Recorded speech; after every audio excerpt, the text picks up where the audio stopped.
This is the exclusive home of Dallas Cowboys football. KRLD-FM and HD1, Dallas-Fort Worth. Let's go, Cowboys. An Odyssey sports station.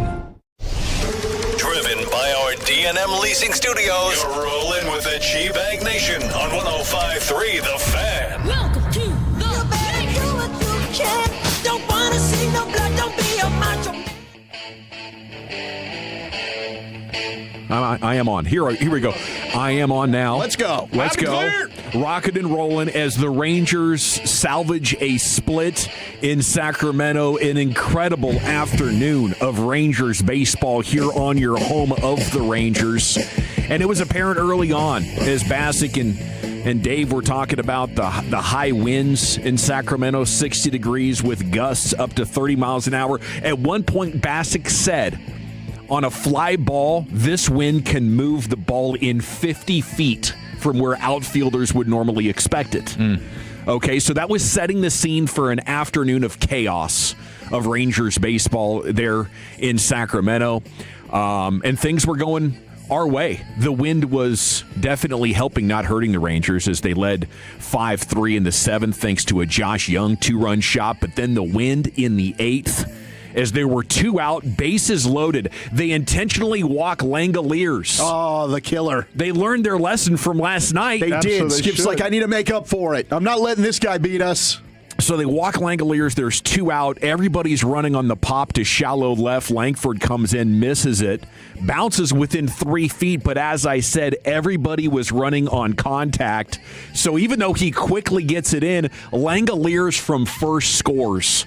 And suddenly the A's lead 6-5. That's the world we were living in about an hour and 10 minutes ago. And I looked at Wolchuk as we were getting ready for the show and just did a full WTF. Yeah.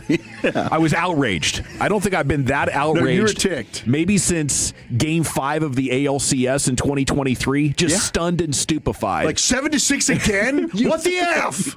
You got to be kidding me. It was 6-5. 6-5. Then top of the 9, the Berger single, the Langford single, the Young bunt. The Berger's about to get thrown out, but then the throw was high as Berger rumbles home. And Jock had an RBI single after that. Duran had a 2 RBI single right up the box as the 9th inning was horrible for Justin Sterner.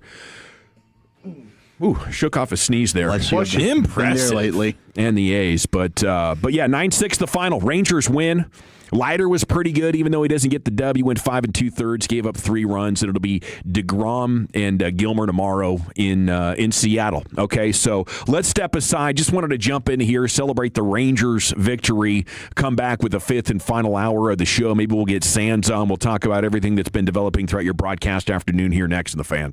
All right, let's chat Trajan Wealth, though, shall we? That's TRAJAN, and score big time in retirement by beating that shot clock with a call to Trajan Wealth. Their family office coordinates your investments, tax strategies, and estate planning all in one place. You can call them today. Learn more about their strategic wealth management solutions. I've done it. Eric's done it. We're feeling way more responsible, first and foremost, but also the peace of mind with Trajan Wealth has been fantastic. So call, set up the free consultation, 469-890-0098. That's 469-890-0098. They've got that Frisco location. That's my home base, but they're also in Arlington. They're in Fort Worth. They're in McKinney. Oh, South Lake, Eric? Yeah, that's my spot. I would encourage you to go ahead and schedule that free, no-obligation consultation because at Trajan Wealth, your needs come first. They're a fiduciary firm, so they're going to be prioritizing your financial well-being above all else. And the more money you make, the more money they make. So trust me, they want to see you win, and they are in this with you. Trajan Wealth is also family-owned. They're veteran-led. They've brought decades of experience to the table, and their team of advisors actually specialize in helping individuals in or nearing retirement. I mean, my goodness,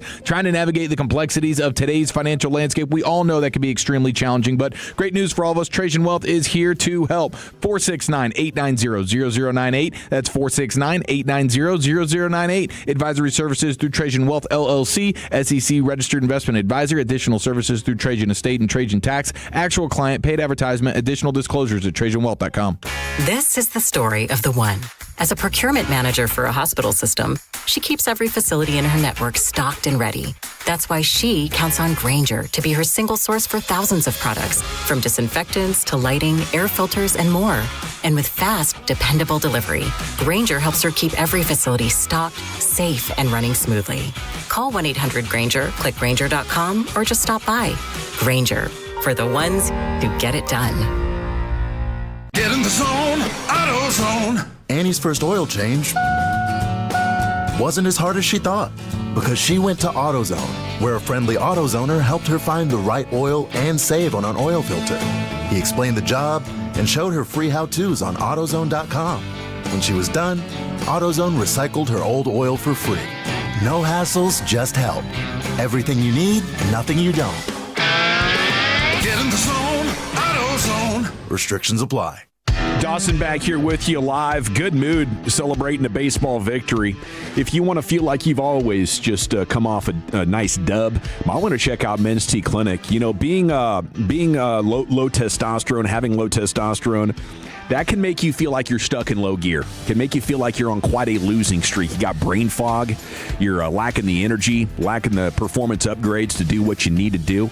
Men's T Clinic can fix all that for you. Get your hormones optimized, and you will feel like a winner. And very affordable cash options are waiting for you. Insurance options as well. Men'sTClinic.com. You'll find out why I love them. You know, what is my secret to, being able to be the full-time dad and working the 5-hour shift and being the weekend warrior and doing all the things? It's testosterone replacement therapy from Men's T Clinic. You want to feel great and accomplish everything that needs accomplishing, it's one phone call away. Testosterone replacement therapy and the health and performance benefits are waiting for you. You'll see where our Tolos describe their therapies as life-changing. 972-GO-MEN's-T. Check them out online, menstclinic.com. Salute. Are you an adult with uncontrolled moderate to severe Crohn's disease symptoms and still packing a backup bag of clothes? Just in case, Skyrizi Risankizumab Riza can help you take control of your Crohn's.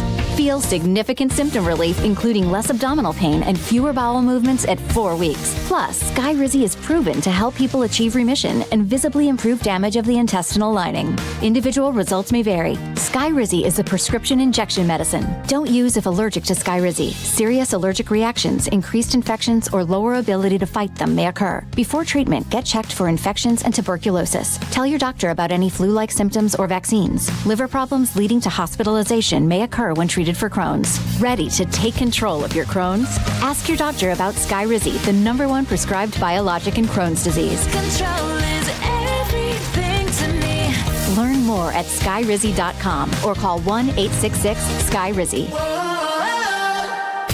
This is the exclusive home of Dallas Cowboys football. KRLD-FM and HD1, Dallas-Fort Worth. Let's go, Cowboys. An Odyssey sports station. Driven by our D&M Leasing Studios. You're rolling with the G-Bag Nation on 105.3 The Fan. Here we go. It is hour number 5 of the G-Bag Nation here on 105.3 The Fan, and thanks for making us part of your day.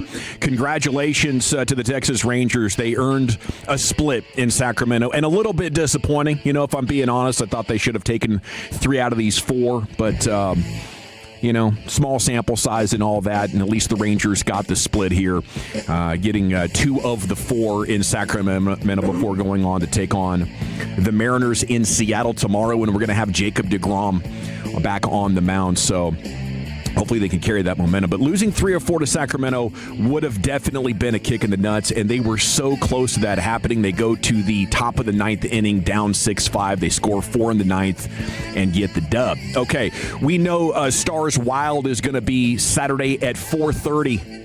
Well, Chuck, that's right before the wedding that's happening at your house. Yeah, it's at my aunt's, and I've already told her I'm going to be wearing my Stars sweater. So we're going to be good to go. She said she'll have it on for the reception. I don't think the wedding's going to take very long. So, my sister's officiating it, so I got some pull there. But, yeah, puck drop I think will be right after 4:50-ish. So the timing couldn't be worse. I'm not exactly thrilled about it, but she's family. Well, last year Stars went to the playoffs on a losing streak. This 7 year in a row, right? Yeah, this year they're heading in on a winning streak. 5 games. Yeah, 5 in a row. A little heater here going on. Winners of 5 in a row. They end the year with 20 regulation losses. That's the 3rd fewest in a full season in franchise history. Includes just 9 on the road. That's a new record. 112 points, the 3rd most in franchise history. They also finished the season with a league-leading 71 power play goals, the most they've scored since the 06-07 season. That was Gullinson's thing, right? Yes. him. Yep. That was all. I mean, that's what he brought over. And the question was like, okay, do you have this with Draisaitl and McDavid, who are the two best in hockey, or is it you? And it's been proven it's him, because Wyatt Johnston has been sensational this year. It's that bumper spot. Jared Sandler joins us now here in the G-Bag Nation. Sands, how we doing out there, buddy? What's up, fellas? Just trying not to get blown away by this win. It is a real thing, let me tell you. Yeah, chaos, and win nearly cost them the game there. That was quite an emotional roller coaster to go through, but I'd say job done going to Sacramento and getting a split here. What do you say?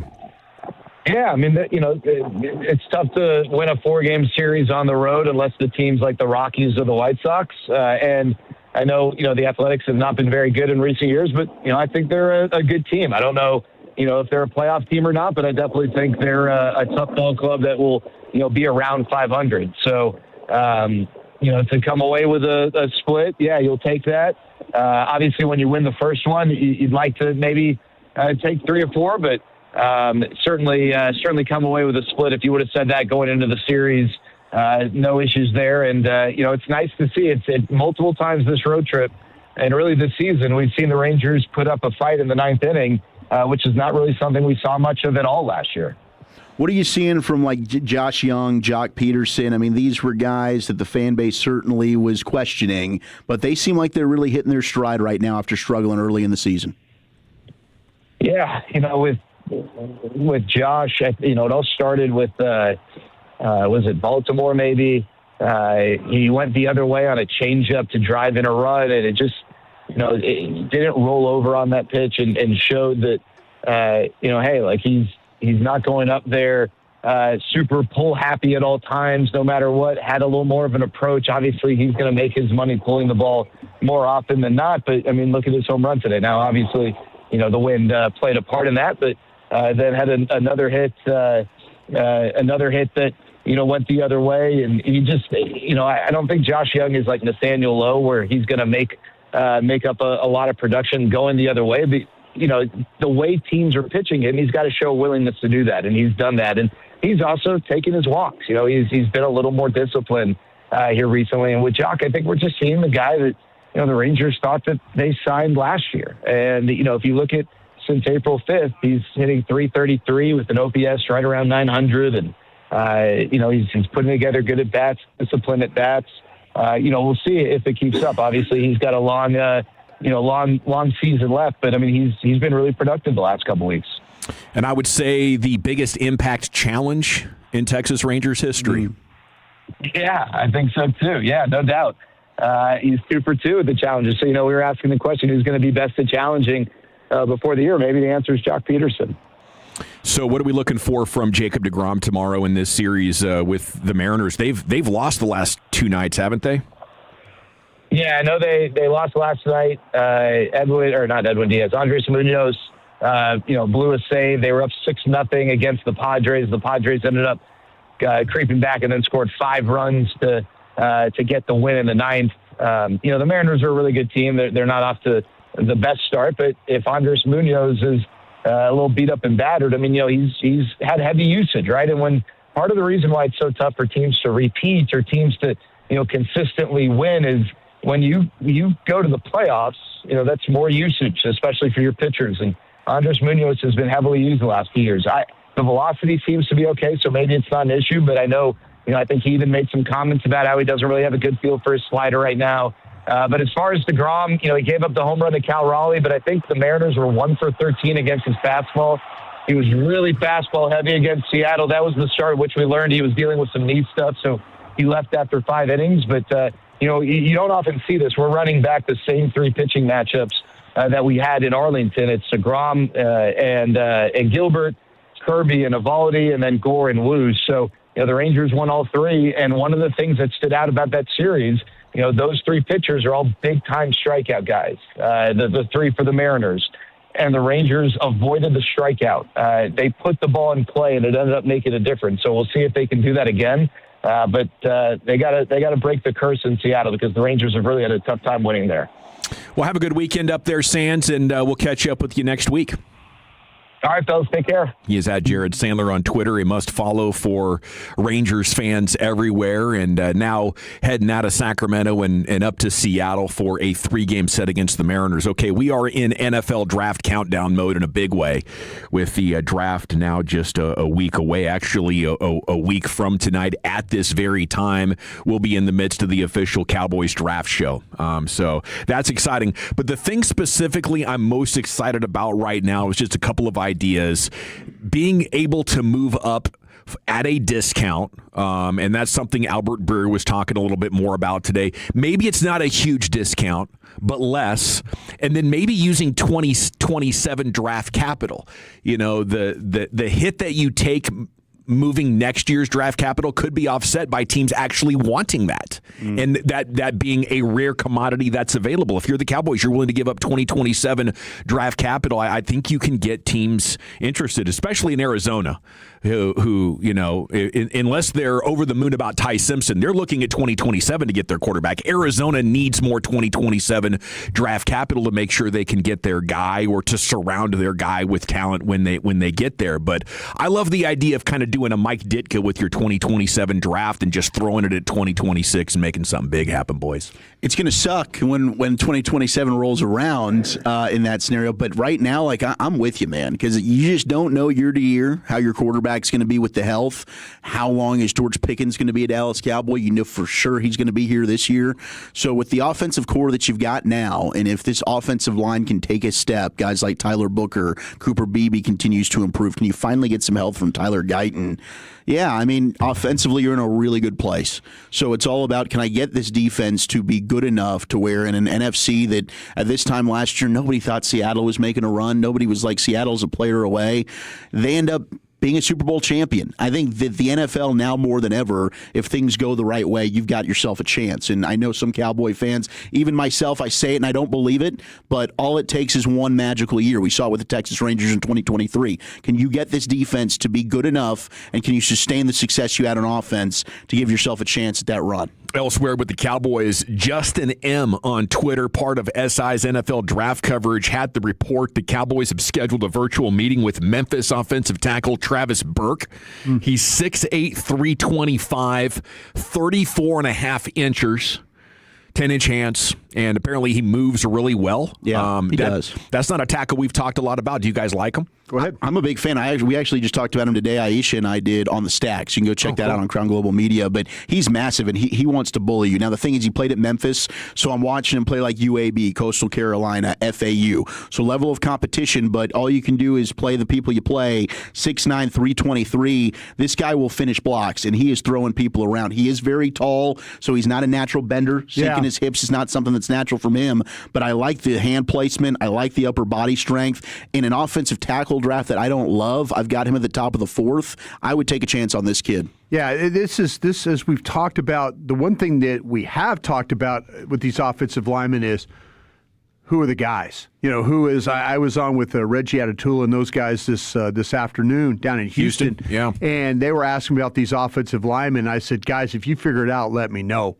You know, because it's just, and they're talking about, you know, guards being centers and tackles being guards and all this. When you look at there's a lot of guys in this draft, believe it or not, that are that 6'6", 6'7", 6'8", and they're exactly how Zach has described him. Not a lot of knee bend, not a lot of, they'll play with a lot of power. That's a real issue. But when you look at Burke, he's the type of guy that can come in. I feel like, though, he's better than what we'd have maybe some of these guys we've seen in the past. The Awesome Richards, guys like that. I have more faith now in a guy like that than I do. And Dallas has swung at a lot of these guys, swing tackle guys that haven't worked out. But they clearly need to think about something, because my confidence level is not very high on that left tackle spot right now, to be honest with you. Okay, that is Travis Burke coming in for a late virtual meeting with the Cowboys. Maybe a possible pick at 92. You thinking 112? 112. Yeah, I think you could. And he's played both left and right, so that could be a guy that could end up being a swing tackle for you potentially. Okay, and then we got Albert Breer saying today he's heard the Cowboys like Arvell Reese as a player they might be looking to trade up for. I guess if the Jets go with Bailey at 2, and then Arizona takes an offensive guy, and the Titans take Love, and now we're at 5, and 3 Ohio State guys are still on the board there with Styles and Downs, and I guess in that situation, Reese. Between those 3, I know you're taking Reese, aren't you, Chief? Yeah. I'd be taking Reese. Downs, and then Reese. Brian Downs, and then Reese. Yeah. All righty, it is the G-Bag Nation here on 105. You got to throw Styles in there, man. He's a key player in all this right now. Yeah. What kind of round grade did you have on that guy again? No, it was. It was. We lived that one this morning at 7:20. Thanks to the boys. Yeah.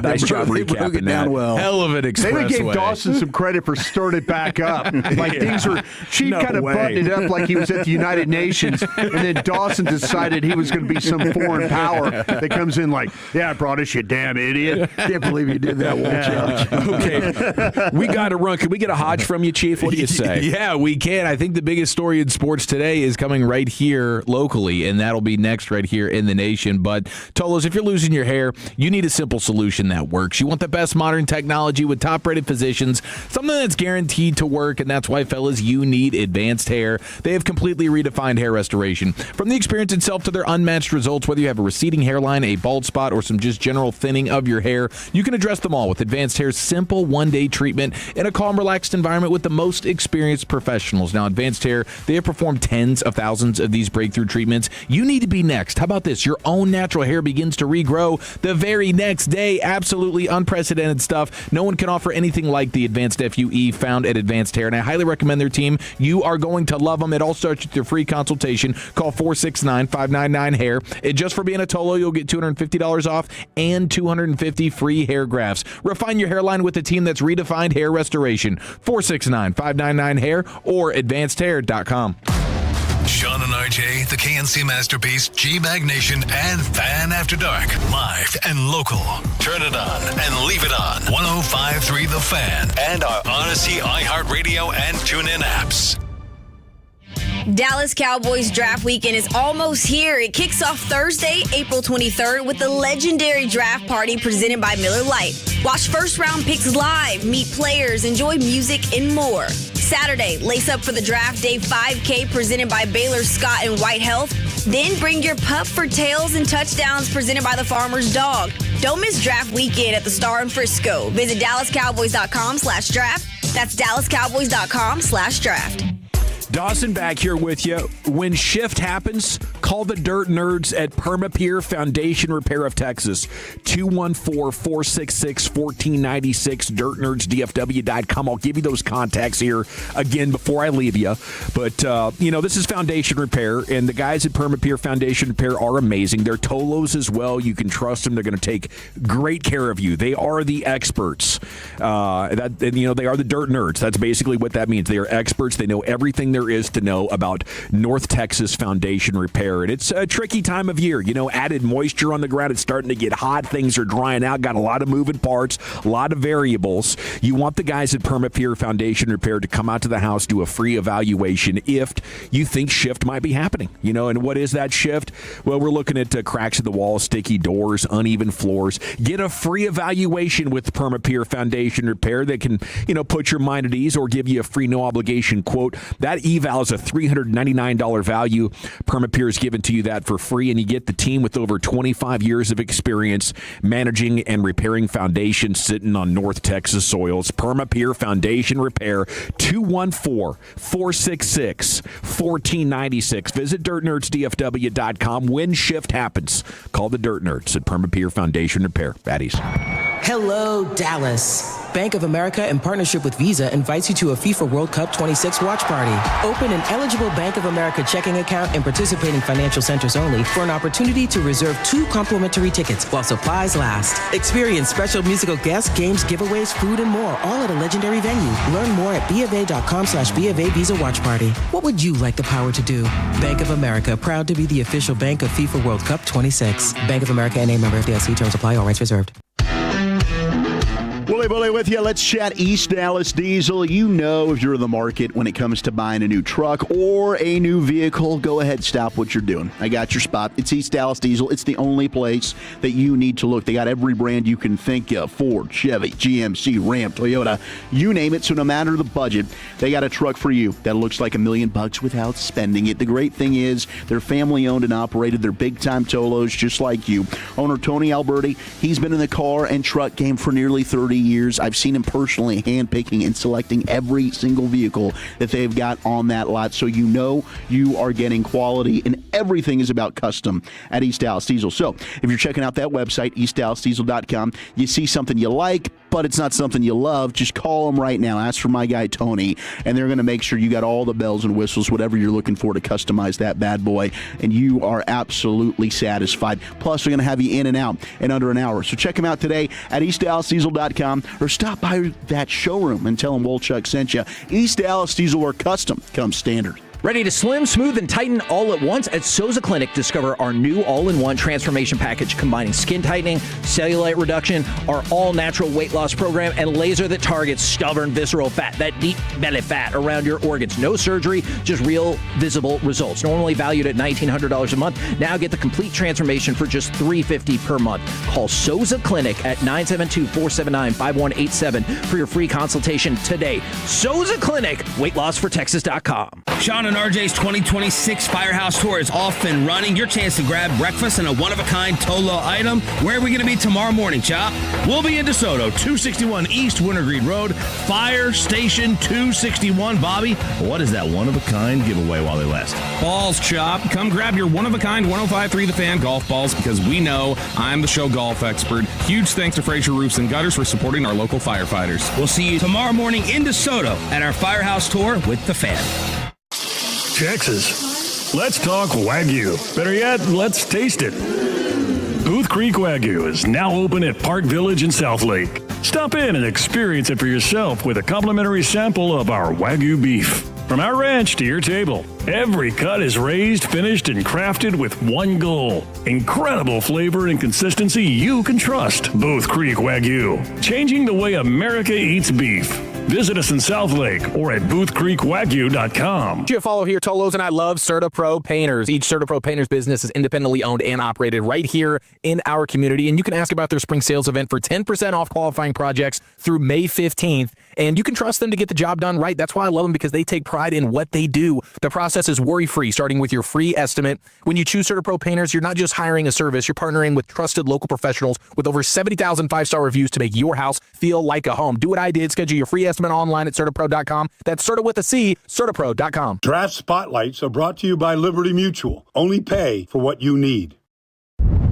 I think Jeremiah Love might be the most talented player in this entire 2026 draft. When I watch him at Notre Dame and any game over the last 2 years, he's the best player in the field, averaging almost 7 yards a carry, and he's a great receiver, catching almost 60 passes in the last 2 years. I could see Jeremiah Love going as early as to that team in Arizona at 3, to that team in Nashville at 4, or maybe that team in New York at 5. And Doug. There's nowhere I wouldn't go to help someone customize and save on car insurance with Liberty Mutual, even if it means playing in a football game. Boom! 42! You're going down, Doug! Oh, yeah? Your price on car insurance when you customize and save is going down. Hey! Limu? What are you doing on their team? Only pay for what you need at libertymutual.com. Liberty, liberty, liberty, liberty. Hey Tolos, it's Corey Majors here, and let's talk retirement. If you're like most folks, you're worried about paying too much in taxes in your golden years. My good friend David Dustin, founder of the MoneyWorks Group, can help you keep more of what you've earned with guarantees. David's helped tons of folks right here in North Texas create efficient, safety-first retirement strategies, and he's giving away a free copy of his Safe Money book to help you do the same. Visit MoneyWorksGroup.com for your copy. David Dustin with MoneyWorks Group. Reinvent your tomorrow with retirement guarantees for life.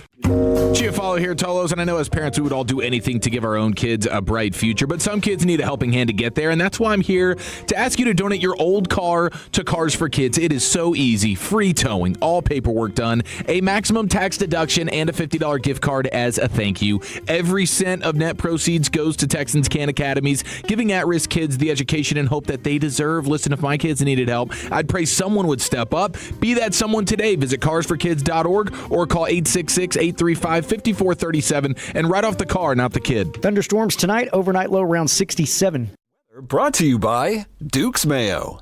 Welcome to Duke's Mayo Country, where the mayo is so smooth and creamy, it makes every bite better. Duke's Mayo. Look for the yellow lid. This segment of The Fan is brought to you by Blue Cross Blue Shield. Blue Cross and Blue Shield of Texas, as you move forward on your health and wellness journey, count on a bond that forever puts us at the center of trust. You and Blue together from the beginning, the true color of trust for the last century and the next. Blue Cross and Blue Shield of Texas, through it all. All right, welcome back, Nation. Segments brought to you by the Frankels. Life's unpredictable accidents happen. If you or a loved one's injured in a car or truck wreck due to somebody's negligence, call the Frankels first, 214 or 817-333-3333. Jump online at frankelfirm.com, Principal Office, Dallas, Texas. There's Chief of the Hodge. Here we go. We have the biggest story in sports coming right here in our backyard, and we have to celebrate some greatness as well right after this. TJ Hushmanzada, could you just rate my guy here on a scale of 1 to 10? You don't think it's rude what you just did? Who's literally listening to this anyway? Is anyone listening? Well, it to is you the guys? home of the Cowboys. Well, no one exactly. No one's listening. I did a radio show when I first got here, and they told me I was fat. The brisket sando, that is hard to beat. LeVar, do you want to get in on this? I'm not in on that. You rude mother. Oh, he almost cussed. Then they called me the Girthquake or something stupid. I do like the Girthquake. That's a nice nickname. Little shock jock stuff. We start with acknowledging the Rangers putting up 9 runs. They're bunting. They're coming up clutch in the 9th inning. They are stealing bags, and they are figuring it out. And for that, we appreciate it. We also have to acknowledge some other greatness. Steph Curry last night. My goodness. Impressive. Dude went berserko mode. 35 points, 12 of 23 from the field, 7 of 12 from downtown. Big time 3 late in that game where he's falling into the crowd, and he didn't even see if the shot went in. He's confirming with the Clippers fans. That went in? That went in? Oh, yeah, heck yeah, that went in. Okay, good. Okay, that was beautiful. That and was. Congratulations. Just the top 10 Steph moment. Vintage Steph is as fun to watch as any one athlete that I can really remember. Like, really, really special stuff. And honestly, shout out to Draymond Green as well. Like, the lockdown defense that he was playing without kicking people in the nuts, without punching people in the face, and it wasn't just the off-ball defense where he's kind of just roaming the floor. It's just like, hey, Kawhi Leonard, I will lock you up one-on-one right now. Lucius, you were locked in last night. Yeah, I was locked in. You know when Steph is feeling himself when he starts skipping down the court? Yeah. Put the lights all up, dog. Yeah, he was in his skipping mode of dominance last night, and it was a true joy to watch. You also have to acknowledge the greatness of Mike Trout. Yes, man. Mike Trout. 4 straight games with a home run. What is it, 5 total at Yankee Stadium? Make it, yeah. 5 they beat him again today. That's got to be a record. Yeah. Mike Trout, 5 homers in the series versus the Yankees. That's tied for the most in a series versus New York with George Bell in 1990. Rodis? Yeah. Blue Jays. Blue Jays, yeah. Darrell Evans from 1985. Boston Red Sox. There you go. And your favorite, Jimmy Fox of 1933. Jimmy Fox, Boston Red Sox? I'll take your word for it. I'm not I thought sure Jimmy about that Fox one. was on the Yankees, wasn't he? Did he move? No. Jimmy Fox was either a Red Sox or a Philly. I'm trying to think. Okay, actually, he ended his season in 1 season with the Phillies, so that's a good poll. Mm-hmm. He played like 20 years. Played his final season 45 with the Phillies. Also played with the Cubs, Red Sox. That's what I thought. The Sox were the big one, right? Spent his first 10 years with the Royals, and then his next 8 with the Bo Sox. We're finishing up there. Steph Curry, Mike Trout. Did he do the sleeper? Did Curry give him the sleep? You put him to sleep? That's a good question. Did he put him to sleep? I missed that. I'm sorry. I didn't mean to ask that. I don't know if he was putting him to sleep last night. I think he was just skipping across the floor. Lucius is right when he skips. It's hilarious. He did like a Hulk smash stomp and almost rolled his ankle. Yeah. I mean, the ankle actually rolled a little bit. He's got some of the greatest ankle braces known to man that he's been wearing for years. So that saved him. But yeah, that was just vintage Steph, and now we're getting iconic Mike Trout all within like a 20-hour period. Lucius, do we get the Knicks tonight? Is the Knicks... That's Saturday. Yeah, Saturday. Yeah. It's the old man keeps asking it's Saturday. Okay. No, I told you Thursday earlier this week, but I was lost in the sauce. It's Saturday for sure. I'm locked in on that. I might be watching the Knicks. Tonight we get LaMelo Ball. Tonight we get no basketball. It's tomorrow. Tomorrow you get LaMelo Ball taking on Paolo Banchero and the Magic, and then you'll get Steph Curry back in action versus Devin Booker. And you're going to get Dylan Brooks, and you're going to get Draymond Green on the same floor in a winner-go-home situation. Like this could get nasty tomorrow. Did I must have heard this wrong. Did the 76ers eliminate Orlando?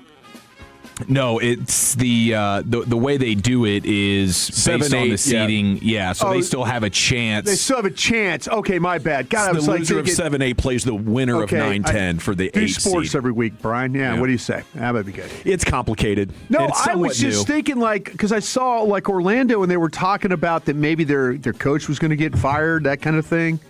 So we'll see. Well, congratulations to the Oklahoma City Thunder because they will now be receiving a lottery pick with the Clippers failing to make the playoffs. Yeah, truly unreal. That's what you want in these play-in situations, I think, if you're being honest with yourself. Unless you had the two best players in the sport that were hurt for 60 games. Yeah, true. You're like, please don't let us get in this. I don't want to get swept in the first round. If the Warriors beat the Suns, the Thunder will have a 10% chance at a top 4 pick. Doesn't that make you sick? A 10% chance at a top 4 pick. The Thunder will have if the Warriors beat the Suns. All we need is 1.8. Exactly. That's all we need. All they need is 1.8, and they're going to have a 10%er chance. Now, that does make me sick. Have you guys been seeing this? This has been popping over the last few hours. Our newest Dallas wing. I did. AZ Fudd at the podium. Yeah. Welcome to Dallas. Yeah, this blew up today. Blew up. Well, I think that it's nationally. I don't agree with how the Wings PR staff wants to handle this. Now, if the two of them are like, we don't want to talk about this, we want to just focus on basketball, and this was like Fudd and Becker saying like, hey, just please cover for us.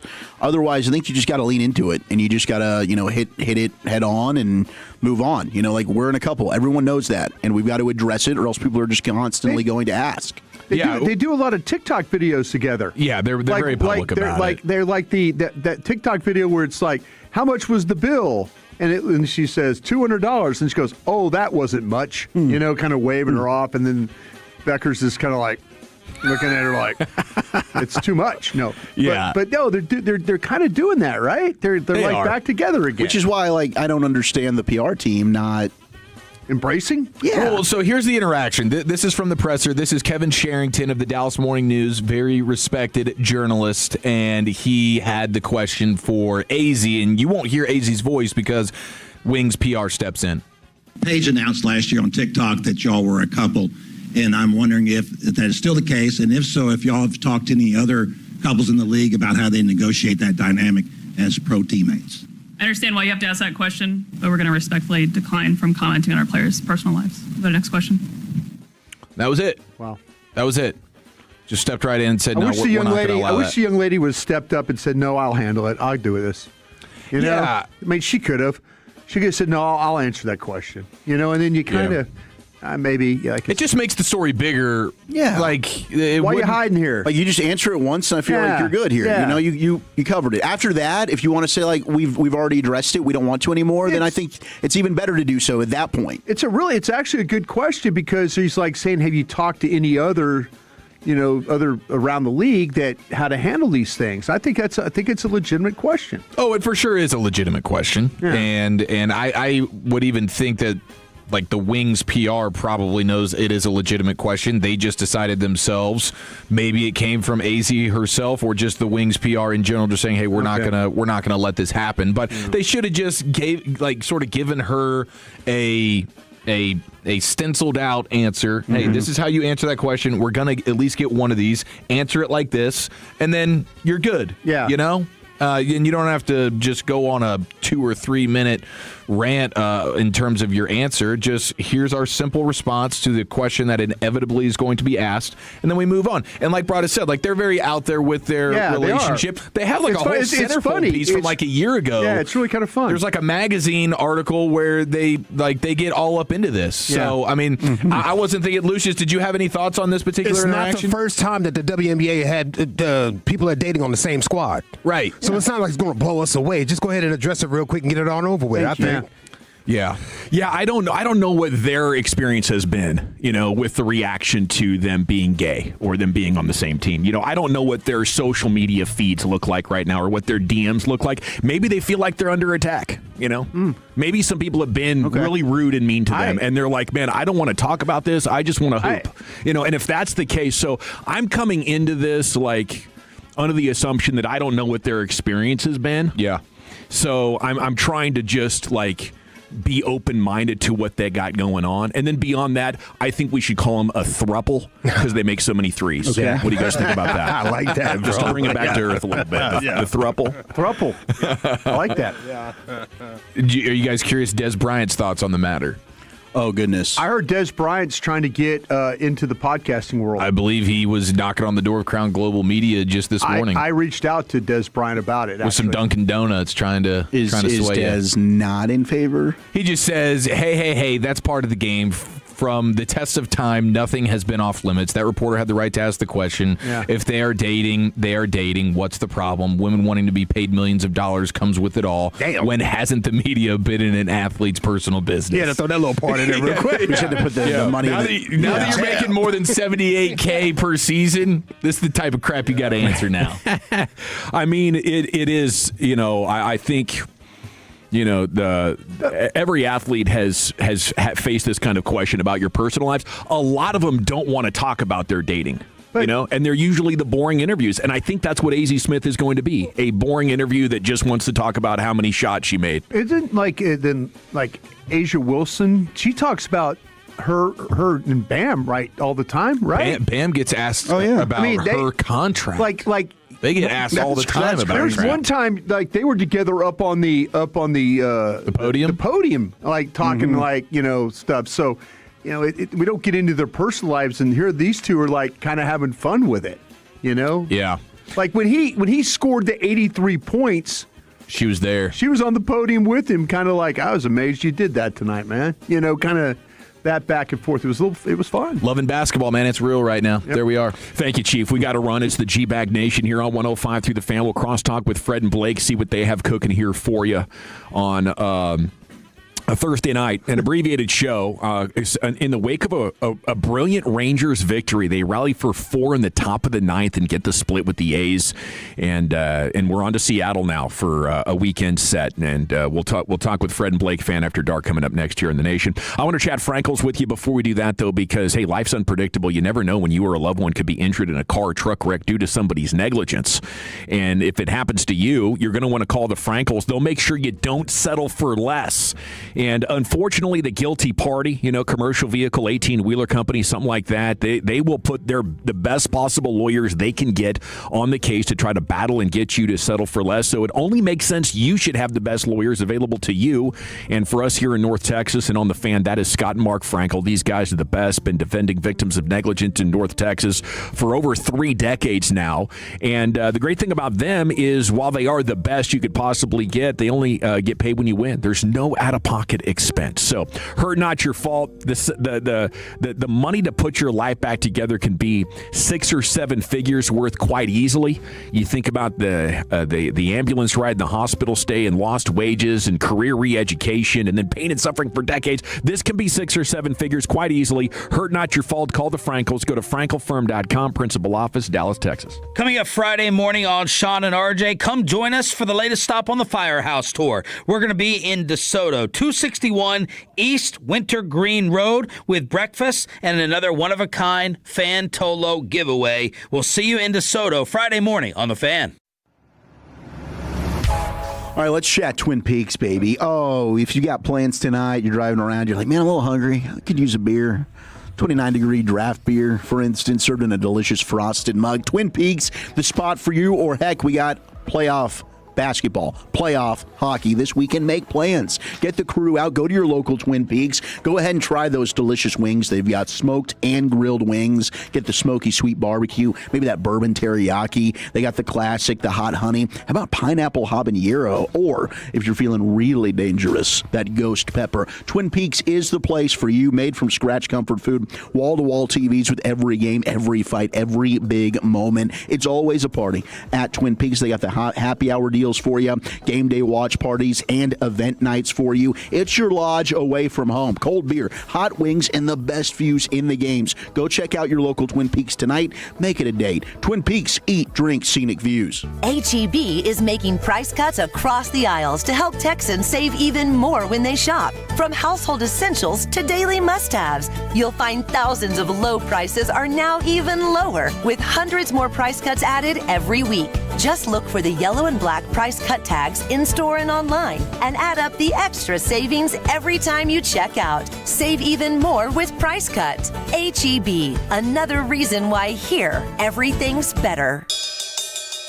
Shop's back. 50 years in the Lone Star State, a one-stop shop so you're never late. Price is so low that you want to know Which way to Specs? Come on, let's go. Specs wine, spirits, and finer foods. World-class service, that's all about you. Shop Specs, it's how we do. A huge selection since 62. Shop Specs, low priced, amazing. Here's to you. Shout. Cheers to savings. Yeah, buddy, welcome back. Dawson here, and I'm going to tell you about a great sale going on right now with my friends at Window Nation. It's the more you buy, the more you save sale going on right now. WindowNation.com.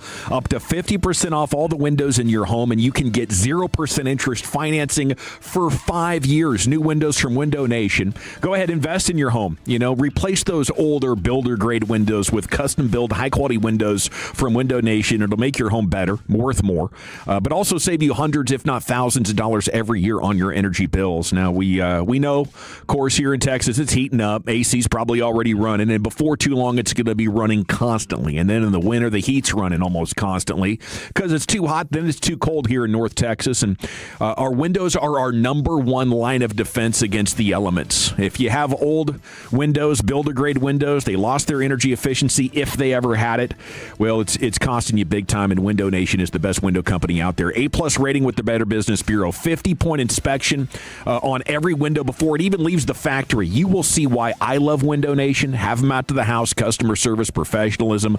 All of Window Nation's windows come with a lifetime warranty, and they were ranked highest on Forbes' list of best window install companies in the entire world. This sale is going to end soon, though. Up to 50% off with 0% interest financing for 5 years. Schedule a fast and free consultation right now at WindowNation.com. Platinum Chevrolet has become an all-in-the-family business for the KNC Masterpiece. Corey told me to go there to buy my brand new car. 5 years later and 4 new cars later, I love Platinum Chevrolet. And now we've got our producer Alec in on the Platinum Chevrolet business as well. You walk in and you gently ask for GM Justin Rudd. He's going to be happy to see you and take care of you because he loves the Tolos. And the price you see online is the price you're going to pay. Visit PlatinumChevyTexas.com. Drive a little further to save a lot more. Chevrolet, together let's drive. I'm Jeff Stewart with Reliant Air Conditioning. Did you notice that we hit 92 degrees in March? That's a full month earlier than usual, and that means most AC systems already have weeks of extra runtime, and we're not even to May yet. But here's what most homeowners don't realize.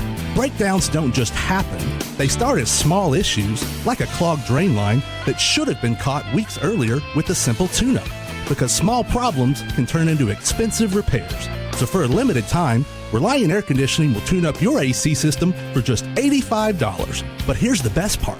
When you join our Hero Club maintenance program, your AC tune-up is absolutely free, and you'll stay protected year-round. Our schedule is filling up fast, so call us at 877-YOUR-HERO.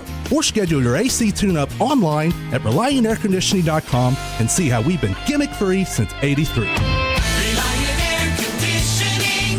Call 877 your hero. Looking to add a compact excavator to your fleet? The Hitachi ZX35 from Masco Equipment is in stock and ready to go to work. Right now, get this powerful and versatile mini excavator for as low as $39.9, including a 12-inch bucket, 2-year 2,000-hour factory warranty, and 0% interest for 48 months. But don't wait. This offer ends April 30th, subject to credit approval. Visit ASCOEQ.com to learn more. Masco Equipment and Hitachi, built to perform, backed by the team you trust. Feel stronger than you've ever been with Men's T Clinic. Melt visceral fat, get your energy levels back, and become the version of yourself you've always wanted to be with a complete program catered to your body. Call 972-GO-MEN'S-T today or visit mensteclinic.com. That's mensteclinic.com. This is the story of the one. As a maintenance tech at a university, he knows ordering from multiple suppliers takes time away from keeping their arena up and running. That's why he counts on Grainger to get everything he needs, from lighting and HVAC parts to plumbing supplies, all in one place. And with fast, dependable delivery, he's stocked and ready for the next tip-off. Call 1-800-GRAINGER, click Grainger.com, or just stop by. Grainger, for the ones who get it done. Everything you knew about reaching customers online is being rewritten. Time to rethink your approach. Outcomes from Viant finds real customers, not impressions, not clicks, customers. Our AI maximizes every dollar of your budget against the outcomes that matter most and proves it happened. It's smarter advertising made simple. Visit Viant.ai. Most car buyers don't know this. The longer your loan, the more likely you are to owe more than your car is worth. Millions of drivers are stuck in 6- and 7-year loans facing negative equity. Leasing with D&M avoids that trap, letting you drive the car you want without years of depreciation. For 50 years, Texans have trusted D&M to keep payments under control and drive smarter. Call 817 or 972-35-LEASE or visit dmautoleasing.com. D&M Leasing, the smarter way Texans drive. We make leasing easy at D&M. Working the phones, at the practices, and covering the biggest events, we call it the Fan Difference. The more you listen, the more you know when you turn it on and leave it on. The Fan. If you're in the market to upgrade your vehicle, get to Classic Chevrolet in Grapevine. Back-to-back #1 Chevy dealership 3 years straight. And they've got more new Chevys than anyone in the all-price to sell. Silverados, Tahoes, Blazers, Malibus, Equinox, and more. Visit ClassicChevrolet.com. This is Texas. This is Classic Chevrolet. Together, let's drive, relax, and enjoy the difference. Based on new Chevrolet registrations 2023 through 2025.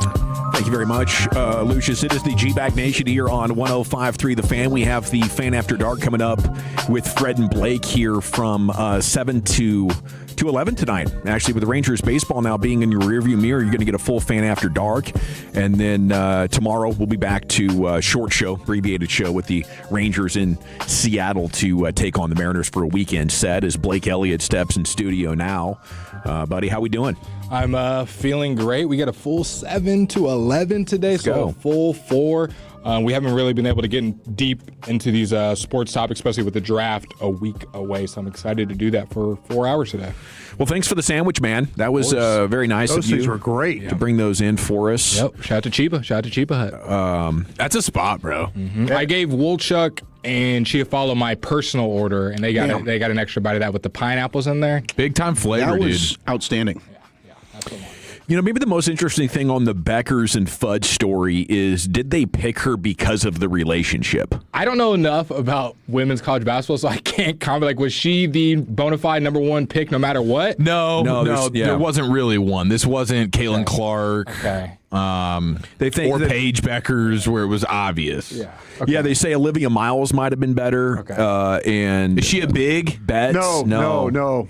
She's a taller, ball handling, creating TCU, right? Yeah, she was at Notre Dame. Yeah, That's she had a great look too the other day at the event. Does she just slot right into the starting lineup with Enrique and Paige, or is it kind of an awkward fit now with Fudd? Or no, I think Fudd is a floor spacer, kind of off-ball shooter type of spot-up shooter. 45% from 3. Yeah, it's like Con Knipple. Yeah, exactly. Okay. And Paige is certainly the one who would be the Cooper flag, do a little bit more of everything. Okay. She's going to be feeding FUD. Yeah. You know, the law office of FUD-backers is going to be rampant. I don't know why the Wings PR stepped up and answered that question. I mean, I don't know if you guys have all been on that side, but I think if you want to make millions of dollars, you got to answer tough questions. It's just part of the game. And also, we would have zero. I don't think it's a tough question, to be honest with you. I mean, I know you just. Especially because they played in college. Yeah. It's like we've done this before. Yeah. We feel very confident that we can be pros and move forward and follow the young put ladies. a great product on the floor. And are NFL and NBA athletes not asked all the time about their personal lives? Yeah. Who are you dating? Yeah. Who's this? Who's that? So Wilson. I mean, sometimes you got to be careful that in your quest for equal treatment, you're not accidentally asking for special treatment. And I think that's maybe sometimes what WNBA players are asking for that. I think dating on the job is a massive topic. Like most HR companies have a rule against it. So we're going against like social norms to bring you in to accommodate because you have this love, you know, and as very young people, apparently you're sure that this is going to be long lasting love because the worst possible thing that could happen to this basketball team right now would be a romantic breakup that, you know, splits the locker room or creates an on-court dynamic that hurts us. She's wide open. You know, this is a risk. This is a risk to our winning. Yeah, 100%. Like, it all goes back to the fact that you're on the team together and how this could affect the actual basketball operations of everything. Yeah. It's not just a willy-nilly, oh, you're dating somebody that everybody knows, and so we're trying to poke and prod. This actually has like tangible reason to be asked based on the team and the dynamics of everything and how could it go sideways. And I mean, NFL players can't even date the own cheerleaders on their team because they don't want the workplace drama. And I'm sure there's somebody listening right now. Guys, can you move on? It's not a big topic. Stop talking about it. We would not be talking about it if the Wings PR did not step in and make it a bigger story. They made it bigger. That's what you do. You brought attention to it. I did not see all the tweets were about the Wings PR stepping in. Not necessarily the question, but like they stepped in and answered for her, which makes it like, oh, what are they hiding? Why is it this big deal? I thought it was. We knew that. They talked about it on draft night that they're dating. Like, it's not some secret story that a PI was hired to, find out about them. This is a public thing, I'll say made public by Paige Beckers on her social media. This is my girl. Yeah. None of us did investigative journalism to find it. No one pried. She made it public. And now we're asking, hey, that relationship, you said it's public, and it's also the number one overall pick. What's that dynamic going to be like? Oh, she's not going to answer that. Yeah, I wonder if this was an AZ Fudd or Paige Beckers thing, or if the organization itself is kind of leaning Texas Rangers here. Like, we're wholesome family entertainment, and we don't want to have the gay conversation at our press conference. Well, then don't draft her then. You're trying to right, or don't get into the WNBA business where. Yeah, I mean, like, what's going to come with that pick. You are. Oh my God, it's the number one storyline. So it's just you hit it head on, and then you move on from that point on. And we would all move on. We're not going to care 3 weeks from now. I really wonder if this dynamic is doing a thing. We wouldn't care. Now we will care because the Wings PR stepped in and made it a bigger deal than it needed to be. Yeah, I think if I could have guided it, you could make a generic statement, or you could say this is something the WNBA has been working through for 3 decades. It's not going to be a problem. Next question. It's just there's probably hundreds of ways. They could have said there is a romantic relationship in one stage or another on every team in our roster, and it's just something the coaches know how to deal with. We move on. Yeah, and it's the next day. Lakers guard Luka Doncic and Pistons guard Cade Cunningham will be eligible. Each other now. They are officially dating. That would be a surprise. Yeah, let's trade for both of them. Luka, the man in the relationship. The true reason Nico traded Luka. Details at 10. Okay, but actually, the story is the NBA and the NBA Players Association have both agreed to allow them to bypass the 65-game threshold for postseason awards. You're happy about this? This is a W. I mean, the rule was implemented to not have players load managing and still getting awards. That was the whole reason the rule was implemented, not for guys that for extreme circumstances, missing a kid, or going to see a kid missing a game because of that. Not missing a kid. Kid, what? But, that's why Luka went back home, right, in December? Because he was. I think it's the only time he gets to see his kids. I would love Can't the hold rule, that against him. and this isn't like some new take. I've seen this a million times. That they should go off minutes played, not games played, because Wemby's played significantly less minutes than all those guys. And I love Wemby, but he's still eligible for the awards because he played in more games. So it should just go by minutes, or have situations like this where obviously the guy is first, second, third all NBA. He's put in a bunch of work. Child's birth or injury, he's going to be okay. Fred, any thoughts on that? I concur with everything he just said. I do think if you want a special exemption, we better not go sifting through your game log and the beat writer stories about this season and see any whiff of load management. That's what I would say. I hear if you hit 63 games, but in early November you didn't want to play the second of a back-to-back, so you wanted a special exception there, and now you want one on this end. Where's the fan special exception of I want to get what I paid for here? Yeah. Could you add that? Could arenas do that? Like, hey, the superstar didn't play, so we'll give you half off your ticket back? No. They would never. I mean, if they wanted to be really nice to the fans, but I mean, in a split reality. How about we buy you a free drink? There you go. Hey, at least you get a Coke or a beer. Like get you a souvenir cup? Yeah, you Coffee, get a drink. Souvenir cup. Maybe like 50% off a jersey. That player's jersey. Yeah. That's it. Yeah. Checking the Franklin injury attorney text line. We're getting some pretty good comments in here. Would like you to explain yourself, 469. Dawson, you're stupid. OMG. What did I say that was so offensive or stupid? Please. I love those texts. Could be one of many things. I was going to say, I've been on the air for an hour and 15 minutes by now. You're going to have to clarify. There's You need a lot. timestamp of what I said. What the heck did I say? Well, don't feel bad. We had a text earlier this week that said, I've been a fan of I've been listening to the fan for a long time. This is the worst, hands down, the worst show, talking about our show, that he's ever heard. He did say that. And this was early into the show. Hands down, the worst show he's ever heard. Unanimous. It might have been okay. 7:22. Yeah, right early on. It was only an hour show. Said he was going to the ticket. I said, wow, okay. Dang, that sounds. Heard that one before. Yeah, they'll come around. You know, they'll figure it out. It'll be okay. I think our station has the best sports voices, objectively. Like, all of y'all's voices feel like they fit in sports. Everyone who does the show here. So I listen to other shows. I'm just like, especially Hagee. It doesn't really fit. Brian, can you turn your mic off? What's coming up on the show then, gentlemen? We've got a loaded show tonight. 4 hours. We've got 4 hours back in the mix, baby. We've got Corey Chavis is going to join us tonight. Talking about the draft. We had him on last week. Ahmad Moses. Ben Troop. Yeah, Ben Troop. That's what I was trying to find. I bet you guys kiss my ass right now, okay? Friend of the show, thank you very much. Yeah. But no, we've got Ahmad Moses from SMU. He's going to join us in studio. Oh, that's right. That's going to be awesome for you guys. The founder of FinLeet, okay? Do you remember Fantext? Yeah. From a few years ago. No. Oh, okay. You were teasing this last week, I think, a little bit. Yes. You could buy into the player? Yes. I don't know how it works. And Emmanuel Classe is one of the people that was part of the program. Is it was or still? Is it a gamble, you think? Okay, they parted ways. All right. But the dude that founded it, apparently there's 2 Texas Rangers prospects that are part of it as well. So he's going to join us at 9 o'clock. Sounds great, man. Have a great night. That's it. Fred and Blake here. They come the Fan After Dark. Thanks so much to Lucius Alexander. Pimp Cup there, Master Control Juggling here. chainsaws in there. 75 and 635. Just went hour 15 flawless. With extra credit. Thanks to Wolchuk and Chiafalo and Broadus. I'm Gavin Dawson. Till tomorrow at 2. We'll have a full 5 tomorrow. You're going home with the nation at ease. But I want to give some great news to my people in the 817. The all-new Alliance Hyundai, it is here, ladies and gentlemen, conveniently located right in Fort Worth. I-35 and Golden Triangle. It's in my backyard. I absolutely love the place. And I spent a few years in the car business, and I got to tell you, my buddy Ryan Watson, he's the owner, big-time Tolo. Him and his wife, Heather, man, what a dynamic duo. And what they are doing at Alliance Hyundai is truly second to none. From the moment you walk in, you feel the difference. Honest deals, real care, and a team that's truly passionate about taking care of you and your vehicle. You simply cannot beat that. You will always get the best deals possible on all their vehicles, like the Elantras, the Tucsons, the all-new Palisades, ready to drive home that same day. And every new Hyundai comes with America's best warranty. We're talking 10 years, 100,000 miles, limited powertrain warranty, plus owner's assurance. And check this out. No appointment needed for same-day oil changes. That is fantastic. They have a state-of-the-art facility with advanced diagnostics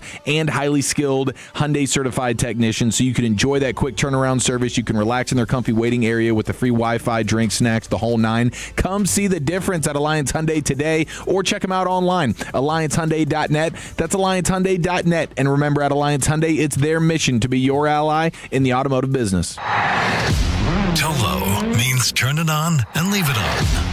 Thank you for making 105.3 The Fan and the Odyssey app part of your day every day.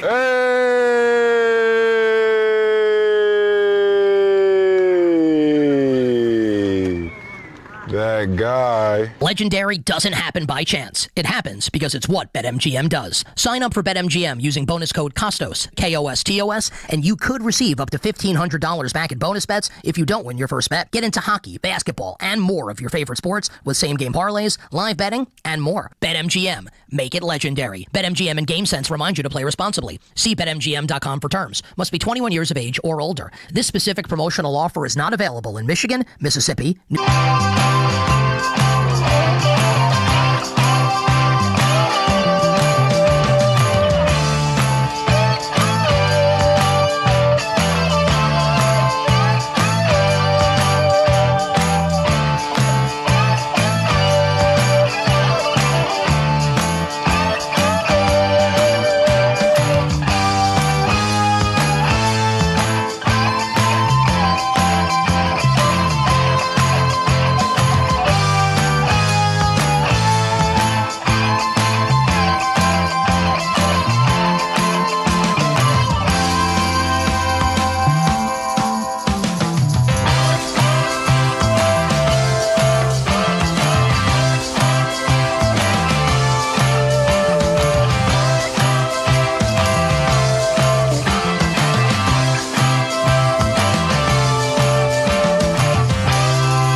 This is The Fan After Dark on 105.3 The Fan. Welcome in, DFW. Glad to have each and every one of you on board on this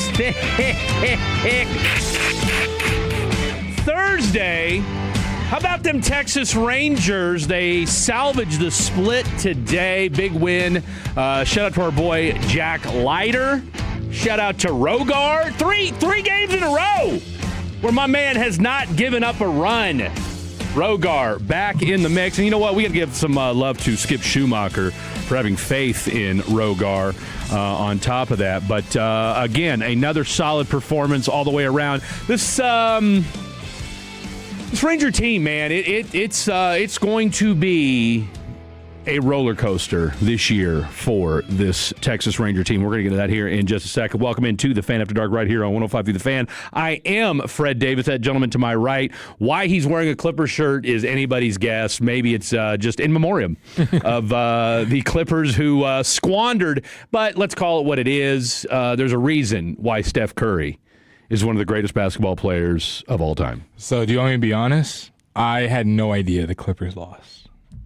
Okay, when you said that to Trevor, yeah, and so we've got our little area that we do our pre-show in, and it's affectionately called Fred's office because I've pretty much commandeered it and taken it over just randomly.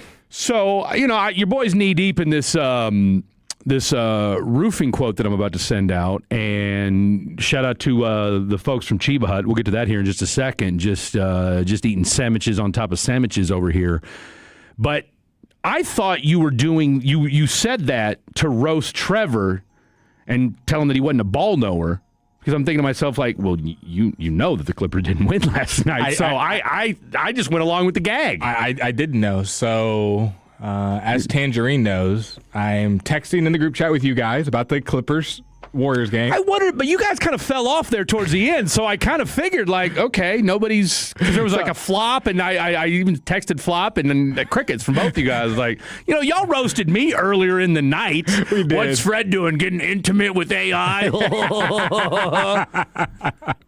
So me, Jacob, and Fred like to talk about the game while it's going on. And the game before, what was the game before? The Magic and 76ers game. We were going back and forth by how bad Paolo Banchero was. He's awful. And then we're watching the Clippers-Warriors game, which is the one I was the most geeked for today. I was excited to watch Steph versus Kawhi. I'm watching the first half intensely, and I text in the group chat. I said, if the Clippers lose to a Steph Curry-less Warriors team, they need to leave their jerseys on the floor tonight after the game and be traded. So you really were just kind of didn't really know much of what you were talking about last night as it pertained to that game. I fell asleep 5 seconds after that. I'm sitting there looking at it going, Steph Curry-less, like he's literally playing right now. He's on the court as we speak. I was texting that with the one eyeball open. Yeah. I didn't even see y'all's reaction to it, and I was already asleep. And yeah, Tangerine thought I was ignoring her. I was like, you can ask the boys. I was asleep because I did not text in the group chat. We got the receipts. He went radio silence after that. So I was going back and forth between the Rangers and the basketball game last night. So before we get to the Rangers, more disappointing of a season. Clippers, technically the Magic aren't out yet. They have to play the Hornets for the 8th seed, but let's just assume they're going to lose. More disappointing of a season. The Clippers, who think about all the things the Clippers went through. Bring in Chris Paul in his retirement tour. They waive him. They start off 6-21. They trade Harden and Zubac. Which, by the way, he did you see what he posted? Yes, Chris Paul, the meme, the showing up to my ops funeral meme, the guy in church. Fantastic meme.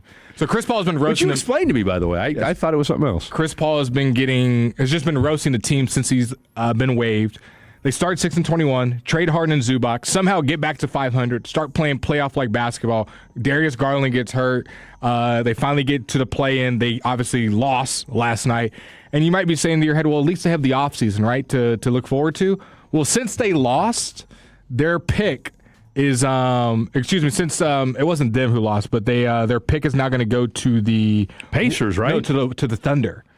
Oh, that's right. Okay. Their pick is going to the Thunder. So the Thunder, the number 1 seed, won the championship last year, is now going to get a lottery pick from the Clippers. I mean, it'll be like the 13th or 14th, but still. And then also on top of that, I mean, they still got a chance to be number 1, top 10. I mean, the Mavs weren't anywhere close to the top when they got it. Everyone has a chance in the lottery. Now their chances are lower, but they still have. That's true. They still have odd chance. Yeah, we don't like. But but you can't look. You can you can engineer it to where the Mavs get a pick, but with the whole aspiration. I was gonna say now they got that in their offseason. They're persona non grata. Like they could pull it live on TV and be like, nah.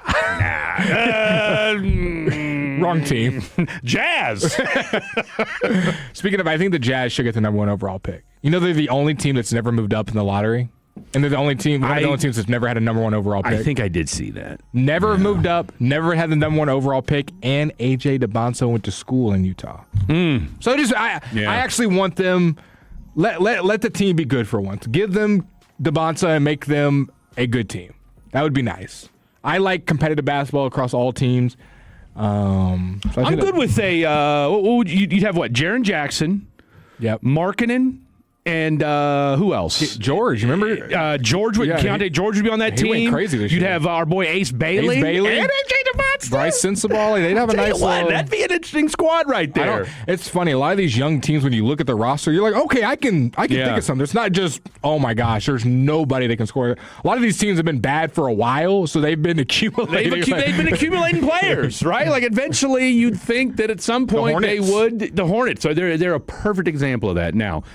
Bottom of the lottery. Like, they're better than the 10th seed. Like, they are 9th seed. They're a good team. Nobody... Well, they got off to a bad start, but they, again, after what was it, January 12th or something like that? They've been one of the best teams in the NBA since January 12th. So they're going to beat the Magic. And that game's right? What, tomorrow? Yeah, they better beat the Magic. That game's tomorrow, and of course, LeVar Ball came out. That game's tonight. No, that game's tomorrow. You're right. I'm sorry. LeVar Ball came out and had some unsavory things to say about Nick Wright, which I made sure to retweet that. Has there ever been a bigger difference in team morale than the Hornets versus the Magic? The Magic hate each other, and their coach is going to get fired. I was going to say, Hornets are in love with each other. Jamal Mosley may not even coach tomorrow. I mean, has there ever been? I mean, in today's day and age, but yeah, I mean, everybody's like, can't wait to see what this offense looks like with a new coach. We just go ahead and fire Jamal Mosley now. So no, he's probably on the way out. I think we can all pretty much rest assured on that. But no, it was a good night for sports last night, and this is where, look, we get NBA playoffs for the next 2 months. I'm geeked. I really hope the Hornets win because I think everyone would rather see them in a 7-game series rather than the Magic. Unless Paolo looked horrible. Look, I'm not saying he does. 6 turnovers, was just throwing the ball over the place. He went. Hey, your boy Desmond Bain actually played well. Desmond Bain's nice. He went full Ben Simmons on us last night, Fred.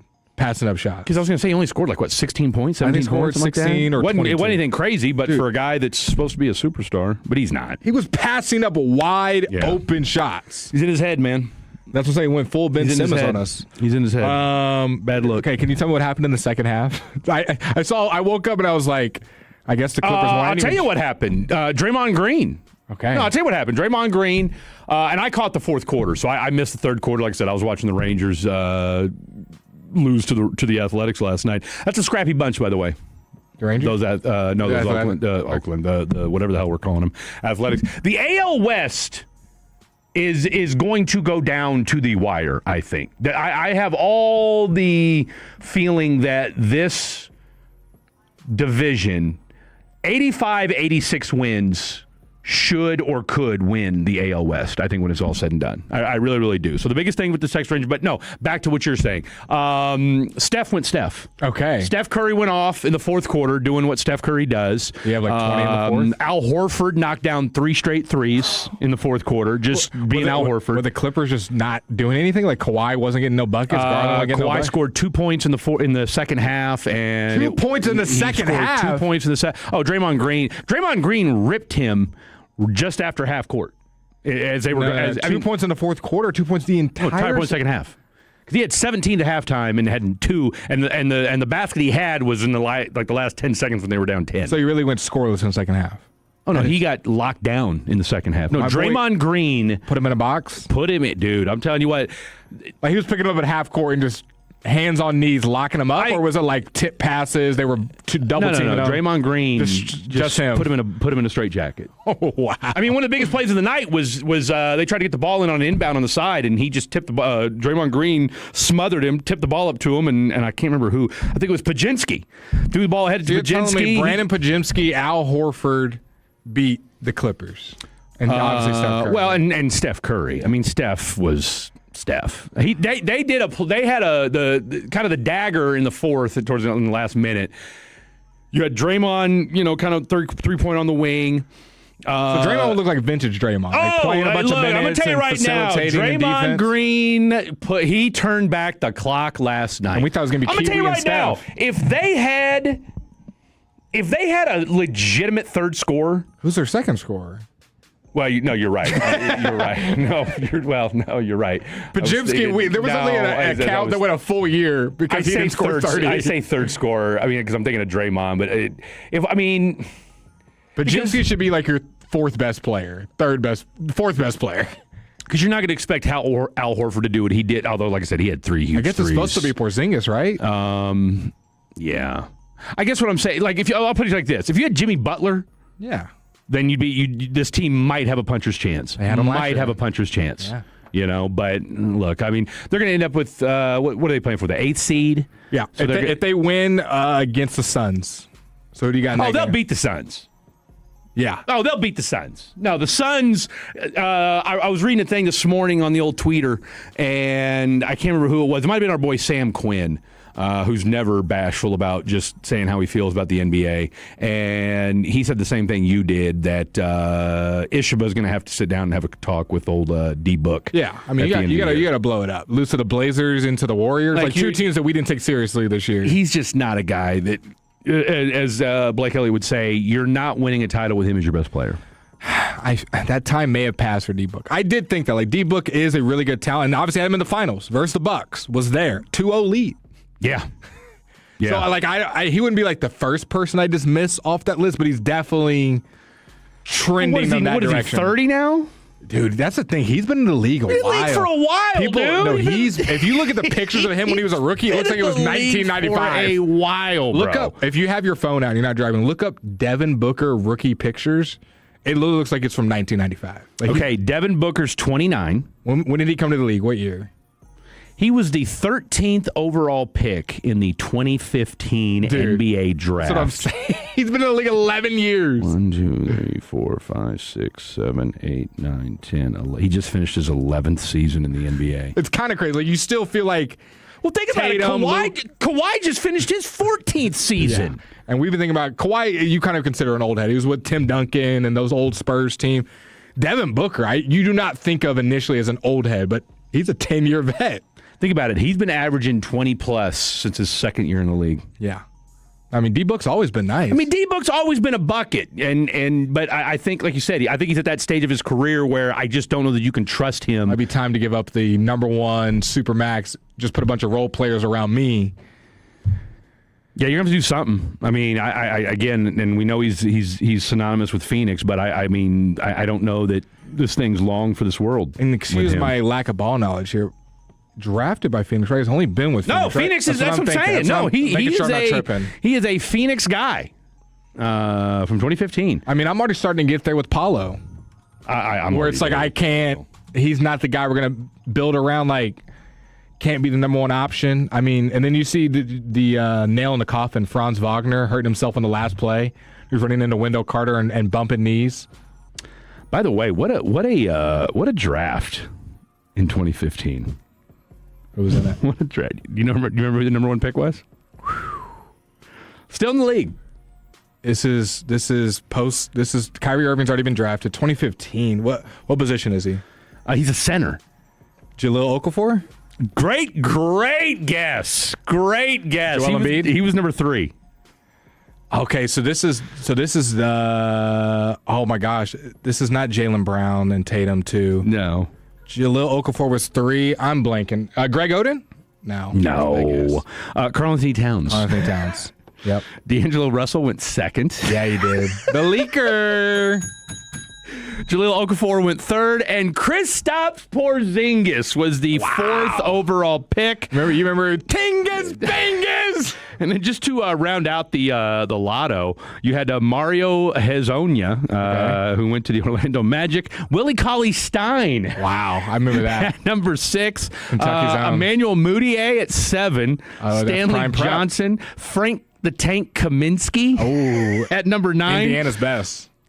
Justice Winslow. What a I'll tell you what, grace. Justice Winslow, I really thought he was going to be a baller for a while.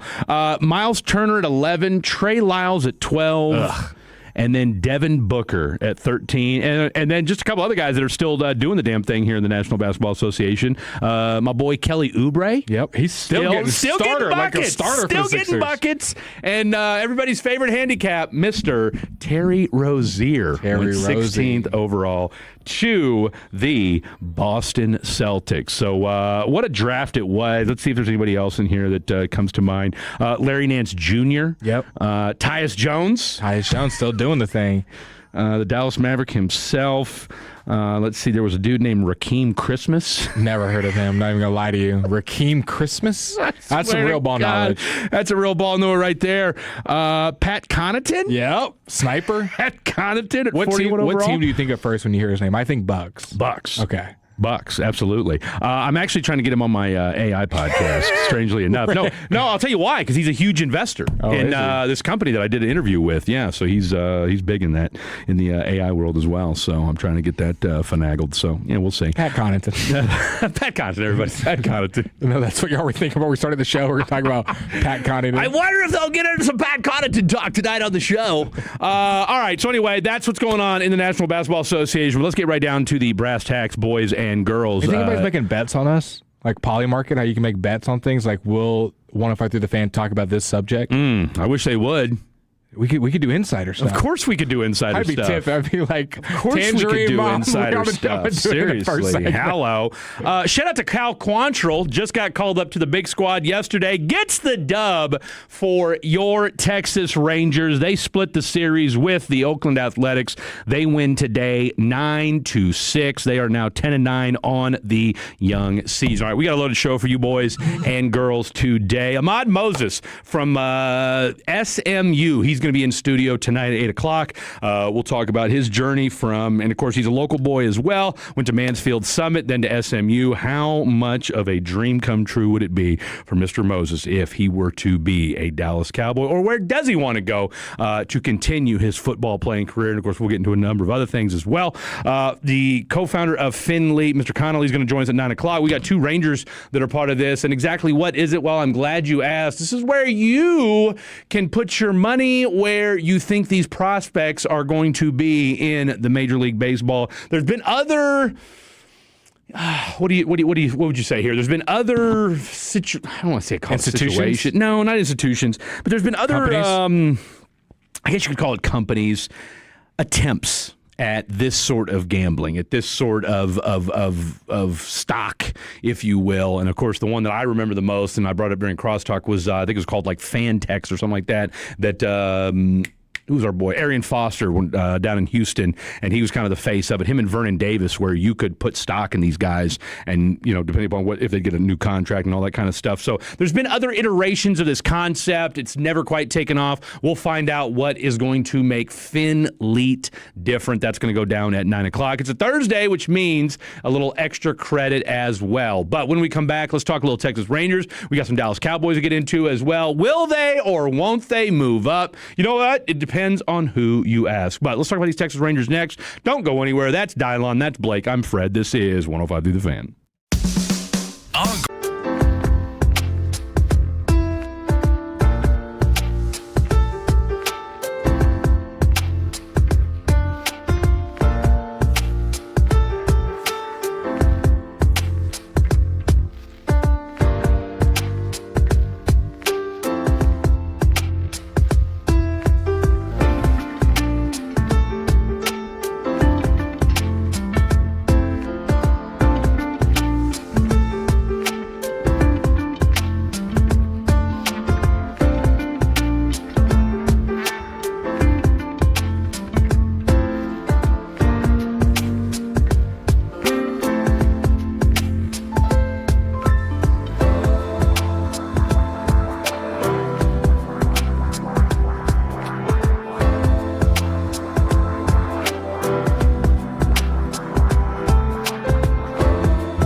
What a ball knower. Rakeem Christmas, yes, he was with the Orange Man. He was with the He was with the Orange Man? Trump? Let's see. Okay, from the 219, from the 214. What up, Fred and Blake? The Mavs were the same way last year as being a team that had never moved up in the lottery, so maybe the conspiracy this year will be for the Jazz. LOL, Latrette. Well, it wouldn't really be a conspiracy this year because they're just ass, and they're not good. And everyone would understand that we had the number one pick. No, I mean, no one would be shocked at all if the Jazz found a way They got the fourth best odds right now. And you just hit the nail on the head. A.J. DeBonsta would have no problem going to Utah. Yeah, go be the guy. Him and Ace. What a group. And George. I mean, George was averaging like 25 I was this year. going to It's not say. like George And was then not averaging- Markkanen and Jaren Jackson, they might be kind of nice. And then think about it. Think about the teams at the bottom. The Hornets of the West. Utah can bounce back. We just laid that out. Washington quite literally has the worst record, so they'll have the number one pick if there was no lottery. Like, they had the best chance. And they've got AD and Trae Young, so they could conceivably be good next year. Indiana's getting back Tyrese Halliburton and was in the finals, so they will conceivably be good. Yeah. Brooklyn. Everybody didn't get hurt. I would say the only one, I don't know how Brooklyn. Nobody knows. I mean, there's no real pieces over there. You got Jalen Wilson, pride of Denton Geyer, in the house. What's funny? Okabaji. We're saying this about Brooklyn. They had 5 first-round picks last year. Yeah. Igor Demon is kind of the standout, but nothing much over there. Sacramento, they're hoping one of these guys in the draft is the future. Memphis, I mean, I would argue I could see them being bad again next year now. Well, apparently they're going to try to trade. Tim McMahon tweeted out that they're going to try to trade John Morant this summer. Sure. So for what? They said he thinks that there will be a team desperate enough, and the old adage that maybe he just needs a change of scenery, as they say. Chicago, I could conceivably see getting better just with some of this young talent. They got guys I like over there. Milwaukee, if Giannis leaves, it's cooked. But they get a lot of capital, and they're all of a sudden good again. No, you're going to go into full rebuild mode once you get rid of and just I'm. So we're calling Can Giannis stop trying to be the nice guy? Yeah, and let's yet, stop it. Just dude. Tell him you want out. Okay, so we're calling our shot now. Washington's better than they were last year. Indiana's better than they were last year. Utah's better than they were last year. Brooklyn, I think, could be one of the worst teams. Sacramento could be one of the worst teams. Memphis could be one of the worst teams. Milwaukee, I could see being one of the five. No, because they're going to get rid of Giannis. And then the last two teams I'll ask you about, Clippers and Golden State. Are they better or worse than they were last year? You mean this year? Yeah, yes, sir. This year. I think they'll be about the same. About the same? I think they'll be about the same. Which one has a better chance of going up? Like, I think it gets real spooky for the Clippers. Like, who's to say Kawhi wants to stay? They might get draft picks taken away with this whole scandal in the offseason. But Golden State, Steph's only getting older. Draymond's only getting older. I mean, Kawhi's going into year 15. And it defied all logic this past season by having one of his best years ever. Correct. And then just to fold in a playing game. And it just was a nothing burger in the second half. No, the Clippers are in a bad way. Because, I mean, what do you have? Darius Garland? Yeah, and you've got no capital. You traded it all to the Clippers. I mean, to the Thunder, excuse me. Yeah, no, the Clippers are in a bad way. Right now, the Clippers... And you have no lottery pick. The lottery, it's not even 14. It's 12th right now, Fred. Miami and Charlotte are 13 and 14. Obviously, one of them. Right. So you got the 12th pick that you're not even going to get. That you don't even get to help rebuild what is just an okay. You're only making the Thunder better. Yeah. There you go. I know we already gave you SGA. We'll also give you Jalen Williams and a lottery pick this year. Here, go ahead and take Kawhi while you're at it, too. Okay? Take Kawhi. Backroom deals. They talk about us with backroom deals with Luka. Check that deal. The Clippers are a mess. I mean, hell, and the funny thing was, and again, I'm sure this happens on a lot of NBA teams. I mean, Jeff Van Gundy runs the timeouts. Mm-hmm. He's the one drawing up all the plays, and Ty Lue's just doing what Ty Lue does. Hands in pockets. Just chilling. Him and Doc love the hands in the pockets. Look, I would get rid of Giannis just for the simple fact that you chased off Adrian Griffin so that we could endure 2.5 years of just Doc Rivers. Doc Rivers. who I always hate his like post game comments. It never says a thing I think he should. It's always like everything's blaming. condescending. It's never his fault. Now the thing about Doc Rivers though, he's a great analyst. Mm-hmm. He really just look, put him back on the sideline, put him back on ESPN, Prime, TNT, whatever the hell we're doing, and just call it a day. I will say the most confusing team in the lottery though is the only team that I have not mentioned. It's number 7, the New Orleans Pelicans. They were the only team that had zero incentive to lose. Yeah. And they still were ass. 26-56. 1-9 in their last 10. 1-9 in their last 10. They did not own their pick. Think about it. Zion played all year and nobody said anything. He did. He played all year. He did. Nobody cared. We've moved on. Nobody cared. No, Zion, man. Let's see. Herb Jones was terrible this year. Dude, Zion, and here's the thing. Didn't have a bad year. Nobody cared, though. They were 1-9 in their last 10. Zion averaged 21, 6, and 3. Zion, let's be honest, Fred. He was supposed to be the face of the league. He was supposed to be the next LeBron, like averaging like 30. Like you're supposed to be one of the 5 best players in the NBA. He has one of the nastiest high school tapes, was crazy good at Duke, just to be 21, 6, and 5 on a team that's 7th in the lottery. He played his second most games in his NBA career this year, with 62. Yep. And averaged 21 points a game, as we alluded to, which, look, the thing about Zion, he's always been able to score. I mean, he averaged 23 his first year. His second year is probably his best year in the NBA. Averaged 27 his second year. Didn't play the third year because of injury, and he's played 29, 70, 30, and 62. And nobody cared. No, we've moved on. He's going to have to. Hell, maybe he's the next Sam Darnold. Yeah. From an NBA perspective. And it didn't help the rest of his team was terrible this year. Like Herb Jones was the guy I wanted on the Mavs, and he was horrendous this year. I don't even think he averaged over 9 points. He was supposed to be like a Najee Marshall replacement, like Najee or him, Derek Jones or him. Like Najee was worlds better than what Herb Jones was this year. Yeah. It was a rough year for the Pelicans. I think you got to go ahead and blow it up. Blow it up. Yeah. I like Jeremiah Fierce. There's a handful of teams that need to blow it up. Yeah, they're all. The Blow It Up Bowl. That's we need. If you're the Pelicans, you go out and get Devin Booker. Ooh, I don't hate that. But see, think about it. They traded B.I. to the Raptors, and B.I. has been the sole, the reason. I mean, obviously him and Scotty Barnes, but I'm saying he's been the guy and led them to the playoffs as a top 6 seed, and then you got Zion. I will give you guys. I'm trying to think. Do I have any money in my pocket? No, it's all in my truck. Imaginary money. I'll give you $1. Hell, I'll give you $5. Uh-oh. I'll give you $5. Big money question, Dylan. Big money. Dylan just leaned into the mic. It's a lot of pressure. $5? Tell me more. A lot of cheddar.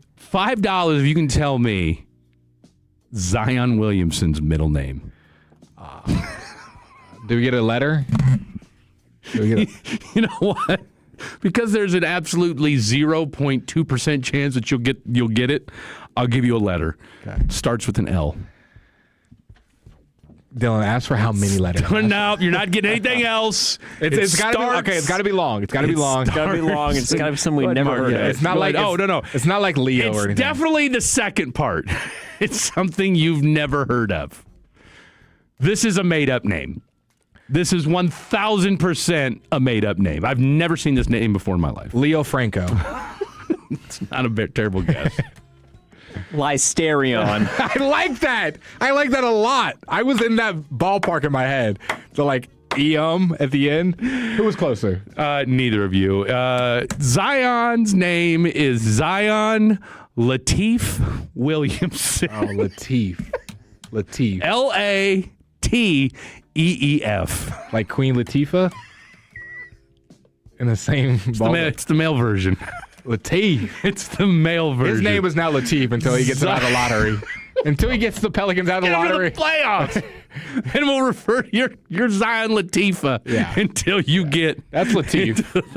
Yeah. No, you don't get to be called Zion. Zion's too cool of a name to be in the lottery. You don't get to be Zion until we put some respect on that name. And shout out to our boy Zion Lateef Williamson. All right. We only got one more minute. I was going to say, we're up against it. Let me read a couple text messages, and we'll get into some Rangers talk. And then, of course, we'll talk some basketball. Or, excuse me, we'll talk some football later on in the show as well. 214, call back from yesterday. Fred, you read that wrong. They're building 600 new 7-Eleven. Wow. People love spamming messages to Fred, like doing callbacks. I will say on the basketball front. My goodness. I don't think it's a hot take. I think the Mavs. I've heard enough. I'm switching it to the tick. Wow. Fred's loving this. Oh man, what a show! What a day! I'm gonna tell you right now. I've gone back to working out in the morning. We might need to check Fred's blood pressure. Game changer.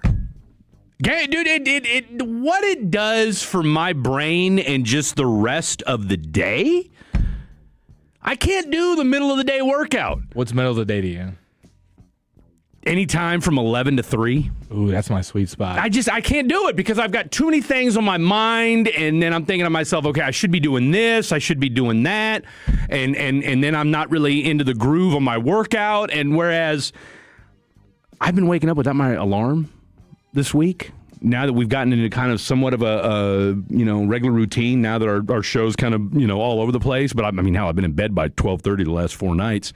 7 o'clock, no. Look at you. No alarm. Boom. Drink my coffee. Check my emails. Your boy's got 3 or 5. I mean, I'll tell you what. The AI agents that I got going on right now. I mean, look, it's. They're doing the work for you now. I'm like Fred Musk out here. Okay, seriously. It's we're about to take it over. I'll send it to you later too. I got a sports radio agent that I'm working on as well. Gonna do our job for us. Prep wise, yeah. Wow. No, absolutely. We just show up and there's a full paper. Well, it's going to give us kind of the stuff we need to look at, as far as because like I said, we have jobs during the day, right? And so now that's picking back up again, exactly. Come on, bro, I'm right. I got you, bro. I got you. So no, but give us all the Latif news. Look, if that's the news you want, that's the news we'll get. There's still going to be a manual aspect of it too, though. So let's not forget that. Boring. Next story. Not fun. Bro, 105.3 is not on the Molly market. Molly market. It was a joke about the Poly market. And let's see. Last thing. Is that a squeaky chair or a squeaky door? I keep hearing the last few days. No, that's the squeaky. That's Fred moving the mic. That's the squeezy. That's the squeaky microphone arm is what that is. So anyway. All right. Want to talk about the Rangers? That's enough. Listen, you know what? Here's what we're going to do. We're going to talk Rangers next. We're going to get into some Cowboys probably in the 9 o'clock hour. We got our boy Ahmad Moses who's going to join us in studio at 8 o'clock. Looking forward to that. Kind of the journey of a NFL hopeful. You don't get to hear from that. I mean, you hear it, but you don't. You're about to hear it live and in person from somebody right here in the DF Dub. That's going to go down at 8 o'clock. Looking forward to that. But when we come back, your Texas Rangers sitting at 10-9 on the season. How are we feeling? Because, look, we're halfway to that 40-game mark that we kind of all designated before the season started as, okay, can you get through this first 40 games? You got the Dodgers, you got the Yankees, you got Seattle twice. Like, there's a lot going on in those first 40 games to give you a barometer where this baseball team is going to be at. I said 23-17 was my kind of thought, where if you're 23-17 at the 40-game mark, you're going to be feeling pretty good about things. Where are we when it comes to that? Discuss that and more. Don't go anywhere. This is The Fan After Dark. Coming up Friday morning on Sean.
Classic Chevrolet. If you're in the market to upgrade your vehicle, get to Classic Chevrolet in Grapevine, #1 Chevy dealership in the world, 3 years straight. They've got more new Chevys than anyone, all priced to sell. Visit ClassicChevrolet.com. This is Texas. This is Classic Chevrolet. Together, let's drive, relax, enjoy the difference. Based on new Chevy registrations 2023 through 2025. It's enough out of you, Dylan. Yeah, it's enough out of you. We've heard enough. 2024, 2025. When does 2026 come out? Well, I think you got to wait for the year to be over. What is new in 2026 cars? Like, what's the thing they're doing in 2026? You know, because even your Hondas, your Chevys, your Fords, they'll self-driving. Like 2026, the new models will always have something where it's like, hey, it might be a Civic, but it's a 2025 version. I mean, I think they just, they'll add like an extra cup holder or something like that. Self-driving that you think a lot of these cars are doing? I mean, I watched a thing the other day with a self-driving Tesla where they just had the video. Hey, that's a Tesla, though. I mean, they had that from the beginning. They've had self-driving. I drive a Ford Ranger, man. That's what I'm saying. If you got the 2025 version, there's probably 2026. The 2020. I'm sure there's some tech you'd be like, oh my gosh, this is so heck update it.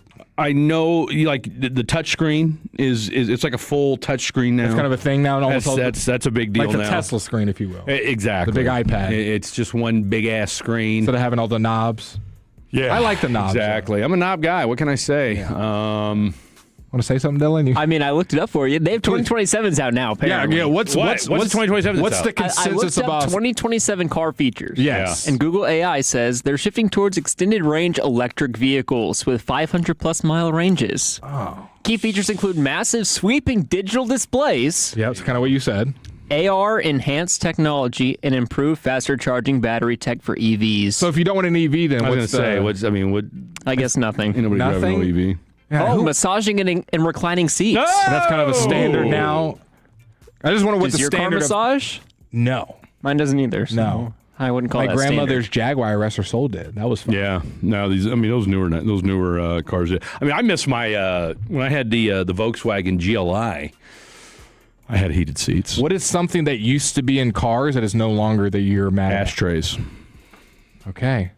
Cigarette lighters. There's one in my car. Is that an ashtray? Yeah. Is a cigarette lighter something that's gone away from new cars? Well, you still got the volt spot or the charging spot, but now it's just you actually can plug in, adapters and what have you for it. It's not like, someone just said visit Autoblog for car news. Okay, we're not like trying to get like deep into it. We're just trying to give To find out more about the latest car, go to Fan After Dark in the 9 o'clock Do you hour. work We'll for tell you more. Autoblog? I don't know. I'll tell you what you do know. 10-9 right now. Your Texas Rangers. They win today. Yeah, they did. Put up a 4 spot in the top of the 9th inning. Almost blew it. Shout out to Wyatt Langford. Almost did. But that'd have been one way to lose the game, right? Dropping a pop fly, letting 3 runs score. Well, Langford ain't gonna do that. He's a baller. I mean, he did do that. He did miss it. Oh, he did? Yeah, he missed a pop fly and left, and 3 runs scored. That's the only reason they were in this. Oh, they were up 6-3 or 6-4. I apologize. To the plate. Swung on and skied to left. This might be playable. Coming on is Langford. Still coming toward the line. He dives. He can't get it. Okay, so he dove. No, Dylan. Diving is saving him in this clip. I'll show you. It is. If they don't lost, bad? It's bad. It's pretty bad. He didn't know where the ball was. He had no idea where it was. It's a midday game in Sacramento, people.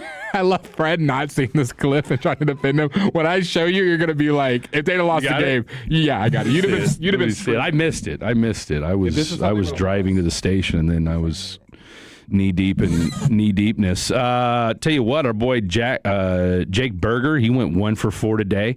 Josh Young, don't call it a comeback. What a season he's having. He got off to, as we all know, a rough start, but he's now batting .263. He had 3 hits today, including a home run.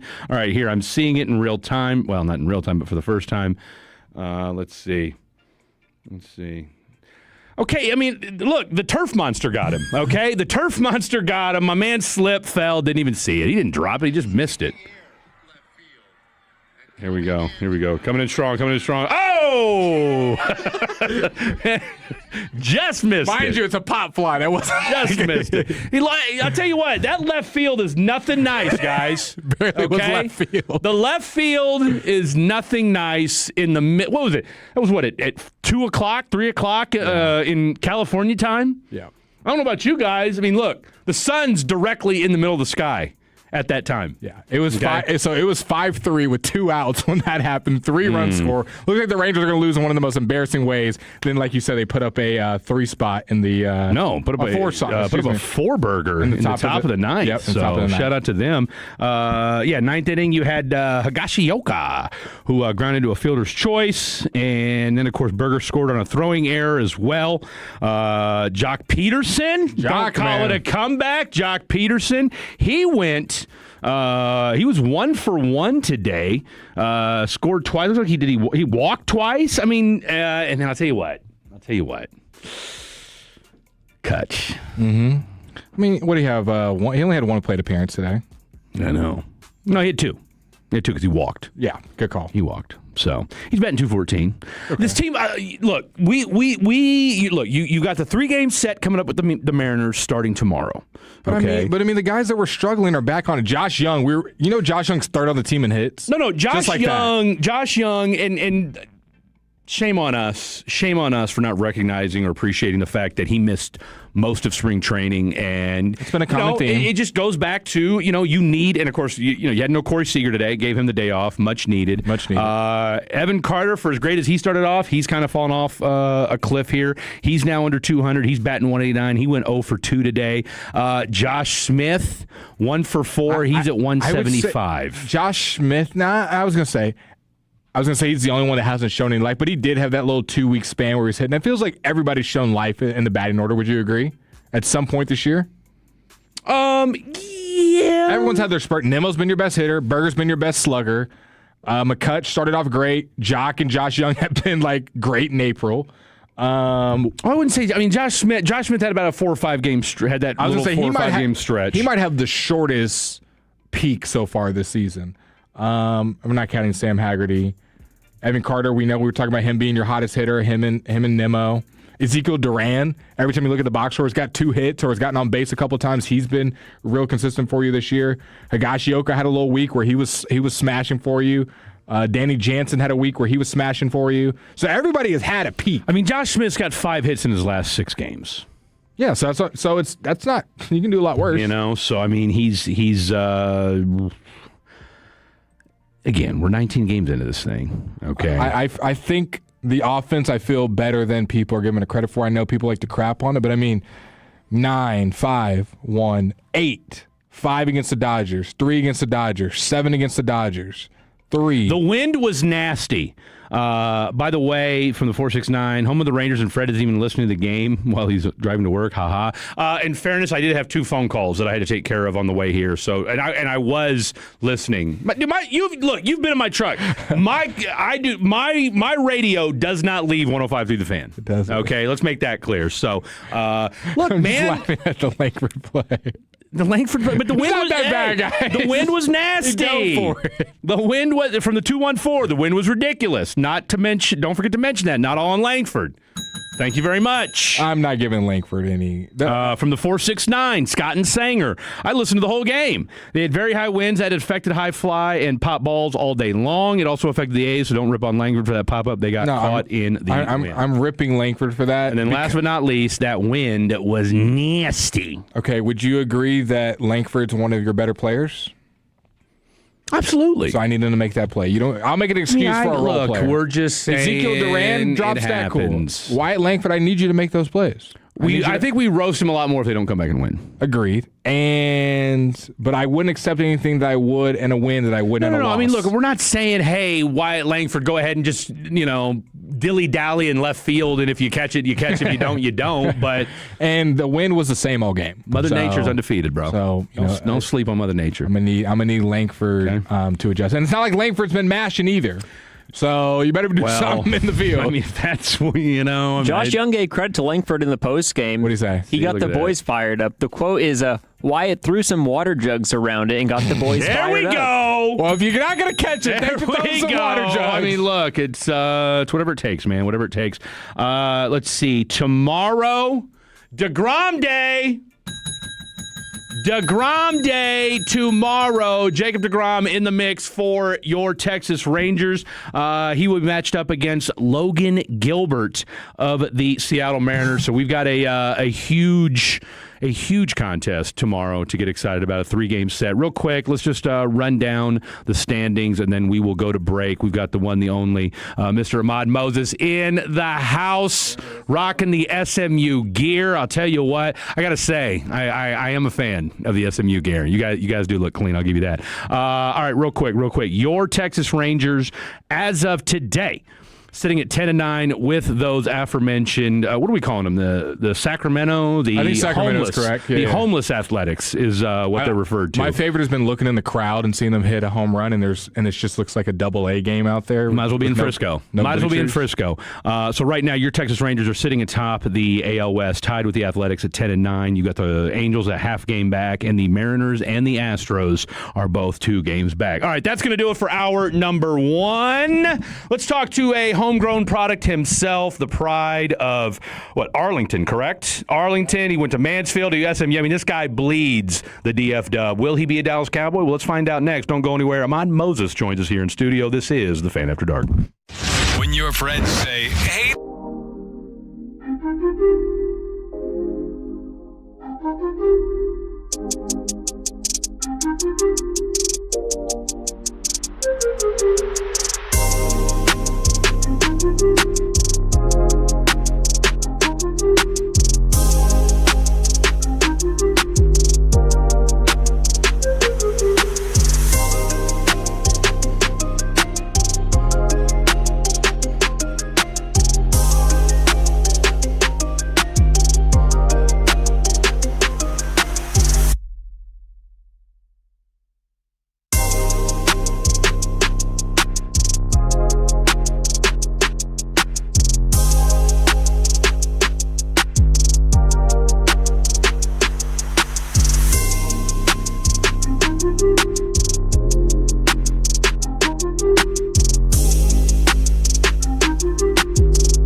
our D&M Leasing Studios. This is The Fan After Dark on 105.3 The Fan.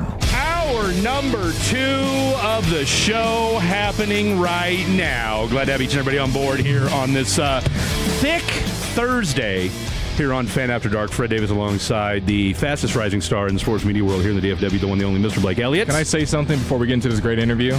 People are crying, crybaby cheesing on the text line talking about Wyatt Langford. Wyatt dropped the ball. I showed you the video. He's a promising all-star. Yeah. It should be your second best player on the team, and we got people texting in, no need for it, trashing him after the wind pushed the ball 50 feet. Langford, you're an idiot for ripping on Langford for that play. It's okay to say you don't know what you're talking about, Blake. Wyatt Langford should have caught that ball. It doesn't matter. He didn't catch it. The Rangers still won, and Wyatt's still a great player. But let's not make excuses for players when they do things that are wrong. Just because you like the player. I don't think we're making an excuse, but to say that it didn't affect the play would be disingenuous. No, the wind did affect the play. Yeah. But was Wyatt Langford the only one that had the weather affect him today? Well, it was all 8 players unaffected by the wind. The wind giveth, the wind taketh away. The wind, if it's not for the wind, Josh Young doesn't hit that home run. Don't accept something in a win that you would not accept in a loss. That's all I'm saying. Okay, Tony Robbins. Okay, Tony Robbins. Move on from it. All right. Let's welcome, and look, we love when we look. Nobody does better interviews than us. I'm just going to say that right now. Shout out to Fred and Blake.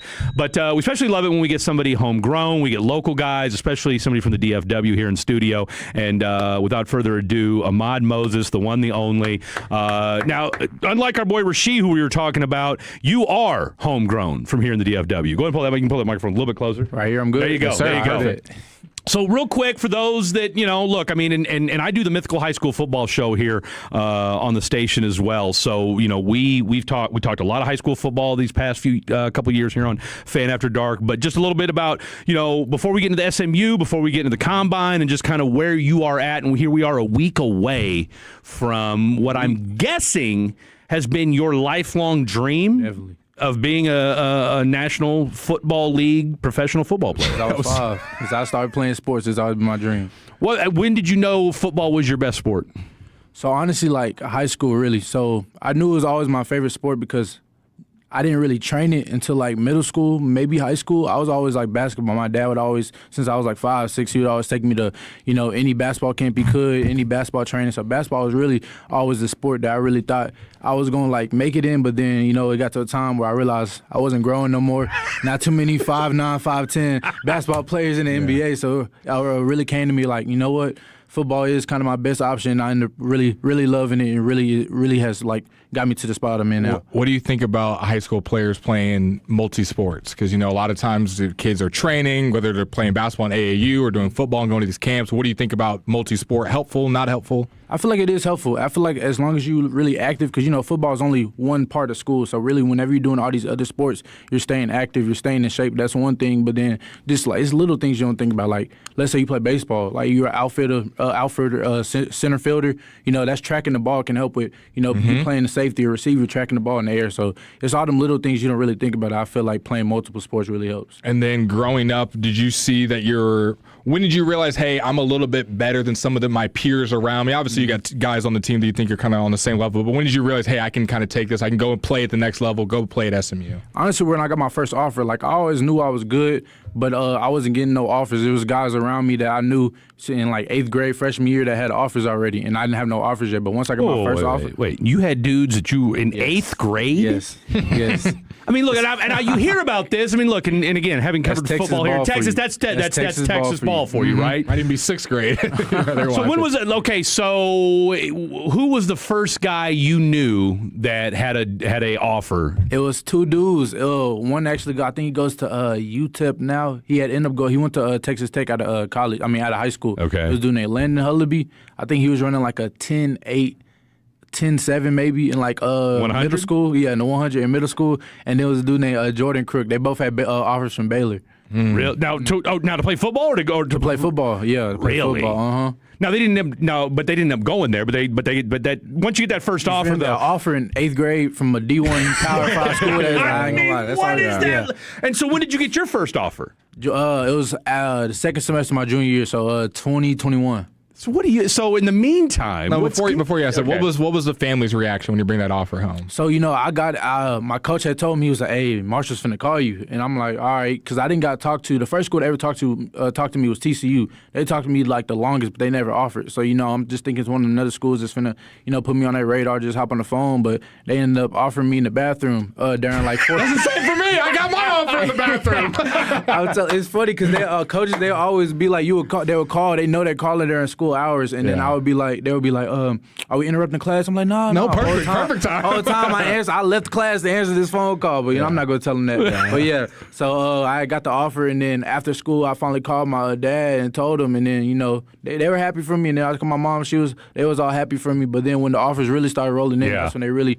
Now it's a business. And is that really what? And because you always hear that all it takes is once that first school offers you, then other schools are like, all right, obviously if one school thinks enough of them, we'll go ahead and start doing it. So Marshall, the Thundering Herd was the first school to give you? That was the first school, and it's funny because I got my first 5 offers all in 1 week. So it was like all it took was one school to throw the offer, and they all started coming. All the coaches are connected, man. Hey, it's funny though because Utah and TCU were the first schools to talk to me. They never offered me. When Utah finally offered me, because Utah State offered me for my 4th offer, like 3 hours later, Utah offered me.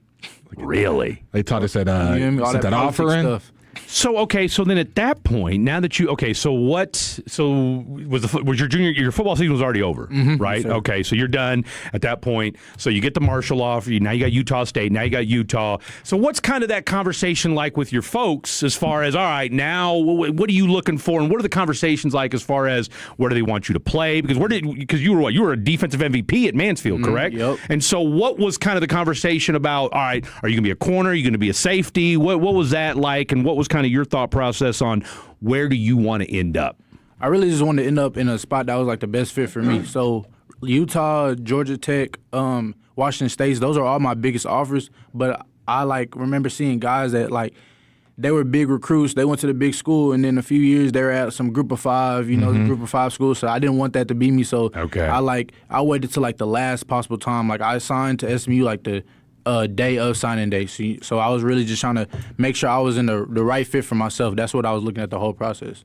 So when did SMU come on board? So actually I was committed to UTSA, and when I committed to UTSA, SMU had offered me because the old staff at SMU, when Dykes, man, right there, they never offered me. So but right when they left and then Lashley came and took the job, that's when I finally got the SMU offer. Really? Mm-hmm. So had Lashley talked to you at all prior to? Nope. He didn't talk to me when he was at Miami. As soon as he got, I guess, it was a dude named Coach Natty. He works on the staff. He came to my fourth round playoff game. He came to the game. I guess he watched me. He saw enough.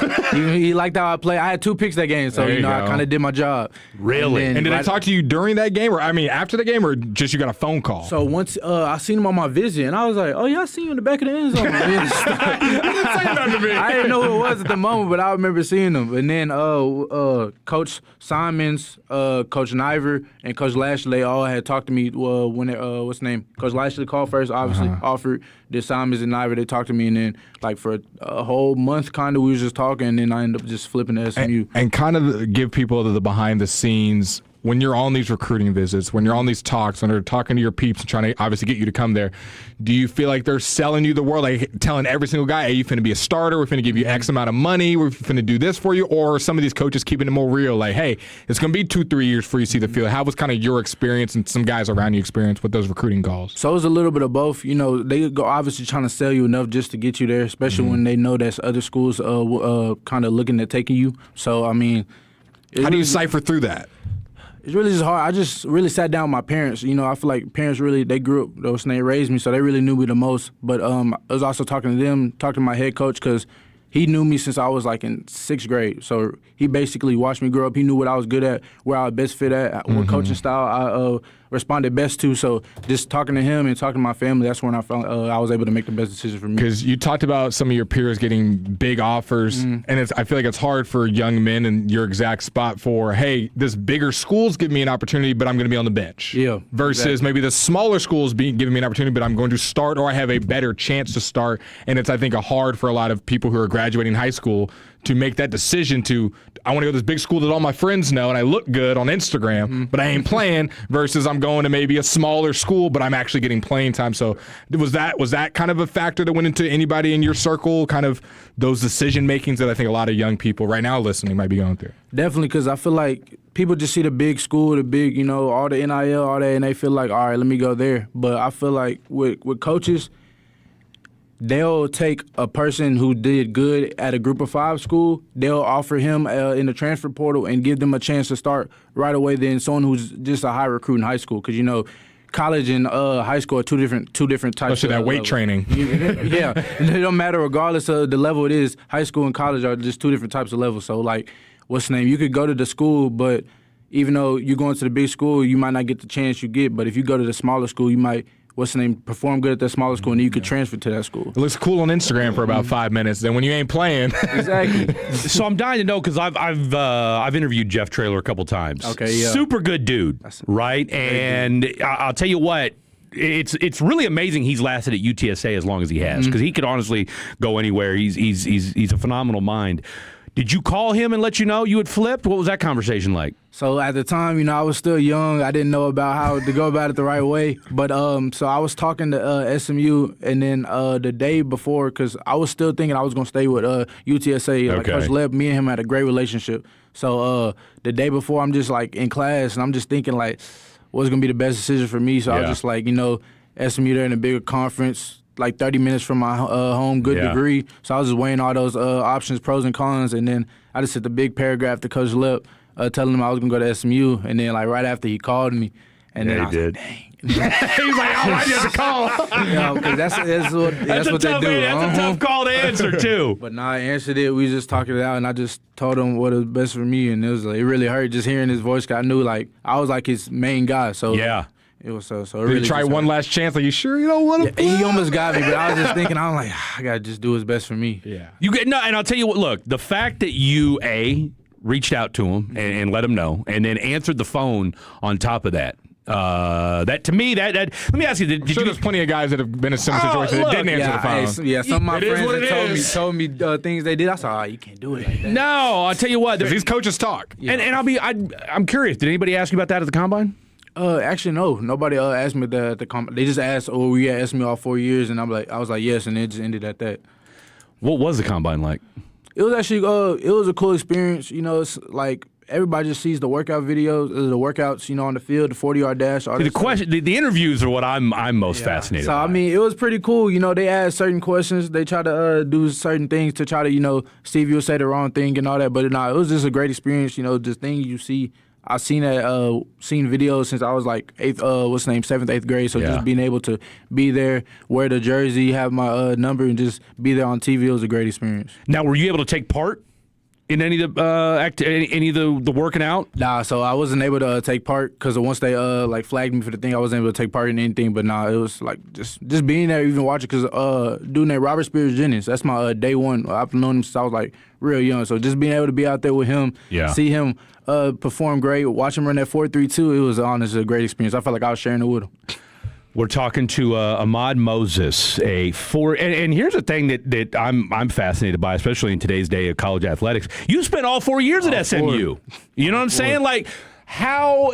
First of all, you played all 13 games as a freshman. All right, so obviously, I mean, you went in and made an impact right away. Yep.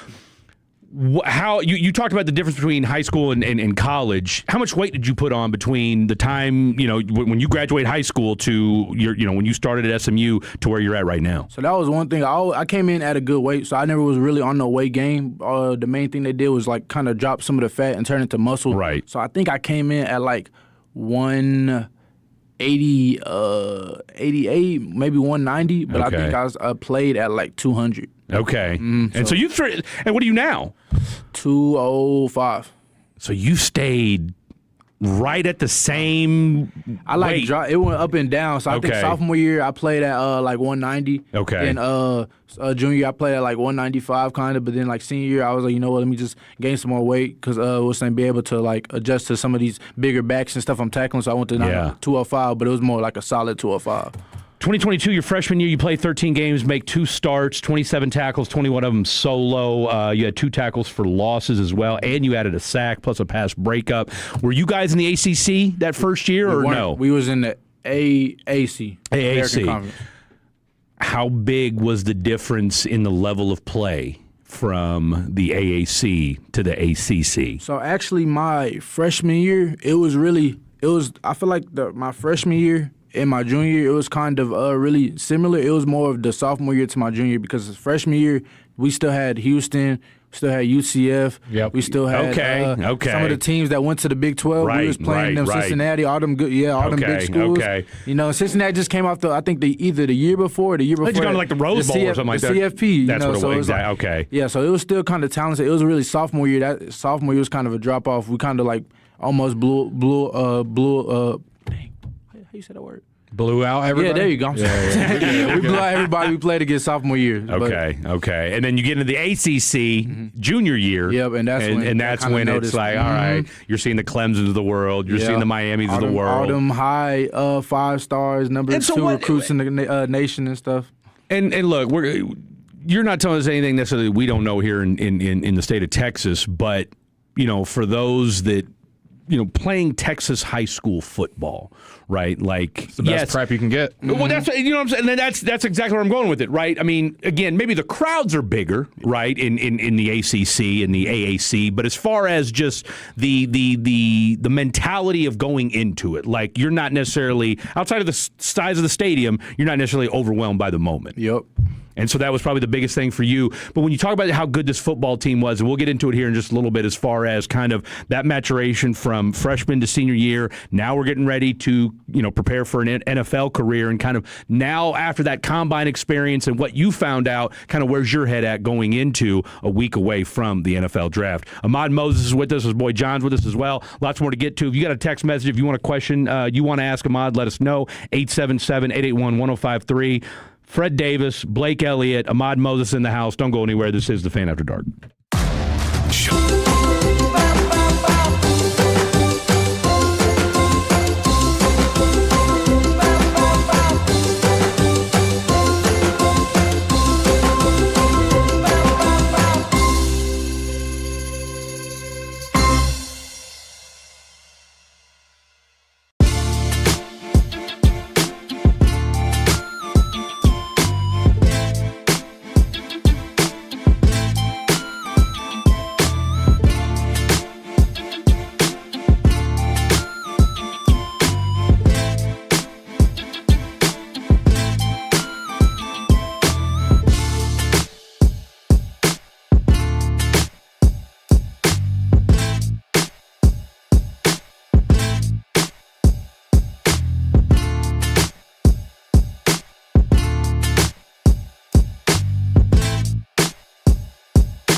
on the Fan After Dark and concluding and not extenuating, but what's the word? What the hell are you trying to say? I'm trying to say extending. That's the word I was trying to say. Extending the beautiful interview we've got going on with Ahmad Moses, joining us from SMU, talking about his draft story, or hopeful to be in the league. So we have somebody to root for. Oh, he's going to be in the league. Someone that we can root for. It's just a question of where will he be in the league. Look, there's two teams in my mind that make the most sense for Ahmad Moses.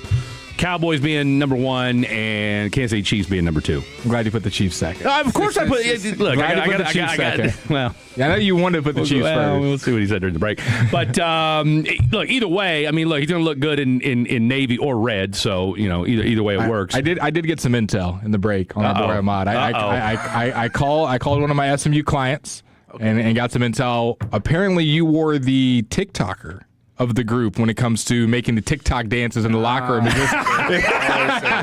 is what was told to me. Who told you that? I don't know. Bernie told me that when there were dances going on, when there was videos that needed to be made, that Ahmad was the one that, You could say something like that. orchestrated all of this. How does that kind of thing, kind of the new gen, help team morale for, we've got a lot of older listeners that might say that's distracting. What would be your argument against that, of kind of how it helps team morale? We see Jared McCain doing it with the Thunder.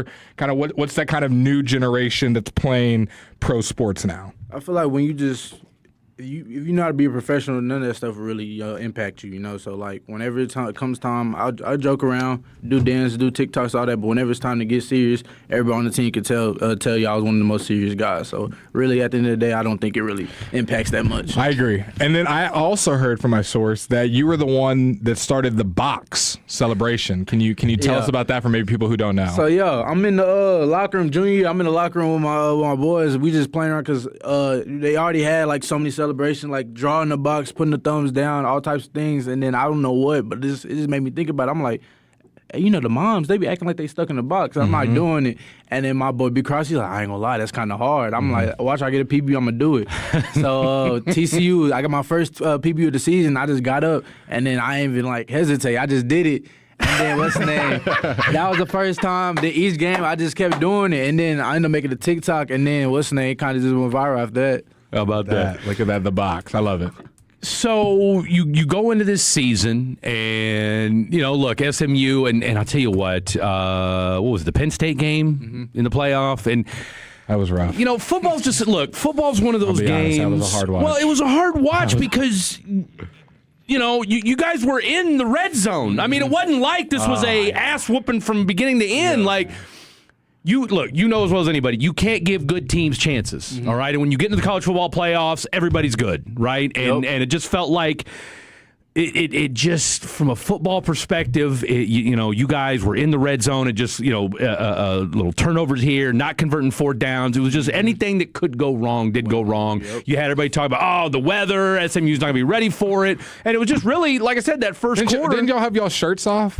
I had my shirt off. Yeah, the weather didn't really affect me. I would say that, but yeah, I mean things happen. But it was just one of those things. And then so what was it like going from making it to the college football playoffs? And you had some folks saying, hey, you guys didn't belong there, whatever. You went out, you represented, you did your thing. And then what was kind of like going into this senior year, just from a team expectation of getting back into the thick of things in the ACC. You had a better Miami team. You had a team that in Clemson, who allegedly was supposed to be a national championship contender, and that fell off real quick. Took care of that. Real quick. And hell, you guys were one of the few teams that beat Miami this year and handled your business there.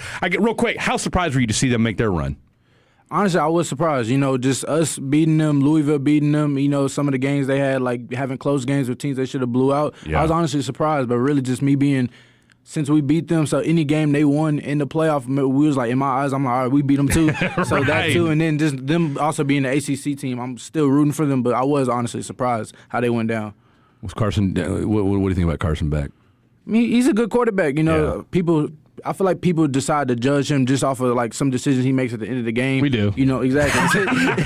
It's safe to say. It's safe to say. How you perform in the clutch is really how people are going to judge you. So it's like you could go 35 for 35, but if that that 36th attempt is a pick six to end the game, that's just how it's going to go. That's all we're going to remember. Yeah. That's all we're going to remember. And I think we can all agree his arm just isn't the same, right? Like whatever happened to him at Georgia with that elbow, it just feels like. I mean, we saw it in the last play of the national championship game, right? I mean, it was as simple as that. So, what was kind of your feeling going into this season about what did Ahmad Moses need to do in his mind? Not just from. I mean, look, we know you're a team leader, and we knew you were going to ball on that front. But as far as all right, what were you hearing whispers wise? As far as hey, where am I going to go in the draft? What did you need to do for you to get to where you wanted to go or put yourself in a good position to be drafted next Thursday? All about me. It was really just about finishing. Coach Grizz in the weight room, my strength coach, he always tells about like finishing. Coach Lashley always be like, we got to finish everything. So in my eyes, I was just like, I just got to finish off strong. I had a good junior year, had enough, made a good enough plays. And I didn't get as much reps as I got my senior year, so just off the plays I made, I still got honorable mention. So in my eyes, I was like, all right, I'm going to play way more. I'm the true starter, so really all I got to do is whenever the play comes to me, I just got to make the play. I can't do too much, can't do too less. As long as I just do my job and be in the right position, the play is going to come to me, and I feel like that's really what happened my senior year. So a few amount of guys go D1, but even fewer amount make it to the league. What separates the guys that play D1 football to the guys that make it to the NFL? It's just really just like your determination, honestly. Just like what do you do every day that leads to that decision? I feel like some days you can't. I feel like whatever you do, how you do something is how you do everything. So little things, even like when it comes to the classroom, I feel like at the end of the day, if you just like know that what your main goal is, and if you put that in your head that all right, whatever I do, it got to lead to this main goal. I feel like that's how people basically go to the next level. And then when it comes to being a DB, it's easy to be taken out of the game in a good way, where you're not engaged because they're throwing the ball to the other side. They're not targeting you. And that's a good thing as a DB. Yeah. How do you stay engaged in those moments where, hey, I haven't gotten the ball in a quarter and a half, but I'm not going to make the game-winning play, and if I don't, everybody in the stands and the media is going to be crushing me. You just can't get you can't get bored with the fundamentals. That's what coaches would say. So even though like, especially me playing in the deep safety, playing in the post, a lot of times where I'm just pedaling, breaking, the plays getting made before, especially like when I'm playing a team that doesn't have a good O-line, because I've always played with a good D-line. So D-line sometimes going back to getting sacks, and I'm just in the post bored. But like in my eyes, I'm like, all right, the play is eventually going to be a time where they need me, the ball is thrown, and I got to intercept the ball. So really just staying level-headed and just knowing that I got to do my job whenever it comes. What's the hardest, I wouldn't say, since you're obviously back there, what's the hardest route concept to guard? Where you're like, man, this is the one where I'm hoping we got the right defensive play call. I feel like the hardest concept is whenever you're at a deep safety and then they run like a dig with a post behind it. Because sometimes like the dig might be wide open, but you don't want to break on the dig because there's a post behind you. So it's been a lot of times, especially at practice. I messed up a lot of that at practices because I would get the dig and then the post would be open behind me, or I would get the post, and which one I'm supposed to do, but it's just like the dig is still a 15, 20-yard gain. So that's probably one of the hardest concepts, I think. And how do you combat that? Is that like communication with your other safety, with the defensive coach, just knowing you and knowing the kind of the tendencies of the offense and the receiver? How do you combat that the most so that that doesn't happen? Yeah, it's really a communication thing, but also just a thing of really trusting your coach, because they're like, all right, even though the dig might get completed, if the linebackers and stuff do their job, eventually it's going to be an overthrow to where you can make that play, or it's either just a catch and tackle thing. So it's like, that's what one thing is like, you can't make every play. That's what my coach would tell me. He's like, even though, so I know he knows that I want to make every play, but sometimes you just got to do your job, and then that's where it comes down to. What the hell happened to Cal? To? What the hell happened against Cal? I don't know, man. Because y'all, we were thinking ACC title. Yeah, we was too. And I think is that what got it? I think that's what it was. We would look past them to like, all right, what team are we gonna play in the championship? And then I feel like in college football, anybody can win the game, so you can't overlook. Because that game was at Cal, wasn't it? Mm-hmm. Yeah. No, I remember listening to that on the radio, and I was like, man, what are we doing? I guess it was just more of because I think they just lost their coach a few days before the game. Okay. So whenever that happens, it's either a completely different team, negative or positive. Oh, you don't know what you're gonna get. Exactly. You don't know what you're gonna get. Positively, they ended up coming out there, kind of stepping on. Now, credit to you guys, because then you did come back and you won your bowl game. All right, you won the Holiday Bowl. Yep. You were the defensive MVP, and so. That's your last chance. Now, you did play in the All-American game, and you played in the East-West Shrine Bowl as well, right? Bowl, yep.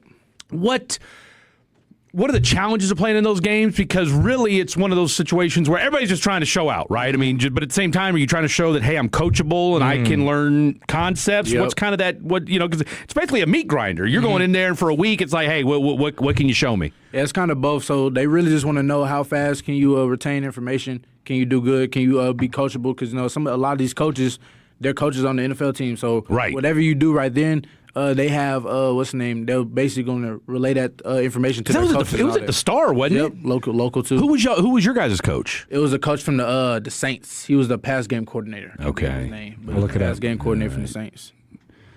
We don't know who that was, do we? Anybody? What did you learn? What did you take away from that game? Terry Joseph? Terry Joseph. What did you take away from that game?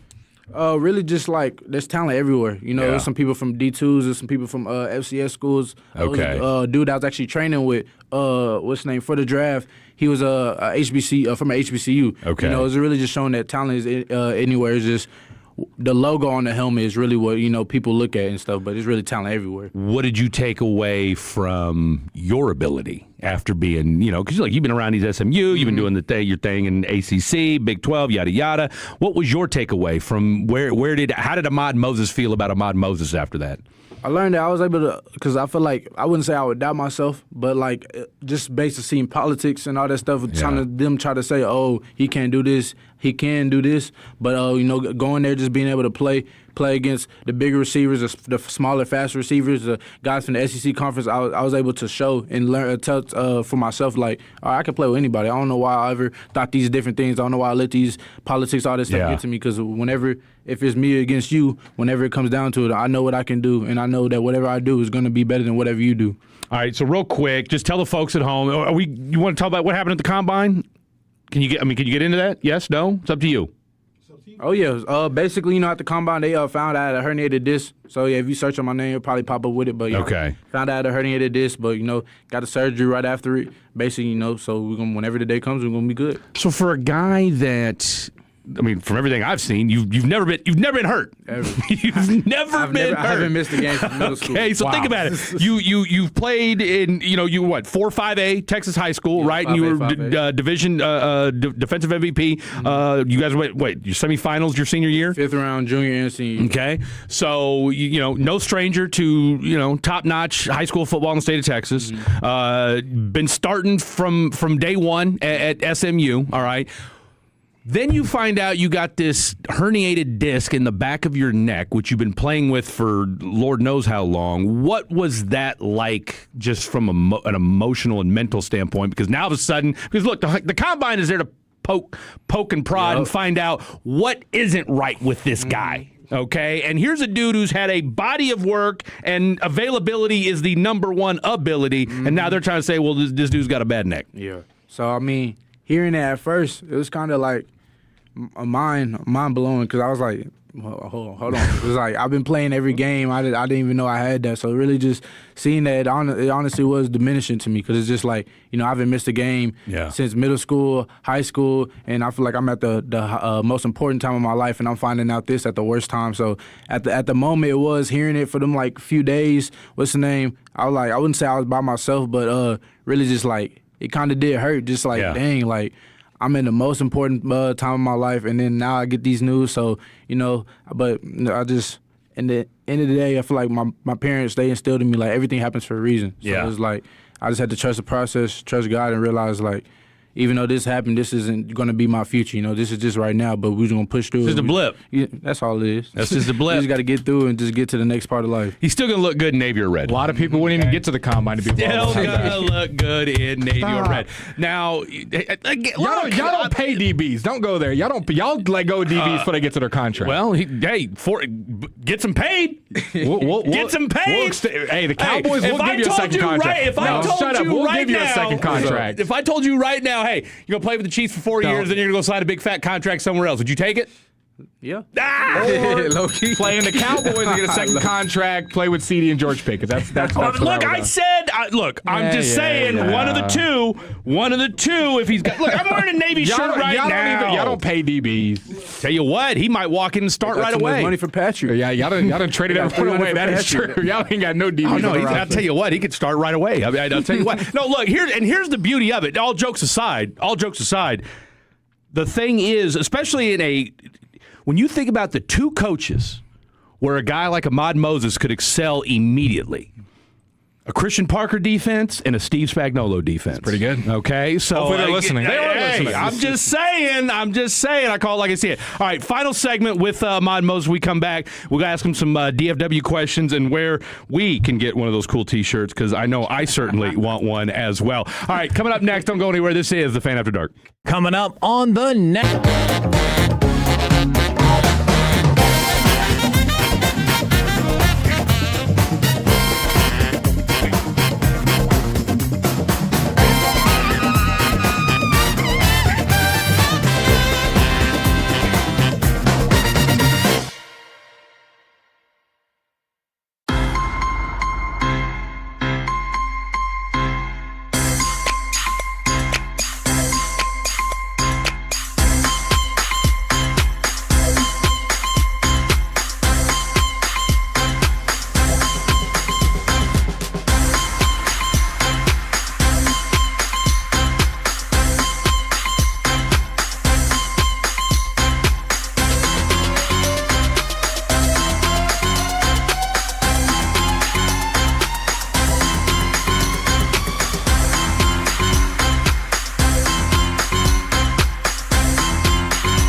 ClassicChevrolet.com. This is Texas. This is Classic Chevrolet. Together, let's drive. Relax and enjoy the difference. Based on new Chevy registrations 2023 through 2025. Welcome back in. This is the Fan After Dark right here on 105.3 The Fan. Fred Davis, Blake Elliott. We've got the one, the only, Mr. Ahmad Moses, the pride of the DFW himself. DFW Sports the best, right? Hold on. Yeah, for sure. Sorry to hit you with that. DFW Sports is the Mecca. Texas is the Mecca, and then DFW. I mean, we got talent all over the NFL. Yeah, I don't know if you realize my high school had one state, but all from like I think from 3A to 6A, all the high schools at one state were all DFW schools. DFW, man. All DFW schools. Well, except for North Shore did beat Duncanville this year. Oh yeah, we talking about football. My fault. I was talking about basketball for a second. Oh, I was like, yeah, basketball. Yeah, they were all DFW. Oh no, basketball-wise, the DFW was off the hook this past year. Yep. It really, really was. Although I catch a lot of flack for this. I did spend 12 years in Houston. God, here we go. In H-Town. Oh, here we go. What you got for us? Go ahead, Tola. Just close your ears. All I'm going to say is this when it comes to the Dallas versus Houston debate. If Dallas is better, we'll end it. Look, I got no love for the DFW. I compliment love sandwich. You hear it, Dylan? Compliment sandwich. Here it comes. The only thing I'm going to say, Houston's got better rappers. Okay. I mean, we got your top three from Houston. I mean, look, Scarface, number one. I might be young. I ain't gonna lie. I don't know what that is. I might be young. It's okay. It happens to me every show. It happens to me every show. You gotta play a song. You guys don't know who Scarface is? You gotta play a song. You know who Scarface is, right? You like 30 though. I mean, look, I'm going Scarface, I'm going Slim Thug, and then you probably got to go Zero, and then you can throw Paul Wall in there for Paul good Wall's measure. the only guy I know on that. Like we same old heads. I can't speak for the old heads in Dallas, but I feel like we could just bring some Dallas person. They gonna say the old heads have this old head battle. I mean, we got Pooh Shiesty. Oh, here in DFW. Oh, yeah. Straight from Memphis to Dallas. Yeah. Now, does it count if he's robbing people out of a halfway house? Hey, as long as he can rap, he good. You know? We got TK. We got Big X That's Arlington over there. Come on. You do. I mean, maybe newer guys, but like I said, I think from just an overall standpoint, I mean, you got to go with Houston. So that's my only pushback. That's my only pushback when it comes to the battle of Houston versus Dallas. Was there a lot of what was kind of the Texas breakdown at SMU? On the team as far as where everybody was representing, like a good 70 to 75%. Really, everybody was from Texas. Like maybe even 50% was from the DFW area. But a great amount of the people there is from Texas. Unless they transferred in. So there's probably a lot of trash talking just from a high school perspective. Every day, every day. Okay, every day. It's a different conversation. Whether we talking about basketball, track, football, all type. Oh, did your school have this? What was the school better? Yeah, it was an argument. Now, you talked earlier about you were a hooper growing up. Were you the best hooper on the SMU team? Football team? I became if I get on that basketball court, I'm gonna look like a football player playing basketball. But growing up, I'm sorry, but really? Growing up playing basketball, I was in all the AAU circuits. I played against I don't know if you know Jalen Tyson. Yep. He's on the Cavaliers. I played against him. Okay. In high school, I played against Keontae George. I played against. All right. We're just talking about him. It was a dude. He plays for the Thunder. He got drafted to the Thunder. He went to Kentucky. Who? Kason Wallace? Yeah, I played. So I played against all them people and stuff. But but playing against them, that's when I realized, all right, maybe let me take football seriously. I started realizing it's levels to this. I started realizing that. So when you say you're a football player playing football, or excuse me, a football player playing basketball, I mean, is the jumper still wet or what? No, but That's not what it used to be. Let me get up a layup. I got you with a layup, jelly, all that. But yeah, anything outside the 3-point line, it's either hit or miss. You know what? I can appreciate that. Obviously, football's the dream, but football's not forever. What is Ahmad, some other stuff that brings joy to you, whether it's career-wise or just hobby-wise? Because obviously, football's number one. What are some other things in your life that kind of factor into who you are? No, I like to cook. So what's the name? Whenever I have free time, I throw down a whole meal like soul food. I do like mac and cheese, collard greens, fried chicken. I could do stuff like that. Okay. But is mac and cheese a Thanksgiving dish? It definitely a Thanksgiving dish, but Are you saying Thanksgiving only? Is that what you're trying to say? No. I mean, look, mac and cheese is available anytime, but there's been some controversy about whether or not mac and cheese is a 100%. Nah, I ain't never heard that. Okay. I thought everybody knew that. I thought that's like the first That's what I'm side. saying. You'd be surprised. That's the first side on the list. You'd be surprised. You'd be surprised. All right. Fred's algorithm. It's my mac algorithm. and cheese. Now, eating a turkey outside of Thanksgiving, that's a whole no. You just shouldn't. I don't even know where outside you of get a Thanksgiving, turkey outside of. I don't know if I've ever actually seen a turkey in a, Maybe that's the grocery argument, store. but the mac and cheese, I don't know. Now, are you a turkey or a ham guy? Ham. Ham, right? Glazed ham. What are your ribs like? Ribs, barbecue. Yeah, I mean, can you? I mean, know what I'm saying? But can I do that? Yeah, I mean, I've never anytime I ever did it, it was like I'm making it alongside my dad or making it with my homeboy and his pops. But I feel like ribs ain't that hard. Just pull the membrane off, throw the mustard on there, put the seasonings. Just how long you smoke it really. So who's the better cook, Daddy Moses or Mama Moses? You got to give me a food option first. Because Just my mom's from Louisiana, so any Louisiana food, but whenever it comes to doing stuff on a grill, it's anything cooked outside, my dad got it. Anything cooked inside, my mom got it. That's a good way to put it. Okay. So crawfish is probably a big deal at your place. Yeah, but so my dad, he's from North Carolina, so he didn't really know nothing about crawfish. But but he grew into where he's always doing our crawfish boils and all that. But my mom had to, show him the ropes, learn him up a little bit, put the foundation down, everything, all that stuff. Okay, circling back for Fred brought up mac and cheese. Post football, I asked the hard questions. Thank you very much. What's the other kind of paths you want to do for your life? Just me playing sports, playing football. My whole life, I just want to do something around football. So whether that's me being a sports broadcaster, sports analyst, doing something like this, I feel like y'all have a lot of fun doing this. So it's like I can definitely see myself. We're an doing exception this. to the rule. But yeah, coaching, being a sports trainer, anything just I kind of revolved around sports. I kind of want to do because they say as long as you having fun with it, you never got to work a day in your life. That is true. That is the truth. Now, where can we get one of? Now, tell us Mo 3. Give us the rundown and where can we get one of these Mo 3 shirts? So I hit up this one dude. He did Jordan Hudson. I seen his shirt one day and he sent me the dude. So I had got a big shipment made, but so it's I already gave all the shirts out in the shipment, but I can hit the dude up if y'all really want a shirt. Here, think about it this way. So here's the deal. Blake and I are going to be out at, so the fan is going to be at, 9 different pluckers next Thursday, all throughout the DFW, all right? And we're actually going to be, how far is, I don't know, City View from I don't know, it's South Fort Worth.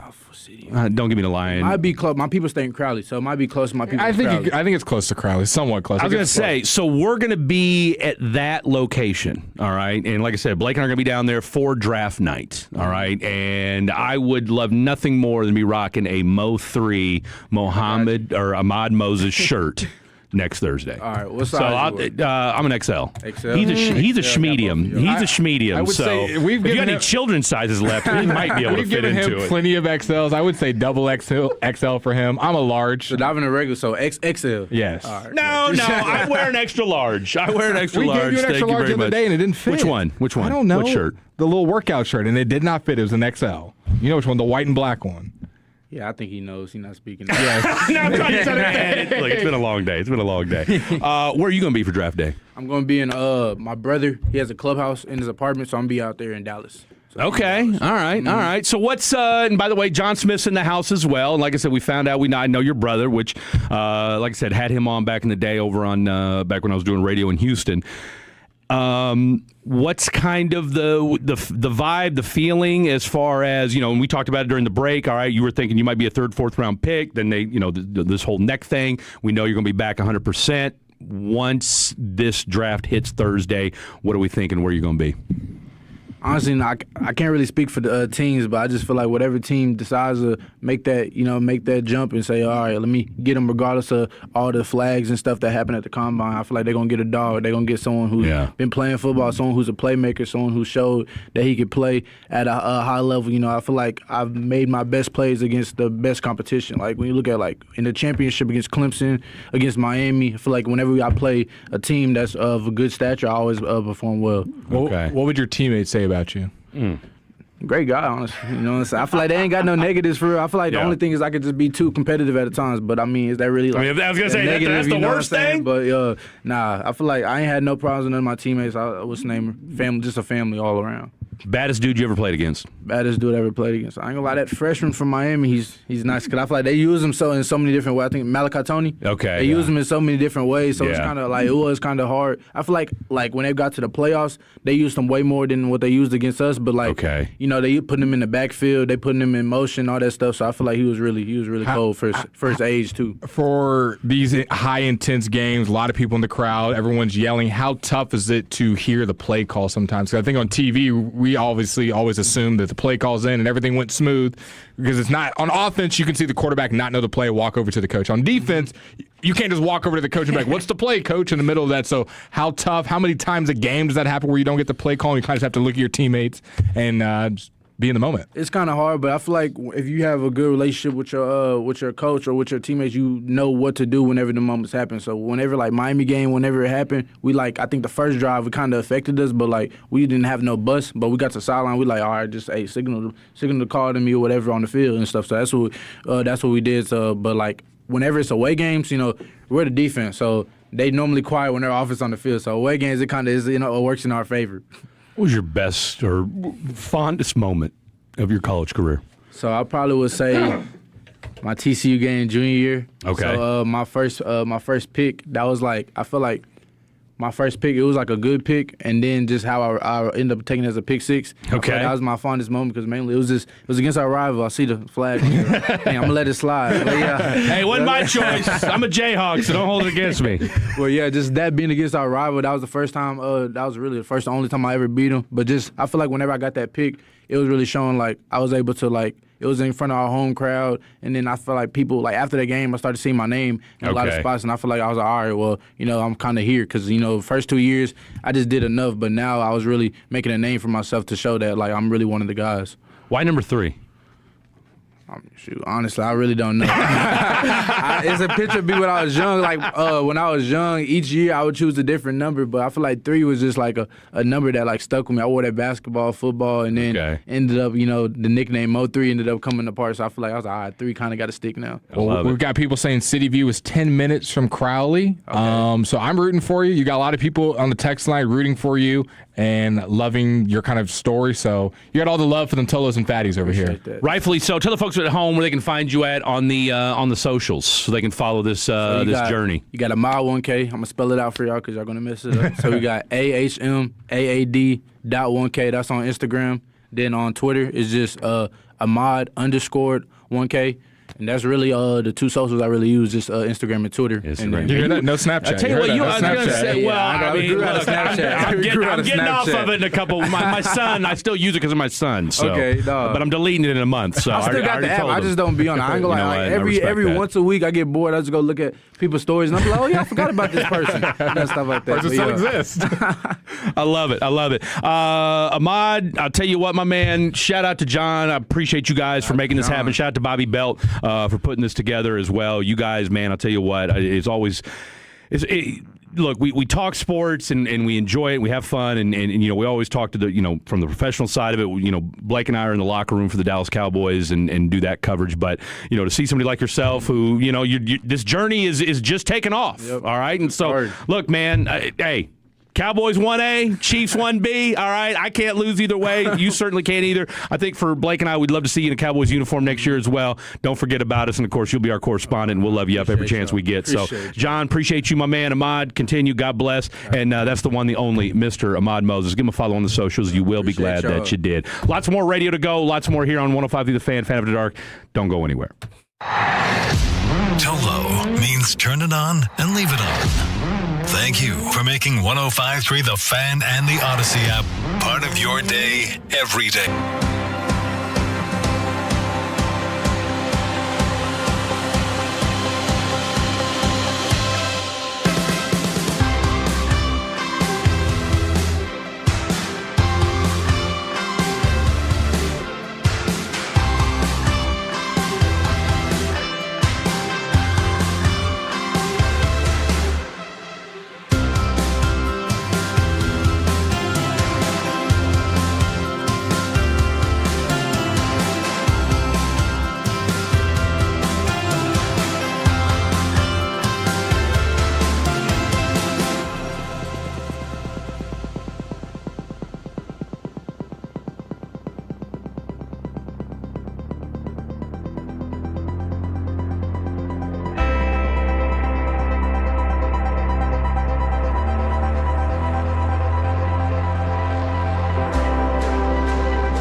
station.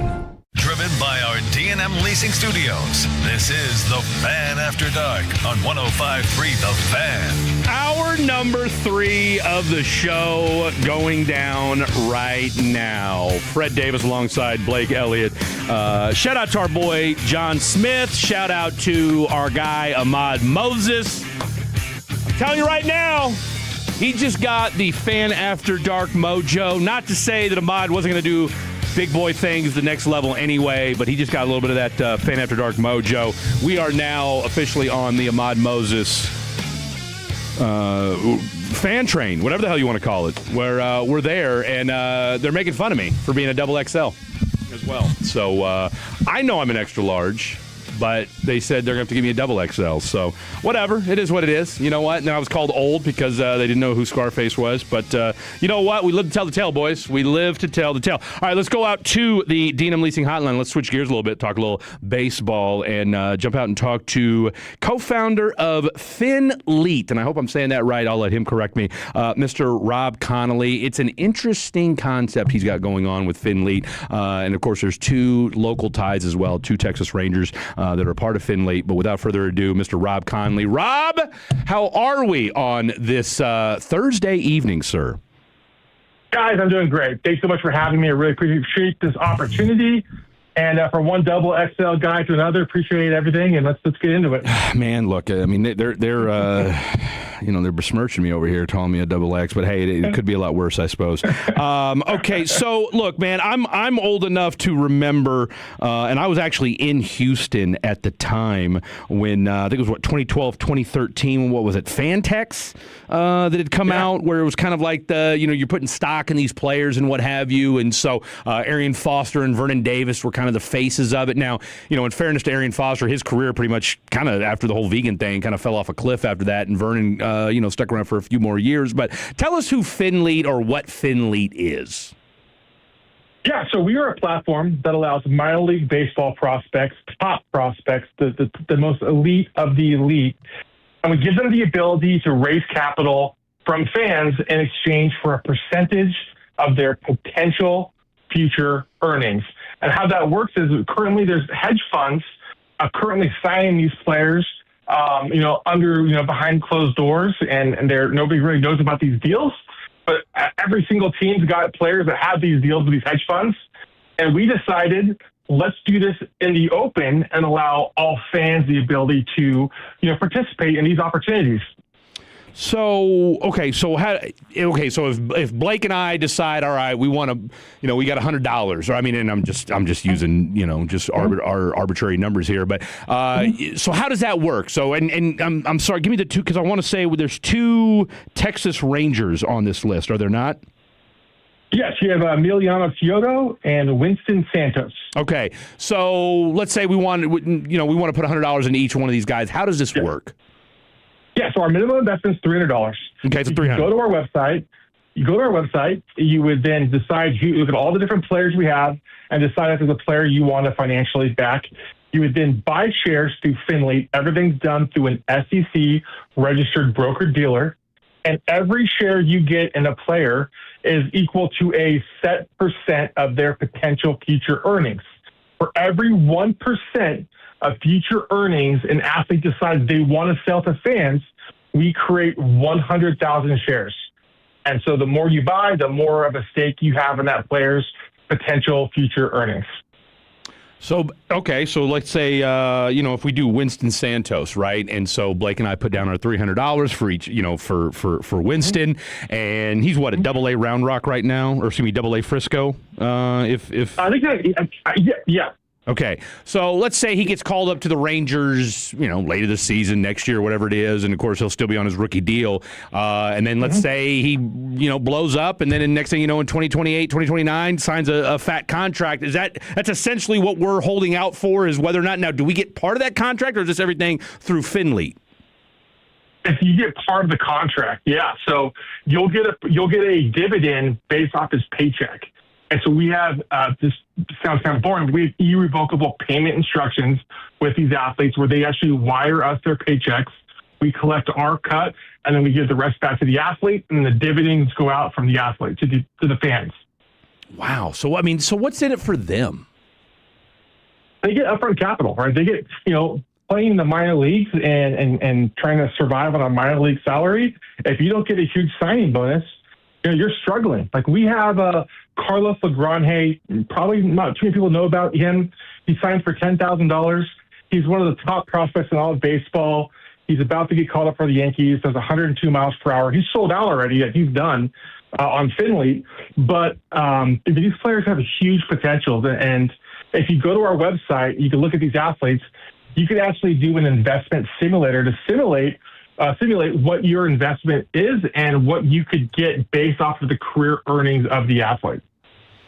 So now what about people that say, well, are you preying on these young men by, let's call it what it is. Most of these guys are, Dominican or, from South America or something like that, or foreigners. And so maybe their family's in a tough spot. And, we've seen situations where, they get, and I'm not saying you're doing this, but, they get, you got, Emmanuel Clase, another guy who, you guys have worked with who had a situation, down in Venezuela. So, how do we make sure everything's on the up and up? And how do you have those conversations with these guys saying, look, we're going to give you some money up front, but by the way, you're going to pay us back on the back end? Yeah, correct. So we have all of our contracts are in English and Spanish. We do video conferences with the agents, with the family, with their legal representation. Everything's in English and Spanish. They do videos. So they understand the risk and the reward. Now, the praying thing, I really just really clarify this. If these athletes don't make it to the major leagues, they own nothing. Like the investors lose everything. So there's that risk factor involved in this where there's no guarantees here, right? And there's humans. But they could, you mentioned Emmanuel Clase, like we can't control what these people do outside of playing baseball, fair. Right? So there's a risk factor here. But on the other side, if they make $300 million, in their career earnings, we're talking about substantial returns potentially. There's no guarantees. But to these investors, if these investments pan out the way we hope they do. And I'm seeing these investment perks here on the website. If you invest $300 or more, you get digital ownership all the way up to $10,000 for a personal connection with a one-on-one with them. Can you talk to me about some of the perks you get when you do invest big dollar amounts? Yeah, for sure. Yeah. So it's really exciting. The more you invest, the more, the things we lay out for the investors. We had somebody who invest $50,000 a few weeks ago to close out the Carlos Lagrange deal. He's going to get to go to a game, play catch with him on the field after a game. So lots of things we try to do to connect fans with these athletes and so they can share in this journey. Because, hey, being in the minor leagues is a lonely road. And the more connections we can help these guys make, it's really a great thing. What's been kind of the response that you've gotten from Major League Baseball and from just the union and what have you? Yeah, so it's an interesting conversation. I had a talk with Rob Manfred. I kind of I saw him at an award show and just kind of stuck up on him, but they really can't comment or say anything if they like this or not like this. They have to be neutral in the situation. We've met with the MLBPA. They know about us. But it's something where it's the player's decision. It's a personal financing decision these athletes are making. And we're trying to give them the best option possible because I feel like the valuations we're providing them versus hedge funds are much more beneficial to the athletes because, 1,000 fans getting a small piece of these athletes is a lot better than one hedge fund trying to really give them the lowest possible offer they could give them. Rob Conley from Finley joining us here. And so what's kind of your, like I said, you mentioned the hedge fund. And again, I know there was some, and I remember reading this and you mentioned this in y'all's, your press release where you had, what was it? I can't remember, was it Fernando Tatis, who had gotten some money up front and then it got into a legal skirmish. And so, I guess the biggest thing, and look, like I said, you're coming on here, which is more than I think any other, like I said, I just remember the Fantex thing and those were with guys that were with professional athletes. And so I guess the thing that, and look, we've gotten some text messages saying, are these, how do we know these guys are legit and what have you? And so how do you push back? Because look, let's be real for a second. You've got, you've got we're gambling on humans, and not to say that we don't do that already in FanDuel and everything else we do, but we're banking on, okay, we're buying stock in this guy's contract moving forward, which again, it just sounds crazy on the surface. And so, what is it? I guess number one, what made you decide that, hey, we want to do this differently? And I guess at the end of the day, how do we, and I'm trying to be careful how I say this, how do we keep it to where, we aren't having guys, that are getting, I don't want to say fleeced, but you know what I'm saying? How do we know that guys everything's being kept on the up and up? Yeah, so, first of all, every one of our offerings go through the SEC, so you can go to the SEC. Is that the website, difference with the other ones? Is that you guys are going through the Security and Exchange Commission? I can't speak for anybody else, but I can just tell you that we go through a broker-dealer. We've gone through all the legal work because, if we're going to do this, we're going to put our name behind this, and we're going to have major investors like, Tim Draper through some of his startup funds. There's a billionaire who's putting their names on these things. We have to make sure everything's being done right. So that's important to us. With the athletes, look, these are high-risk investments. We make sure the athlete is fully aware that, hey, if you make $900 million in your career, you have to understand you're going to owe this amount of money, right? And if you make zero, you're never going to owe us $1. And so this is high-risk, high-reward investing. The one thing that's great about us that I'm really prideful on is that we don't do large 10, 15% future earning contracts. We try to do 1, 2, or 3% future earning contracts. We're trying to tell the athletes, we just want to be a bridge just to get you to where you need to go to make that major league level. Let's just do small micro deals. And instead of a fan spending $300 on a jersey or $500 on a signed 1 of 10 rookie card, here's a way that you can actually help the athlete, give them some support, and be a part of their journey in a meaningful way.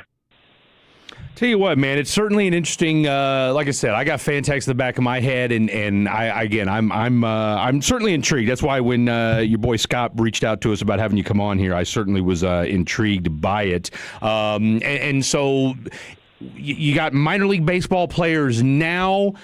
Is this? I mean, are you guys going to branch out? I mean, you got about a dozen or so guys already kind of in the portfolio right now. What's kind of the long-term plan, or is this kind of we're going to see how this thing plays out? Yeah, we're open to any opportunity that makes financial sense for the investors that are participating. We have so much data in baseball. We have minor league baseball players all know about us. We just signed a player with the Dodgers today.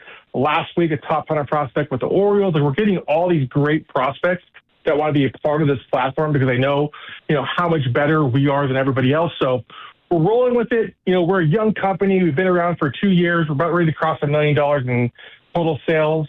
And we're just making the best decisions for our fan investors. And so we're focusing on baseball, and we'll see where the road takes us. Maybe we'll invest in some sports talk radio guys.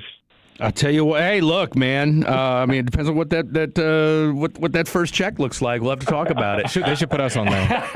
I'll tell you what. We could be a combo. Do we have to take drug tests? Will there be drug tests? I guess would be the first question. I would pass mine. Rob, I'll tell you what, man. I'm certainly intrigued by this. I have to say it's I don't want to say it's a slippery slope, but at the same time, and I guess let me ask you this last thing, and maybe this is what I'm trying to get at here. How do you fight or overcome the perception that you're not taking advantage of minor league players? Yeah, so there's no other support system for them right now. Nobody else is doing a GoFundMe for your local minor league AA player, right? There's no, they are struggling, right? So if MLB and everyone's, this is the rules they've set out for these guys, we want to give them a chance to not have to struggle. So here's the best option that we came up with. And if somebody comes up with a better idea that helps these guys, we're all for it. But right now, we feel like this is a great option for them. I respect that. Rob, I'll tell you what, my friend, tell the folks at home where they can find out more about it. Where are you at on the socials, and what's the website? Yeah, Finlete.com. That's Finlete.com. We are always answering questions on our website. So if you have a question, you can click the chat. Instagram, Twitter, everywhere. Finlete, that's our handle. Check us out. Absolutely. Rob, I'll tell you what, you and Scott, appreciate you guys for making this happen, and best of luck with Finlete. Thank you so much. Have a great day, guys. There you have it. Same to you. The one, the only, Mr. Rob Connolly from Findlay. All right, coming up next, let's talk a little Dallas Cowboys. What's the latest and greatest with the draft as well? Lots more to get to. Don't go anywhere. This is The Fan After Dark. The more time.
truck wreck, call Frankel first. 214-817-333-3333. With Frankel and Frankel, there's never an out-of-pocket cost. They only get paid when you win. Frankel and Frankel, the go-to car and truck wreck attorneys in Dallas. You're listening to The Fan After Dark. We just got done talking a little Finley. Let us know, are you trying to invest in any young minor league pitchers? Maybe I shouldn't say young. Minor league pitchers. A lot of these guys are 24, 25, 26 years old. But if you want to invest, you can go to Finley over there and get into there. You got Teodo in there, and you also got Winston Santos from your Texas Rangers. So there's already been 7,000 raised for Teodo and 9,000 raised for Santos. So get in while you can fit in. Okay, we've been talking a lot of sports. Shout out to Chiba Hut, who brought some great sandwiches. They're Tolos and Fatties, and heard that we enjoyed the sandwiches, and they brought sandwiches or made sandwiches for me to pick up so that everyone could enjoy. Dylan, you had one. Did you enjoy your sandwich? It was very good. Good. It seemed like everybody in the G-Bag Nation and the newsroom enjoyed theirs as well. So shout out to Chiba Hut for making sure we were full today. Okay, I got some questions for you, Dylan Moore. What do you think I've got in front of me? A little fun segment, a little kick to the side. We'll get to the Dallas Cowboys draft, how bad the Mavericks are, the Dallas Stars playoffs starting on Saturday, the Rangers finishing off the series 2-2. I got you. Hey, don't forget the Dallas Wings. Dallas Wings. You know what? Let's get into that too. Did you have a problem with the reporter for the Wings, not the reporter, the PR for the Dallas Wings stepping in and answering for Miss Fudd when asked about the relationship between her and Paige Beckers? I mean, if they knew the question was coming, surely they knew the question was going to be asked. Yep, you would think so. If they didn't want her answering, they should have told her before it started. You hit the nail right on the head. I've been to a bunch of press conferences. If there's a certain question they do not want asked, they will let people know, hey, guys, we are not going to talk about this today. Or even right as the press conference starting with the star sitting there, hey, guys, we're not going to answer any questions about her personal relationship, which I still would seem kind of cowardly, but fine. You didn't set that precedent. A totally fair question was asked, and now Dallas Wings PR has made it a bigger deal than it needs to be by jumping in and saying, oh, she's not going to answer any questions about her personal life, even though her teammate, Paige Beckers, is the one that made it public. Yeah, it's national news now. If she just answered the question, probably wouldn't have made that big of headlines. I don't think anybody would have cared. Yeah, we're dating. Next question. Like, no one would have cared. We already knew they were dating. We knew that. We already knew. And so I think that you brought more attention to it by the Wings PR jumping in. And also, like Dylan said at the beginning, you knew this question was coming. So for Fudd to look confused, for the PR to be caught off guard, and trust me, I haven't been on my biggest equal opportunity kick, as sometimes I am. All the comments, Dylan, were just girls. What a terrible question. Why would you ask this question? Such a personal question. Whoever asked that question needs to be fired. I'm like, they have not watched an NBA press conference. That is a one, I guess not a normal question, but we ask about personal lives all the time. The WNBA, the stuff they do in that league is crazy to me. But to me, it's more the fans. It's like I'm looking at the comments and every single person was defending the Wings PR. Look, it's all girls. Okay, there's a guy, and I tell you what, shame on me. I'll tell you what, I'm going to find. I want to say he writes for the Dallas Observer or the Dallas Magazine. I'll tell you here in a second who he is. He has written about it for the last couple days, and this poor guy has been getting roasted because he pointed out the fact that why did nobody bring up why are we dismissing that Paige Beckers and Fudd are together? Yep. And they're like, that's none of your business. Why are you writing about that? Because it's a story. That's a story. I'm sorry. For the last time, Paige Beckers is the one who made it public. We did not do some prying on her life. Mike Paolucci. Yeah. Shout out to our boy Mike Paolucci, senior editor of Dallas Magazine, D Magazine, making Dallas an even better place. But shout out to my boy Mike Paolucci. And I'll tell you what, I thought Mike did a great job explaining himself. I mean, this is where we're at in today's society where you have to explain yourself for covering a news story. Okay, so in the initial tweet, these are some of the comments. I'm applauding the Dallas Wings team for sticking up for her right away. 30,000 likes. You can guess what gender wrote that. Yeah. They never asked if any. Which, blue hair. They never asked if any NBA players were a couple. Was the next comment with 1,000 likes. Cooper Flag. So what's going on with you and Najee Marshall here? What does this have to do with basketball? 2,000 likes. And this is why they have to act like they don't know each other, because men can't keep it in their pants. 8,000 likes. What does that have to do with basketball? Another 1,000 likes. People are making this Paige and Fudd thing weird now. 1,000 likes. It's no one's business and an extremely inappropriate question. 6,000 likes. I hate the internet and the world. 100 likes. Mind you, the internet and the world. Mind you, this is in all caps. Her moment. WTF? 5,000 likes. She looks so uncomfortable. 100 likes. Such a disrespectful and inappropriate question. That person actually just gave me secondhand embarrassment. 2,200 likes. This question has nothing to do with basketball. Why would he ask such a personal question? Bad job on his part. He should be fired. 2,000 likes. Because it's literally no one's business. 3,000 likes. Applaud to the Dallas team here. This is her moment, and it is a work-related interview. Full stop. No one should be asking her about this. Why is this like every comment is like this? And I'm like, people are going around thinking like that. And this is, I love females. I love Tangerine. I love my mom. Females make the world. Let's make that very clear. Females make the world go round. I could not do the thing without my mom, a single mom raising me by herself. I talked to my mom today. She told me about this tuna salad I made. What? And Tangerine being the best thing that's ever happened to me. So don't get it wrong. I love females. I've got a daughter. Those two in particular. But that does not also mean that everything. Two things can be equal at the same time. Two things can be true. The comments on this just shows me that the WNBA community is not ready for the big stage. They wanted a new deal, millions of dollars, big contracts. This is not even that personal of a question. This is not, were you word with this person? And people ask NBA players that all the time. Aaron Rodgers, who you married to this year? Where's the ring? What's her name? What are you doing this summer? There's literally TMZ sports. It's a thing. I mean, I'll take it another step further, and it has nothing to do with Paige and Fuzz. Fudd. That's great. This is such a weird thing to ask. 28,000 likes, Fred. This is such a weird thing to ask. No, it's not. No, it's not a weird thing to ask. We can't act like it doesn't exist. I mean, seriously. But no, in the WNBA world, God forbid, you have to actually, ask real questions. Here's my thing. The other day during the WNBA draft, and again, let them have their moment. I'm fine. But here's the thing: when you want that big girl money, guess what? You get big girl questions. Okay, what's the old adage? Put your big girl panties on. And that's not even a big girl question. It's not even a big girl question. Okay, for God's sakes, the last two number one picks are dating. That's a story. I'm sorry. How did he even get a media pass? 2,000. Okay, like we could go through this all day. I mean, seriously, how'd you get a Twitter account? But so what was it? The Golden State and Seattle, they made a trade. Yeah. All right, and everybody was just hounding.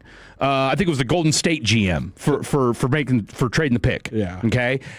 You know what she said at that night? I'm exhausted. I can't really answer this right now. I'm paraphrasing. I'm exhausted. Could you imagine a GM of an NBA team saying, I can't answer the question because I'm exhausted? Mm-hmm. Nico probably would. Hey, Nico still look, the answer was BS, but he still gave you something. He smiled and cheesed at you for 30 minutes while everybody else looked wildly uncomfortable. He still answered the question, didn't make any sense. Hey guys, we're just gonna have to wait and see. We'll get buried for this if we're wrong. Remember he said that, like we'll figure out who's in the grave 5 years from now. I mean, he gave some wild answers for why he just traded Luka Doncic. You know what? We're gonna do that next, Dylan. Pull up the interview. We're just gonna play back what Nico said that day. I mean, you got extra credit coming up next. But yeah, I mean, look, dude, it's again, that's okay. Let them if they want to be mad about it, that's fine. It's a little bit of a topic switch. I wanted to touch on that. Just some fun stuff before we get into the heavier stuff. I got the top 10 unhappiest jobs in America. Don't let them break up. Don't let them. Oh, they'll want to know now. They'll want those questions answered. Maybe they would start watching. And I hope they look, and let me make it clear, I hope they don't. I hope they live a long, prosperous life between them. Yes. Okay? I really, really do. Makeups to breakups, and oh, by the way, female relationships have one of the highest divorce and or breakup rates out there amongst all genders. And me and Fred love throwing that out females. there. Don't come at us for being sexist. Don't let facts get in the way of a good argument. Blake and Hey, we're going to a Wings game, by the way. Yeah. Someone said, let's be honest, how many of those commenters have ever watched a sport in their life? Boy. They just popped up on their For You page and said, oh, girl, come on, girl. And I get it, respect, standing up for Girl Nation, but look, let's do a little bit of research before we make a comment. Okay. Girl power. Girl power. Shout out to Tangerine. Top 10 unhappiest jobs in America. I've got the list in front of me. Give me the bell. Give me the bell. This is a little extra credit before the extra credit. This is just fun, though. This is just fun. There's no wrong way to do this. Top 10 unhappiest jobs in America. Doctor does not. Oh, wait. Nurses in healthcare. Are we counting that? Half point, yeah. Okay, so that's number 2. Nurses in healthcare. We'll say doctors. That's number 2. They're saving lives, but unhappy. A lot of work, I'm sure. Less, I guess, your money to the time you're spent and the stress. It's kind of time, money, stress. That's kind of how I'm doing this. Lawyers. Are we going to count that as legal professionals? That is what a lawyer is. Okay, let's go. Number 8. Let's go with teachers. The number 1 answer, the most unhappy job in America, is being a teacher. Interesting. Well, my mom's a teacher. She seems pretty happy. Okay, so, I know a good amount of teachers. They seem happy. They do get the summers off. They get the summers off, but I guess the stress and the pay, you know. And the pay and how many kids. Yeah. Just for fun, me and my mom, we done the calculations. If you charge a teacher what you charge daycare workers, they're making almost $1 million a year. Wow. Okay, so you've got number 1, you've got number 2, and you've got number 8. Oh, man. Let's see what else we got here. Plumbers. Radio hosts. Radio hosts is number 5. Journalists and moderators. As most unhappy? Most unhappy. So we have the 5th most unhappy job in all of America. You said plumbers? Yeah. That will... No, plumbers are making bank. That will not work. Plumbers will not be on here. I wouldn't want that job. And I said radio host kind of, I said it as a joke, but... I was surprised it was number 5. Journalists and moderators? Well... Just because the pay? Pay's part of it. And... Because it says unhappy. Journalism has lost its luster, man. Like, I tweeted something out today, and our boy Kevin Hagelin retweeted it. There's something, like, we miss the days of having a newspaper, right? And just that's... There goes Freddie on at the clouds. I will yell at the clouds. I will yell at the... You know what? I will yell at the clouds, all right? Because if you were there, you know what I'm talking about. There's nothing. Let me tell you something real quick. Now, you can still order a newspaper. Nah, you can go back to it. Let me tell you something. It doesn't hit the same. It doesn't hit the same. You can go down memory lane. You want like the 8-year-old boy on his bike throwing it on your front porch? Let me tell you something. Rolled up. Yeah, let me tell you, going out, walking out front, or dropping 50 cents into a newspaper machine, pulling it down, and then debating, should I pull 1 or 2 or 3 of these things out? I don't know. I'm kidding, but seriously, getting one of those big old USA Today, getting it's just... You can't put sit down with your coffee from the games yesterday that I never got to watch. Yeah, that's right. You just want to go down memory lane there for a second, Mr. Oh, it's basically like YouTube, wasn't it? You guys can't appreciate that. Okay, the rest of the list.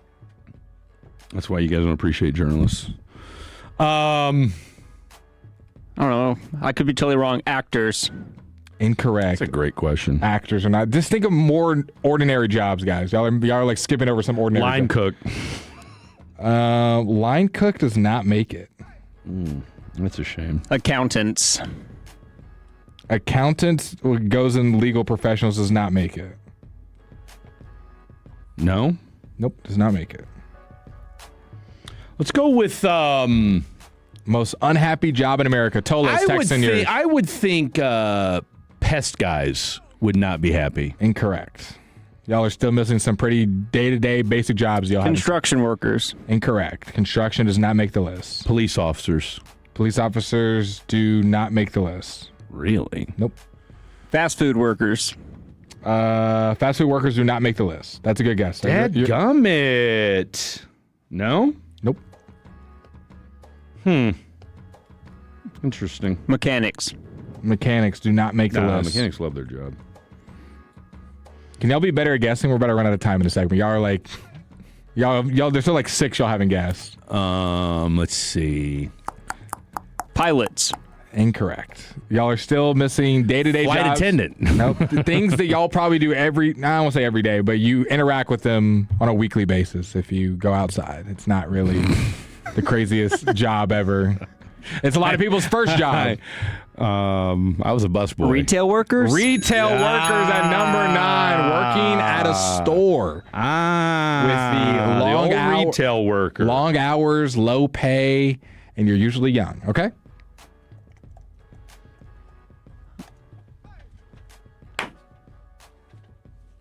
Give me anything, boys. I mean, I don't know. I'm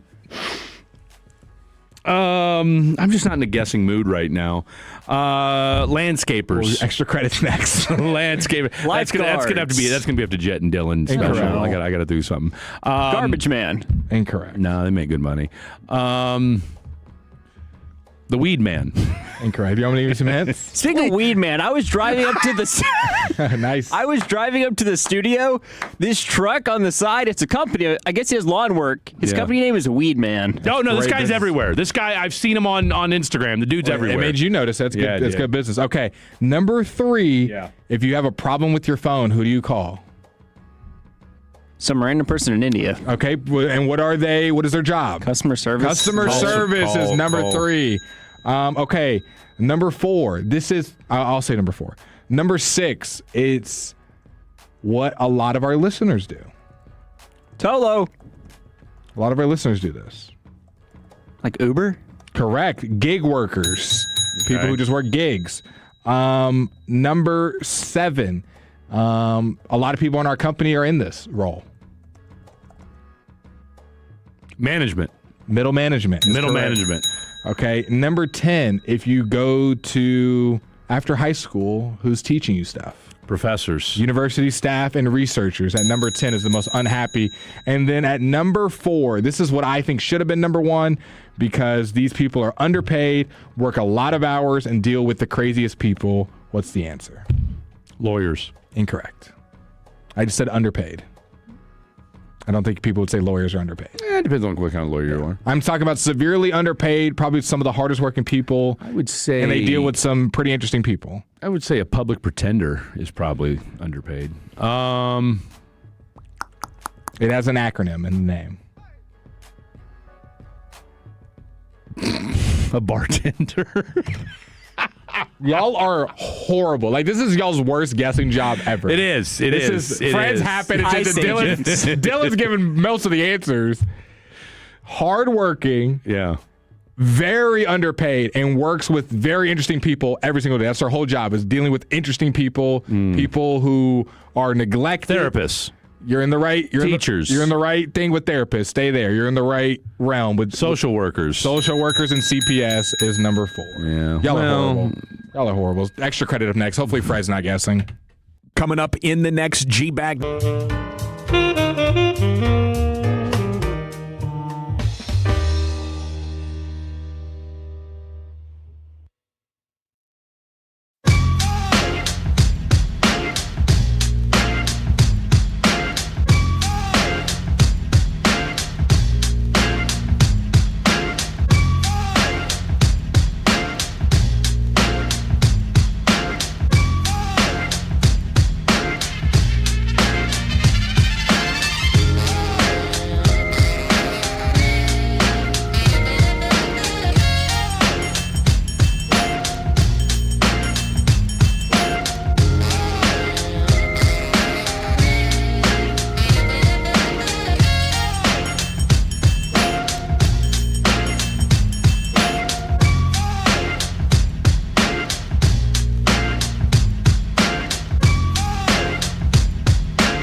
on new Chevy registrations 2023 through 2025. All right, it's time for a little extra credit, but I'll read some of you guys' fantastic text on the Franklin Injury Attorney text line 877-881-1053. If you reached out about AJL, Tangerine's dad is going to be getting back to you. If you're still wanting to, let me know. They've got a bunch of stuff going on over there, but they do have your number. I've got your number. We got you locked in. I promise. Okay, I said, what are some of the most unhappiest jobs in America? I'm going to read some of what you guys said. Let's see what the most common answer is. We got teachers, WNBA reporter, insurance sales. Most miserable job I've ever had. It lasted 13 days before I left and lunch and didn't come back. Handyman. Back in Fred's day, the news was news. The bread cost a nickel. Okay. Air traffic controllers. Mechanics that work on modern cars suck pretty bad. They're so complicated that no one wants to work on them. Older cars are much simpler, easier. Warehouse workers, banking, seeing everyone else has money and realizing you don't have it. Ooh, I don't hate that. Like being a bank teller. I'll deposit $3 million. You're like struggling to eat lunch that day. Retail workers, pooper scoopers. Is that someone's job? Just being a pooper scooper? Like just for dogs? I've never heard of that. Truck drivers. Walmart greeters? Nah, Walmart greeters are usually a little bit older. I bet you they're happy. Trash man, customer service, or the repo man. I think the repo man loves his job. Every time I've seen a repo man, he's grinning ear to ear. Amazon worker, clowns. That's funny. I feel like clowns kind of enjoy themselves. Like if you're happy enough to put on a red nose and makeup, you probably are good. Or maybe you're depressed, like the Joker movie. Strippers, making phone calls, postal service, servers, disagree, HVAC tech, truck drivers, teachers, janitor, politicians, I'd agree, call centers, mailman or Amazon worker, I actually did used to work at Amazon, sales, customer service, teachers, post office teachers, and social worker. Okay. That made me go to Spotify. Good night. Okay, good Lord. Should have moved on. That made me go to Spotify. Good night to everyone except Blake. Stay up late and work a bit more. 346 from Mitch. My bad, Mitch. I apologize. Well, it's hopefully this one makes you stay, Mitch. It's time for a little extra credit. Ring the bell. Fred and Blake. It's a merry-go-round, you dumb dumbass. Do you need the dumb in front of the dumbass? I mean, I did his homework. Not like he bullied me. He just kind of redummed it. Okay. I've never even heard that word in my life. But as my own personal form of punishment, I figured out how you're going to earn that extra credit. All right, let's go. Here we go. I do want to say I did not make the list. People are coming at me saying, how dare you say my job is not fun or is unhappy. I didn't make the list. All I was doing was reading from it. But I appreciate you guys getting passionate. That's all that we can ask for here on the Franklin Injury Attorney text line. We got Black Adam in the building. Tell Black Adam to get his butt up in here. I want him part of this quiz as well. We've got Jet in front of me. We've got Black Adam running in. We've got dial on, and we've got Fred fiercely typing an email to my left. Okay, first question, NFL draft history. And I said only from the 2000s to now to keep it relevant for you gentlemen who are young. Okay, who was the first overall pick in the 2012 NFL draft? 2012 NFL draft. 2012. I can give you a hint if y'all aren't able to get it. There will be no multiple choice. I have an idea, but I feel like he still played in college that year, like the year after. I'll throw Manziel out there. Was that the year I think he still played one more year, though. Manziel's going to be incorrect. That's what I thought. Adam? Dylan? I have no clue. Phillip Rivers. Phillip Rivers will be incorrect. That was like in the 2000s. I will give you a hint. This player is retired. I'm assuming it's a quarterback? It is a quarterback. 2012. I don't remember that draft class at all. This player is retired. Some might say too early. That's your hint. Some might say too early. I don't know if we've ever gotten stuck this long on the first question. Yeah, I know. Bad start. A great start here. I believe in y'all. I think the best hint I can give you is he shouldn't have retired. He retired because his Andrew Luck. There we go. Andrew Luck is correct. Black Adam, who wasn't even part of the quiz 5 minutes ago, is going to get on the board first in this extra credit NFL Draft edition. Okay, next question. What team drafted Aaron Rodgers? The Packers. That is correct from slow. Adam. Just slow. Good job. Who was the first non-quarterback taken in the 2022 NFL Draft? Oh, man. 2022 NFL Draft. Okay, so 2022. So don't think about the quarterbacks, and then think about who was drafted before them. I believe in y'all. Was it that Georgia kid? I don't remember his name. Might be on the right path, maybe not. Who knows? What's his name? Was it? Oh wait, no. No. Defensive player? Yes, it's that defensive guy from Georgia. It is a defensive player. Jalen Carter. Incorrect. No. He was He might not have been the the year first. after. And Jalen Carter kind of slid a little bit. Oh yeah, wait. Oh, This guy was a top 3 pick. Oh, I'm blanking on his name. Y'all can throw some names out there. Some guys that were just drafted that year. See if you're close. I'll say this. He should not have been picked. This is the draft. Chase Young? Incorrect. This is the draft with Wasn't he Ohio State? yeah, he was Ohio State. This is the draft with Aiden Hutchinson. This guy should not have been picked in front of Aiden Hutchinson, but he was. He went number 1 overall. You want me to give you the team he went to? Will that help y'all? Possibly. Sure. He went to the Jaguars. Just 4 years ago. Walker? Trayvon Walker, I'll give it to you because no one else was even close. There you go. Dylan gets on the Did he go to Georgia? Yes. Okay. So I was right on that. Trayvon Walker. Yep. Which quarterback was taken before Mahomes in 2017? Mitch Trubisky. And Baker Mayfield. No. Mitch Trubisky is correct. That's only half of the answer. It was Mitchell and What year? This is 2017. Yeah, 2017. I might be thinking Trubisky went 2. I might be. Oh no. Sam Darnold? No. Baker. Right? 2017. No, he was like 2018. Oh. Oh, I just remembered. I can't speak anymore. Oh, you can if you get it right. Kyler Murray. Incorrect. Okay. Murray was 18, I think. This is actually a loaded class. You got Myles Garrett go 1, Trubisky go 2. Oh, we literally ranked these guys. Okay. I lied. Like a few weeks ago. I lied. ChatGPT got it wrong. I thought it was wrong. The correct answer is just Trubisky. The other quarterback that went, but Mahomes went 10th. It was Deshaun Watson. Okay. Who went 12th. But I'll give you said Trubisky, right? Yeah. Yes, So that he goes did. to Adam. So that's on me. ChatGPT. Well, it's on ChatGPT. They're stupid. What team traded up, to draft Julio Jones? The Falcons. That is correct. Adam with 4 points. He's a Jet. You know your mic is on. Yeah, it is. Who was Mr. Irrelevant in 2022? Brock Purdy. That is correct. Adam with 5. See, I'm just not answering fast enough. I knew the answer. That's what's happening to me. What school produced number 1 overall picks in back-to-back years, 2017 and 2018? Alabama. Incorrect. Ohio State. Incorrect. Georgia. Incorrect. LSU. Incorrect. Well, how didn't you listen to the years? 17 and 18? Oklahoma. There we go. I'll give you a half point if you can tell me which 2 players. Baker Mayfield. It was Baker and was it Kyler the following year? Yeah, I'll give it to you. 1.5. Okay. Who did the Raiders draft first overall in 2007?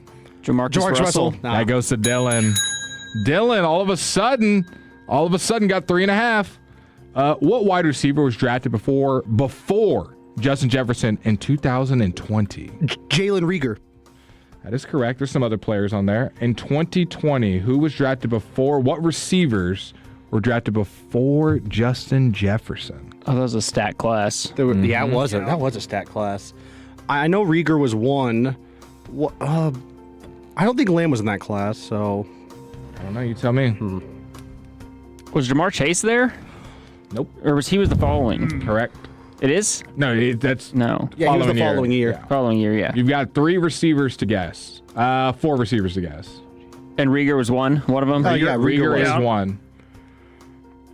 1. Was CD? That is correct. CD is 2. Sedarian. Number 17 overall. There's 2 other receivers that were drafted before Justin Jefferson in the 2020 NFL draft. Was Amon-Ra 1? Nope. Okay. CD was 17. Correct. Oh, because he kept sliding. Justin Jefferson was 22. Did Pickens get drafted? Incorrect. Okay. You've got the Cowboys player and you've got the Eagles player. The Broncos and the Raiders took a receiver. Marvin Mims. Incorrect. No, it was what's it? Cortland Sutton. Yeah, Cortland Sutton. Incorrect. No. Alabama. Alabama receiver, so it's not Mims then. He wasn't that good. He's still good. I wouldn't say like top 5, but he's still good. Is he still on the Broncos? I believe so. My brain could be farting right now, but I believe so. Okay. Y'all got this. My best friend's a Broncos fan. I should know this. Well, Lockett? His both initials are the same letter, first and last. Marvin Mims. Incorrect. Really? I don't know who the Broncos. I'm going to give you the answer. The answer was Jerry Jeudy. And the Raider. Yeah, he's on the Browns. And the Raider. He's on the Browns. Okay, good call. And the Raider was Henry Ruggs. Oh, I forgot that's about why him. we didn't remember. Henry Ruggs, funny enough, was the first receiver taken in that class. When was he picked? 12th overall. Yeah. He had a pretty fast career. So he went in front of CeeDee Lamb, Jeudy, and Justin Jefferson. Okay. What QB class is considered one of the best ever when it comes to, I'll give you the year. That's a stupid question. Okay. 2004, who were the 3 quarterbacks? McNabb? No. Okay. Roethlisberger? Yep. Yeah. Rodgers? Nope. I was about to say Rivers. That's correct. That's correct? Okay. And then one more quarterback. Manning? Correct. I don't know who to get. Y'all all got one. So Wait, no. I don't think I got one of the answers. It's okay. Right. I'm not giving a point to anybody. That was nasty. Who did the Browns take first overall in Miles 2018? Garrett. In 2018. Miles Garrett? Nope. Wait, Man, I didn't listen to the rest of the question. 2018. Come on, guys. Quarterback. Can I answer? Or Yeah, you can answer. Baker? Baker Mayfield is correct. Dylan is 1 point away. He's got 4 points now. 4.5. What player famously fell due to a gas mask video? What player famously fell in the draft because of a gas mask with marijuana video that went viral right before the draft? I don't know, honestly. Beats me, yeah. Okay, can we get the college on this one? Nope. Okay. You either know it or you don't. I don't. Laramie Tunsil was the answer. That's an easy one. That's probably the easiest one on there. Who was the first running back taken in 2016? Another easy one. Zeke. There we go. Oh. And Dylan has taken a lead. 5.5. This is going to be our de facto one right here. Who went first overall in 2015? Derrick Henry? No. Incorrect. Jared Goff. Incorrect. Wentz. Incorrect. Okay, well. Better start guessing people, Dylan. He's just lighting up quarterbacks. Are you looking up the answer back there? No, I'm not. Okay. Better just start guessing quarterbacks.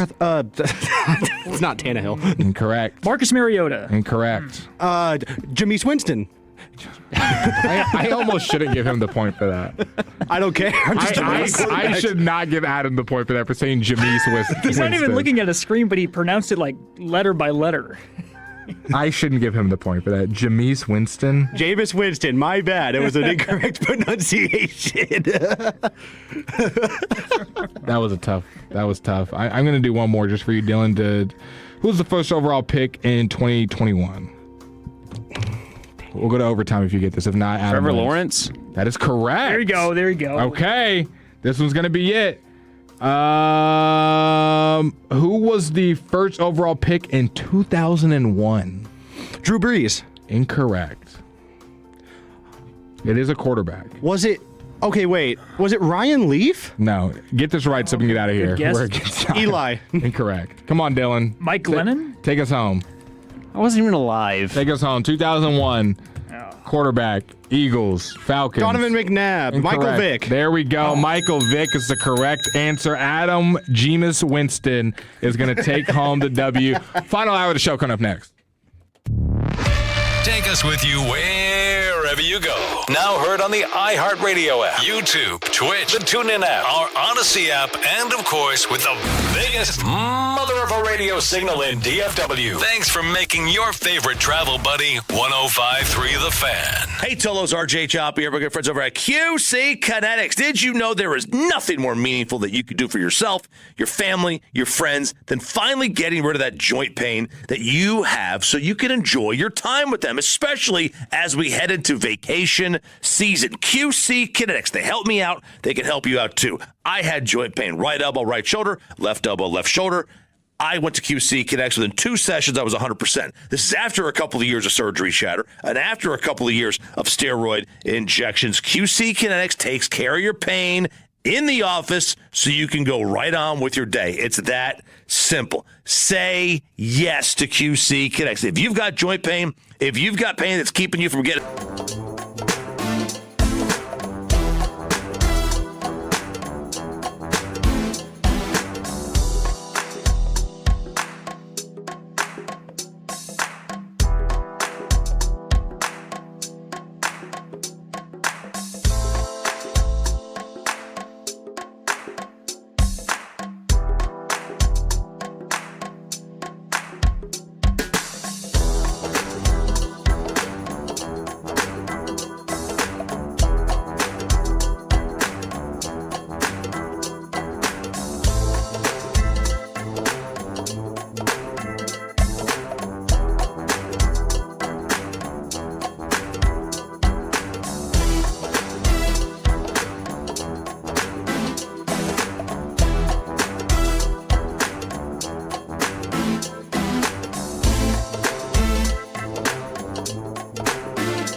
Leasing Studios. This is The Fan After Dark on 105.3 The Fan. I see how it is.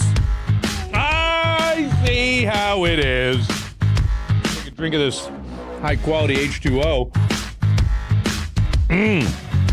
How about it? How about it? Look, I have one thing I have a uber pet peeve about is eating on the radio. And shout out to my boy Barry Warner, who loved to death. Don't get me wrong. I mean, the only person I've ever threatened during a break, but because he would eat while the show was going on. Snacking. He had a lunchbox, man. So you probably couldn't do a show with Chiafalo, though. Chiafalo loves a snack mid-show. No, look. I'm not saying you can't snack. And look, during a 5-hour show, you got to snack a little bit. And look, we've got our Chiba Hut sandwiches out that we're eating right now. However, I was expecting Blake That's on me. That's on me. That's fair. I mean, I could have. I could have been No, a you good absolutely teammate. could I could have been a You good absolutely teammate. I could did have. it on purpose. I know you did. I know you did because I had to, I had to, pull myself on this last segment. Okay.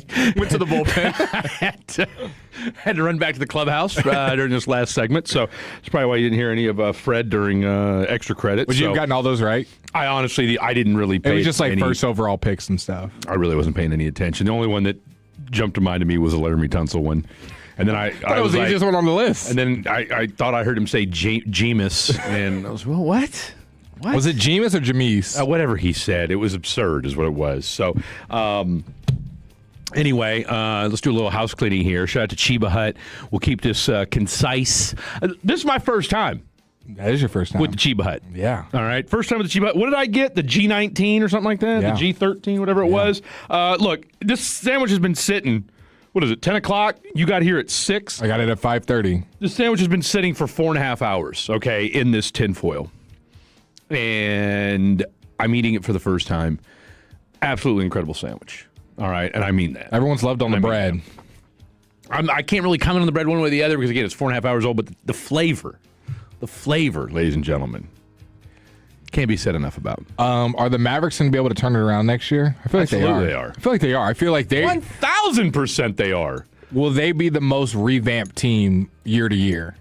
As far as what you saw last year to the team you're getting next year? Absolutely. And I'm going to tell you why. Year 2 of Cooper Flag. I agree. Year 2. I'm telling you right now, year 2 of Cooper Flag. The last 20 games of the season, go ahead and extrapolate that across an entire season. Because it's about to be on. And he doesn't have to bring the ball up the court. Got Kyrie Irving. Okay, last I checked, Kyrie Irving's going to be hungry. Yeah. Much like I was when I dove into this Chiba Hut. So you've got that, and you're going to have a lottery pick, a top 10 pick probably. You're gonna have I'm convinced, and I've said this to anybody that'll listen, the Dallas Mavericks will get a top 4 pick. And you'll have Derek Lively. It's not doing anything for me. Just saying the team will be better. I would almost consider moving. Okay. Hey, we've talked about that, but I'm just saying if you don't No, if you told me I could get I don't know anything. Oh gosh, look at him. He's just off the train now. He's just a bag of chips now already. I've told you that I'm a little leery. I'm with you, but I'm not like off-season priority one. You can't have Lively play a game. I'm not saying it's but trust me, you've got other things to worry about with this basketball team than whether or not Derek Lively is the future. But could I be persuaded? Yeah. Could I be persuaded? That's all I'm saying. The thing is you've got 2 backups that have kind of shown you some promise in Bagley and Cisse. And I think they're both legit. Like, neither one of them you probably want to start, but 2 legitimate backups, which means Gafford or Lively is expendable. And you've got kind of an awkward fit with PJ. It wasn't really Najee kind of was implemented, like, hey, I'm going to be one of these guys. Yeah. Christie and Clay. Like, even though Jason Kidd said, look, anybody can be traded. I know he wants to be here. I know he does, but don't get it twisted. Where would you put Cooper Flag as far as number 1? As far as NBA ranks this season, number 1. You got Luka, SGA, Anthony Edwards, Jaylen Brown, Maxey, Kawhi. Just tell me when he slots in. Kawhi Leonard, Donovan Mitchell, and we're just going off of going into next year. I think or you can say what his stats were this year. Nikola Jokic, top 15. Devin Booker. Jalen over Brunson. Devin Booker. Give me Cooper Flag over Devin Booker all day, every day. Okay, you think he's already a better basketball player? Already a better basketball player than Devin Booker. 100%. I know I'm not that far off of that either. I could see that. You could definitely convince me. Okay, Jalen Brunson. He averaged 26 this year. I don't think he's a better scorer than Jalen Brunson, but I think he's a better all-around player than Jalen Brunson. Player. That's all I'm asking about. Better all-around player? Yes. Okay. Kevin Durant? Is he already better, more impactful than Kevin Durant? I mean, it's hard to say. I mean, look, it's hard to say that he's more impactful than all the guys we're mentioning right now because they're all in the playoffs. Yeah. And the Mavs were ass. Now, that said, he was the best player and did something that we haven't seen since MJ. Like, when they do the top 100 players of the year, where would you be putting Cooper Flag? He's top 20. I agree. Jamal Murray? Yeah, I'd put him over to Jamal Murray. Wemby? No. Denny Advia? I'll tell you what, Denny Advia is a cold dude. He averaged 24 for the year. He did, too. He did. Not watching a lot of Portland Trailblazer basketball. Who was? Someone Gavin texted Dawson. Okay. Who watched 82 games of the Portland Trail? Gavin Dawson. I didn't even realize Drew was Holiday's been watching. playing for them the last 2 months. I forgot. I'll be honest been with you. playing. I forgot. Imagine Damian Lillard just suits up for them in game 1. I'd love to see it. Just out of nowhere.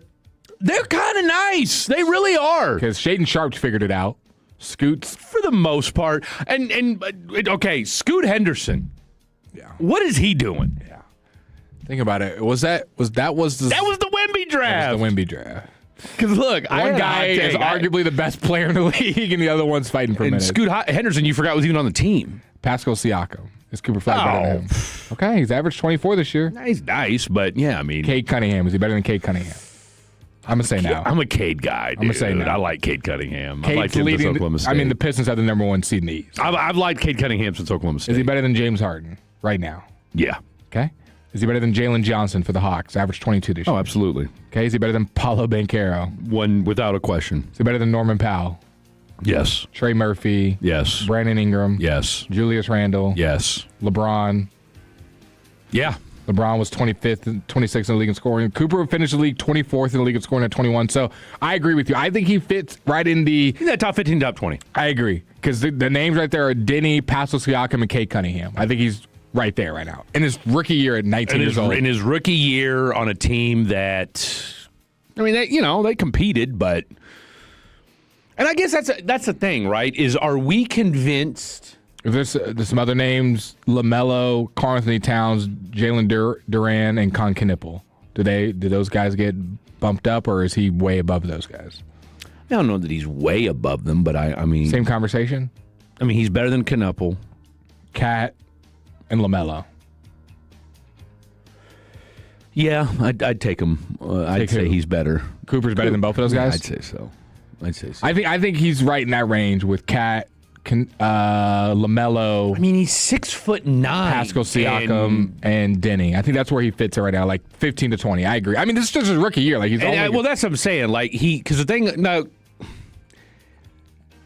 because defensively, you're not taking him out at the end of a basketball game. Nope. Like that's the thing that I think that I noticed in that Trailblazer game. They took Denny Advia out. Yep. They took LaMelo out. They took so. I don't know. I mean, look. Well, Pascal Siakam, he can play both ways and give you 20, No. And 25. that's one thing I'll say about a guy like Pascal. Like, you're not taking him out, okay? Yeah. You're not taking Cade Cunningham out. And I look, I do ding guys. Jalen Johnson, you're not taking out. He's one of the best defenders. No. And that's what I'm saying. Like, I'm not taking, your GOATs, you're not taking LeBron out at the end of a game. No. Okay? Like, you're just not. And you're not taking Kevin Durant out at the end of a game. Who do you think led the league in three-point percentage? Not three-pointers made. Right. 47.8%. But, yeah. Man, I feel like I saw this. Did he play for the Pistons? I think so, yeah. I think he did play for the Pistons. I think. Not this year, but he's played for the Pistons. I wouldn't really think of him as Pistons synonymous, but. I don't know. Just tell me. Luke Kennard. Oh, I did, yeah. He led the league in three-point percentage at 47.8. Bobby Portis. That's a wow. How many? Okay, 47%. How many was he shooting a game? He shot 3 a game. Bobby Portis was second, 45%. He shot 4 a game. Cam Spencer, 44%. Who averaged the most threes a game? 3-point attempts. I think you can take a guess and get them. I think you can get all. I think you'll get 3 at the top 5 3-point attempts. Con? Nope. No. Funny enough, Con was not. Steph. Con was 11th at 7.9. Steph. I would say Steph no, because hell, he missed 2 months of the season. But it's just 3-point attempts, not total. Steph is. I'm not seeing him. I was gonna say I don't think he was on there. He might not play enough games because he's not even in the top 20. Qualified. Yeah, he must not even qualify. Well, that's what I'm saying. He missed, like I said, he missed that whole 2 months. Yeah, this is just 3-point attempts per game, not total 3-pointers attempted. Give me James Harden. Incorrect. His teammate though, James Harden was 9th at 8.2. Luka, number 1, 10.8. My man was shooting 11 threes a game. Luka shot 11 threes a game. Wow. What a number. Last year's leader, do you remember who that was? He's a dog. He's a dog. Tyrese Maxey. It was Anthony Edwards. Okay, LaMelo Ball was second at 10.3. Okay. He led the league, or him and Knuppel were tied for most threes, or it was what, 273 or 272. Okay. Number 3 was James Harden's teammate, 8.8. Donovan Mitchell? Yep, a huge. Think about that. LaMelo was 10.3. Third was Donovan Mitchell at 8.8. Fourth. I mean, that's only a. I mean, really, if you round, 10 to 9. If we're rounding up, yeah, not a huge drop off, but usually you just see like point something separating these guys. Well, yeah, but I think it also just goes to show that you just got a lot of dudes jacking up threes, man. Trey Murphy was fourth with 8.6. What was okay? Let me ask you this: What was Luka's and LaMelo's percentage? Luka shot 36% from three this year. LaMelo shot 36.8.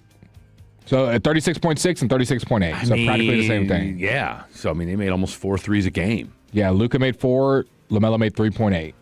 That's crazy. What a world we live in, boys. What a world we live in. The highest percentage that shot the most was Khan. Khan shot 7.9 and made 42%. He's the only one that made over 40. Everyone else was below 40. Nikhil Alexander-Walker shot 8 a game and shot 39.9. He's about to win MIP, Most Improved Player. There is a Maverick on the list. Who is it? I'd say Klay. That is correct. Klay Thompson was 13th in the league in attempts at 7.6, and he shot 38.3%. Was Klay the one that said when they asked him, will he be here next year? And he said, well, like Lord willing, pretty much. As you've seen with this team, anything's possible. That is correct. He did have that quote. Your 3-point leaders. Do we want to see Klay back here in a Maverick uniform next year? I don't. Marvin Bagley, you want to guess what he shot from three? 32%. 48%. Damn. Only shot 1.5 a game. I was going to say, as far as a guy who actually played a bunch, you want to guess who led the team? Najee. Ooh, bad guess. Najee was horrible from three this year. He did miss. Najee was literally worse than D'Angelo Russell from three. Where is D'Angelo at anyway? He's nowhere, I think, right? I don't think he's on the team. I thought did they cut him or did they trade him to the I thought they traded him to the Magic, didn't they? Magic. For who? Who did we get? Tyus. No, that wasn't. That was somebody we cut got. him outright? That's a great question. Because there were some happen? people we traded to the Wizards. We traded Jaden Hardy. But I thought there was a Magic trade that was in there too. No. Yes, that's how we got Tyus, but it was not D'Angelo Russell. Where's DeMarcus Russell at? DeMarcus? What did we say? Just let's go to break. Fred's going to look up D'Angelo Russell's name. The answer to my question was Max Christie, who shot 40% from three. Oh, I forgot it. Yeah, because you were clamoring for him to be on the 3-point shot 40% from three. I mean, I'm not saying he shouldn't have been. And then John Poulikitis also shot 40% from three. Man, is he gonna be on the team next year? I hope so. He can be your new Klay. Chris Middleton shot 39%. Klay shot 38%. Jaden Hardy 37%. Cooper Flagg ends the year 29.5% from three, but we've got him as a top 20 player. He got sent to the Wizards, but never played. Okay, he was on that Wizards trade? He was on as part of that Wizards with team. Jaden Hardy? Who else? It was Jaden Hardy, him, and who else? And Anthony Davis? I think Anthony Davis. But I think they waived him immediately. Did they? Yeah. Okay, Fatty's on the phone. Up next, you've heard us yapping. You want to get your opinions. Maybe you want to crap at me from our Wyatt Langford take that you guys are still crying about. This is your chance. Totals, Fatty's on the phone next. Our goal is to have you winning every sports debate with your buds. We'll do the...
first. 214-817-333-3333. With Frankel & Frankel, there's never an out-of-pocket cost. They only get paid when you win. Frankel & Frankel, the go-to car and truck wreck attorneys in Dallas. What a read from Dylon.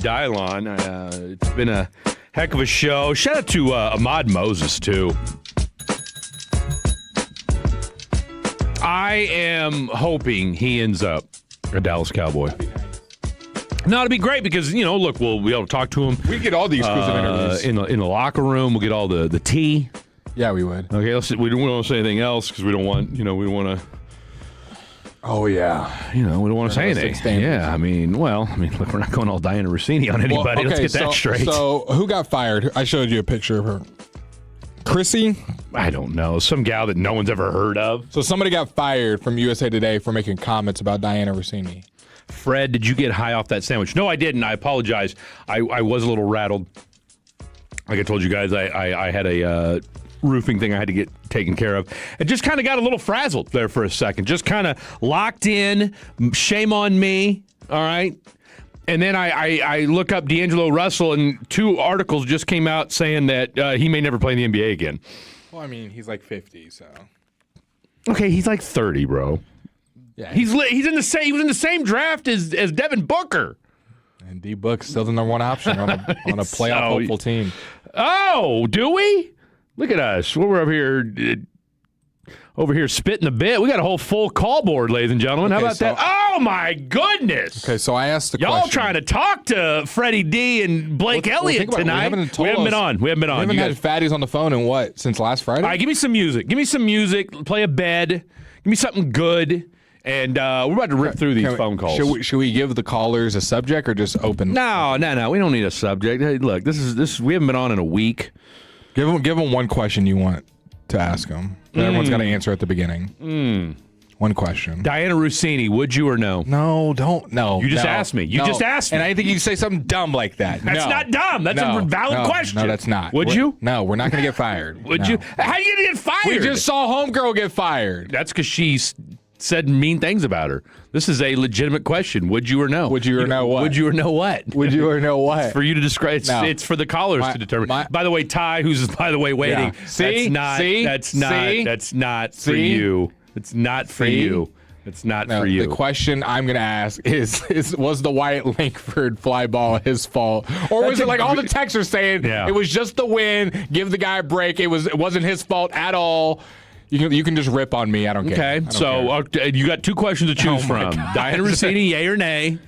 Was it the wind or Wyatt Langford's fault? Okay, also, I know there was wind, so let me be clear. It's not like I didn't know there was wind. But he's also a major league people. All right, you're talking too much. He's a major league baseball player. That's enough. I'm tired of people making excuses for him like he's some little leaguer. You act like Wyatt Langford was hitting on Tangerine or something. You would think the people here are dating Wyatt Langford. It's okay, Blake. He missed the fly ball that almost lost the game. It's okay. If they don't win this game today, and you and I said this in the first hour of the show, the reaction would probably be a lot different. Different. All right, here we go. Hey, same texters would be all crammed up. I got if we 8 lost callers the game because of that. I got 8 callers. Blake won't shut up. I got 8 callers. Okay, we got to keep this thing moving. Let's go Can out. We get 9? Can we get 9? I think we can get 12. Okay, we can get 12. Are we still talking? Look, here's the deal. About? But here's what we're gonna do tonight. I'm gonna have a minute. You got a minute max, okay? You got a minute max tonight, ladies and gentlemen. Style. Okay? When if it's a minute and I hit the dump button, Dylon, whatever the hell your name is, be ready. You got to have your thoughts together when you call. Let's go. We can't like tonight. Filibuster and how are you guys doing and what was your weekend? You act like these fools have never talked on the phone before. Some of them act like that. Hey, so what is your next weekend's plans? I'm trying to set the stage. My favorite is we get a call all the time. Just what are the sports topics for today, guys? Come on, if you haven't been listening, lock in. Okay, we're done. Minute. Here we go. Mr. Nasty Time. Oak Cliff, lead us off. The Great Outdoor Subs, Dino Subs, Bread Cuss Bros. Top 3. If you don't get any of the yahoos that you get from the Cowboys, there is no overhyped Chiba subs. You just get straight to the point. Okay, see, no, I'm gonna cut him off. No. You're getting cut off, Mr. Nesson, because I told you this last time. There will be no hate on Chiba Hut. They brought us sandwiches today, and you're just no. You don't get to talk. You don't get to talk, Mr. Nasty Time, because this is the second time you've done this and called in about Chiba Hut. Cut him off. I'm done. No, cut him off. Dump him. No, you cannot finish. No, you cannot. Get him off the line. Get him off the line. 20 seconds. 20 seconds. Get him off the line. 20 seconds. You got 20 seconds. Redeem yourself. 20 seconds. Redeem yourself. Go. Here we go. Tell me when you're ready. Go! Hang up again. Hey, I spent the weekend in New York. I took baby mama number 2. And what kind of hee-haw is B. Will to get caught with the devil's lettuce? Because baby mama number 2 brought whatever she wanted in from New York. Nice. The house is loaded. So you committed a crime. So you called in to say you committed a crime and to poo on our sandwich place. I want to know what kind of hee-haw he is. That's a great point. We love B. Will over here. So how do you get caught? Not hanging out with Mr. Nasty Time's baby mama, that's for sure. Hey, great stuff from you as always. All right, let's go out to James in Gun Barrel. Bad start. Let's go out to James in Gun Barrel. What's up, James? It's going good, and yeah, with Donna Rossini, why not? Give it a chance. All right, Wyatt Langford. I didn't get to watch the game today, boys. I've been at work all day. My man's working. James in Gun Barrel is the hardest working man here at the Fatties on the Phone. Hey, I just want to ask y'all, what do y'all think the chances are the Cowboys actually move up in the draft? I hope they don't. It's seeming more and more likely, James, because a lot of teams want to move back, and all we're hearing from the insiders is the Cowboys are the team lurking around in the top 10, and the guys they want look like they won't be available at 12. So it's looking likely, but it takes 2 to tango, and we'll have to see on draft night. That's a week away. Yeah, I agree with that, but I don't think we should give up that much for just one player because we got a lot more needs than one player. Agreed. No, look, I'm all for them moving up, but let's not, mortgage the draft to do it. Hopefully you can have 2 bites of the apple and get another pick inside the top 40, but no, I'm not giving up 12 and 20 to move inside the top 5. Great call, James. All right, let's go. Oh! What? No, I was confirming what you said. Great call. Steven Cedar Hill. Steven Cedar Hill, what's good? Hey, how's it going? Give me about 2 3/4 Coors Lights and Diana Rossini's a go. Okay. I wanted to see if you guys could, from Blake and from Fred, if you guys could give us your top 3 archaeologists of all time. I'll hang up and listen. I love Steve. Top 3 archaeologists. Steve always gives us a top 5 or top 3 at the end. I'm going to go Steve with Irwin, number 1. He's not an archaeologist. Dr. Phil, number 2. And The Rock Johnson, number 3. I'm going to go with my homeboy that I grew up with, Noah Kay. He's a professor at Michigan State. I'm going to go with Jeff Goldblum from Jurassic Park, and then I'll get back to you on the third one. All right, let's go to Chris in Fort Worth. Chris in Fort Worth! Yo, first of all, Rossini, yeah, she can get it. And if it's your type of party, then Wyatt Langford, they can do whatever they want, and Diddy can watch. Wow. They weren't supposed to be mixed, Chris. They were 2 separate questions. I love the fact that he mixed them both. Yeah. However, hey, keep up the great show, and also, and just being real. Yeah. Good interviews that you guys Thank did. you. Hey, real quick, next Thursday, we're going to be at the Pluckers in Cityview. Told you, Cityview. You see how I get down. I expect to see you there. And your boy Max. Bring him. Let's go. All right, yeah. There you have it. All right, Clay in Fort Worth, who I met on Saturday at Alliance Hyundai. By the way, what show had the most listeners show up on Saturday at Alliance in Fort Worth? Dark. Oh, I'm sure you guys did. I saw a ton of people there. Come on. Let's go. Let's go. Diana Rossini, like Baby Oil Smash. Oh! Let's go for it. All right. Wow. You know what? We're getting a lot of Rossini love. We're getting a lot of Rossini love. I'm here for it. Guys get laid when they can. Girls get laid when they want. There's a big difference. You ain't lying. Wyatt Langford, not as bad as the Josh Hamilton center field drop, which will be forever etched in my brain. Or the Nelson Cruz. Yeah. Oh my God. Even worse. So you guys have inspired me to try Chiba Hut at my at the next release. Go. Because I've never tried it. and there's one close to the hospital, so I got to try it. Do it. And then really looking forward to the Stars playoff series against the Wild. Bars. Yeah, absolutely. The optimist in me says Stars in 5. The realist in me says Stars in 7. And I find it wildly concerning that. Oh, watch your mouth! Watch your mouth! No, don't be saying the Wild. Don't be saying the Wild. No. I find it wildly concerning that Cooper Flagg they're even talking about not giving Cooper Flagg the Rookie of the Year because all these sports writers are creaming over Nipple Boy. That's all right. So don't get me wrong. Chip on the shoulder, Clay. Chip on the shoulder. I think Cooper Flagg should run away with Rookie of the Year, and it shouldn't even be close. But that's just my opinion. Maybe I'm too much of a mouth. No, you're good. Hey, no, you're preaching the choir. You're preaching the choir. Clay, great stuff from you as always, my friend. Great stuff from you as always. That's a real one right there. All right, let's go to Ty in Fort Worth. Ty, what's good? Not much. I'm just sitting at home sick. Whoa, Ty, how'd you get sick? Bro, you sound a little rough. What's going on? My sister got sick and she passed the torch on.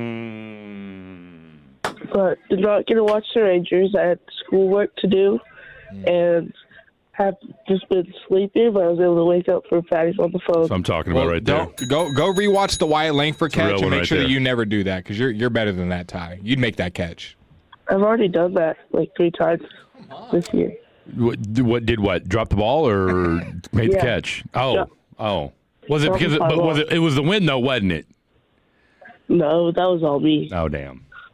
Well, you know what? Hey, accountability. You know what? Accountability goes a long way. I'm here for it. Look, the draft's another week away. So, but hey, by the way, tell Jeff, tell your pop, we're gonna be at City View. I don't know how far you live from there, but come on through.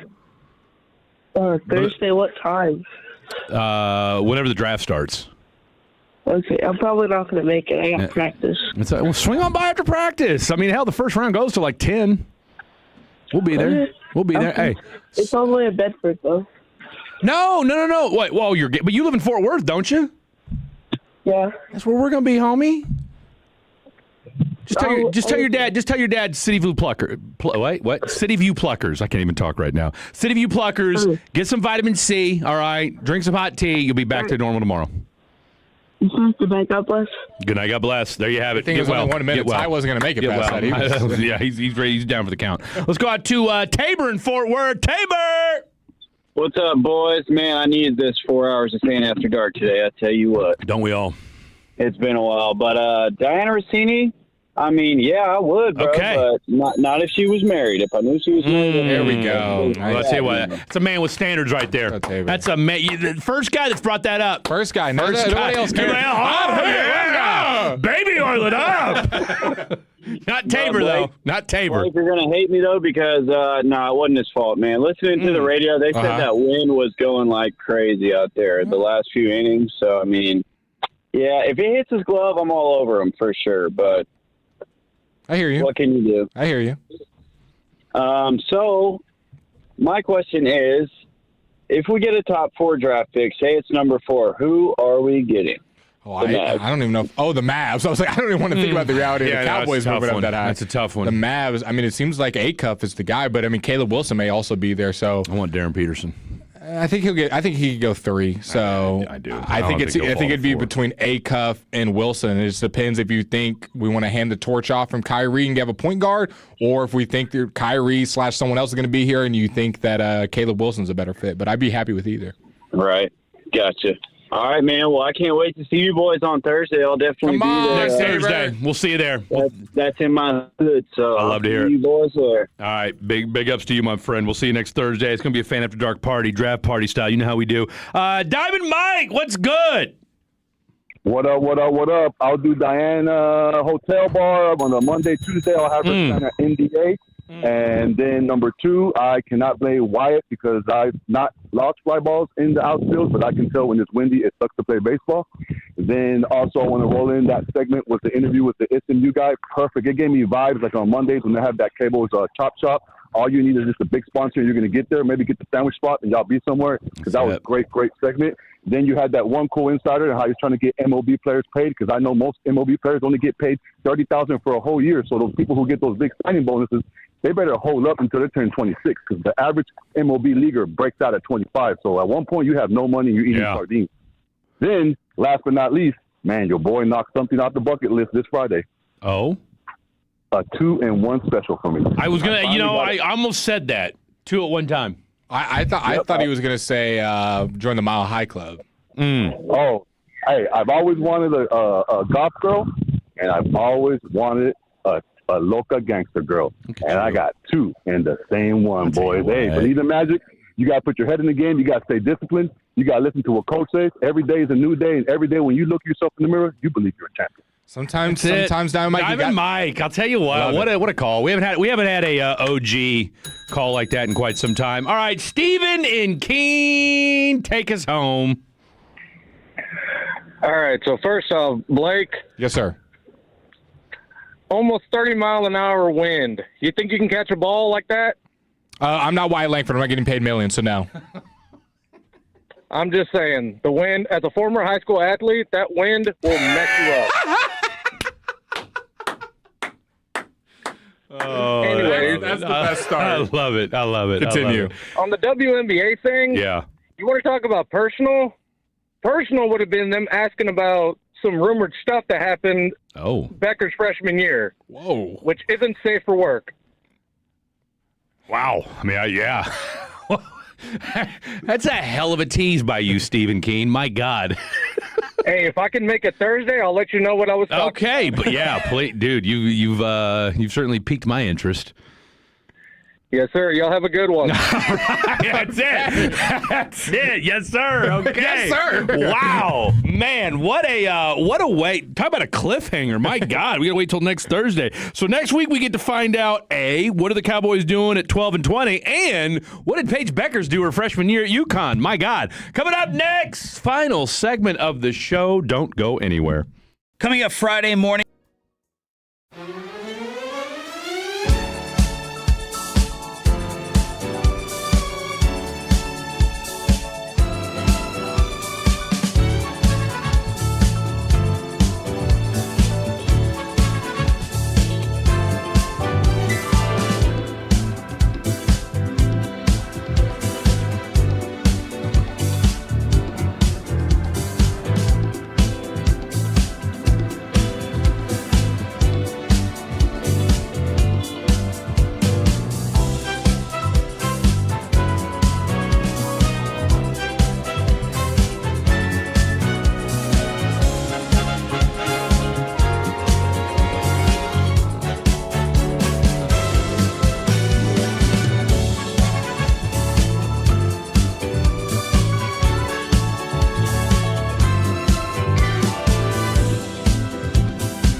Chevrolet. If you're in the market to upgrade your vehicle, get to Classic Chevrolet in Grapevine. #1 Chevy dealership in the world 3 years straight. They've got more new Chevys than anyone, all prices sell. Visit ClassicChevrolet.com. This is Texas. This is Classic Chevrolet. Together, let's drive. Relax and enjoy the difference. Based on new Chevy registrations 2023 through 2025. Holy Toledo. I got to say, that sandwich was delicious. Here we go. We'll have to go in person, get it hot. No, we absolutely will. I mean, if it's that good after having been sitting for the last 4.5 hours, imagine how good it would be live and in person. Much like Blake and I will be live and in person next Thursday at the City View Pluckers. Let me Google it for you guys and find out exactly the coordinates and locations as to where it will be. Fort Worth, Funky Town. And the draft starts at 7 p.m. Okay, we're going to be at... No, that's the other one. We're going to be at 5601 Southwest Loop 820. There you go. City View. If you want to come hang out with me and Fred, we're doing... Of course you do. We're doing giveaways. If you pick... How does it work with the commissioner pick? So here's how it works, ladies and gentlemen, because I was able to do this last year. And so what's going to happen is Blake and I will scour and scan the audience there. Now, I didn't... I was new to it last year, so I was kind of, feeling things out, so to speak. This year, we're going to have a party this year, and so you got all 32 picks, and you find somebody that is hopefully a fan of each team, right? And so, because everybody's going to be rocking their jerseys, for obvious reasons. And we say, hey, we see a Raider. Now, the Raiders guy is going to be probably the only person that will get it right. Yeah. If we're being honest, yeah. Okay? Because after that, it's a you have no idea. So, number 2 will be the Jets. So we'll find a Jets fan. Just like that. That woke Fred up. Freaked me out. And so then... that was in your head? What is going on here? I'm hearing draft noise. We should have played stupid. Dude, 10 people have disappeared and or died since 2024 attached to the nuclear program. Huh? Okay? Ain't no telling what's going on. Random aside, but it's actually 11 now. It's up. The 11th person was found today. Are you serious? Yeah, she said she feared for her life and then was found dead later. She's dead. Yep. Where'd they find her dead at? Don't give me the line on that, but just found dead. 11 now. Well, needless to say, Blake and I are not attached to the U.S. nuclear program, so we should be. See, that's why sometimes getting a high-ranking job and being too good can get you the wrong guy. Speaking of, I do have an update. Well, here, real quick, let me finish my thought. Okay. So, you're the one that started on a conspiracy theory in the middle. Well, of it. if he doesn't play the damn alien sounder in my head, also known as the draft click. But no, so we'll go around and, if you're, say, we find a Chiefs fan at number 9. Okay, who do you think they're going to take? Find a Commanders fan at number 7. And then we do that for 32 picks. And if you get it right, we've got a slew of drink, food, or whatever else specials. So let's say that the Jets fan gets it right, and it's a $5 Guinness. Then the entire group gets $5 Guinnesses. When you say group, do you mean everyone in the restaurant? Everybody in the restaurant. Okay, and how does it last? For 15 minutes. 15 minutes. Okay, it's for 15 minutes, and then I want to say it's either 15 minutes or however till the next pick is. I think it's to the next pick. Okay. Either way, in theory, say we have a bunch of Cowboys fans, couldn't we just get 20 different answers? You get we just find somebody.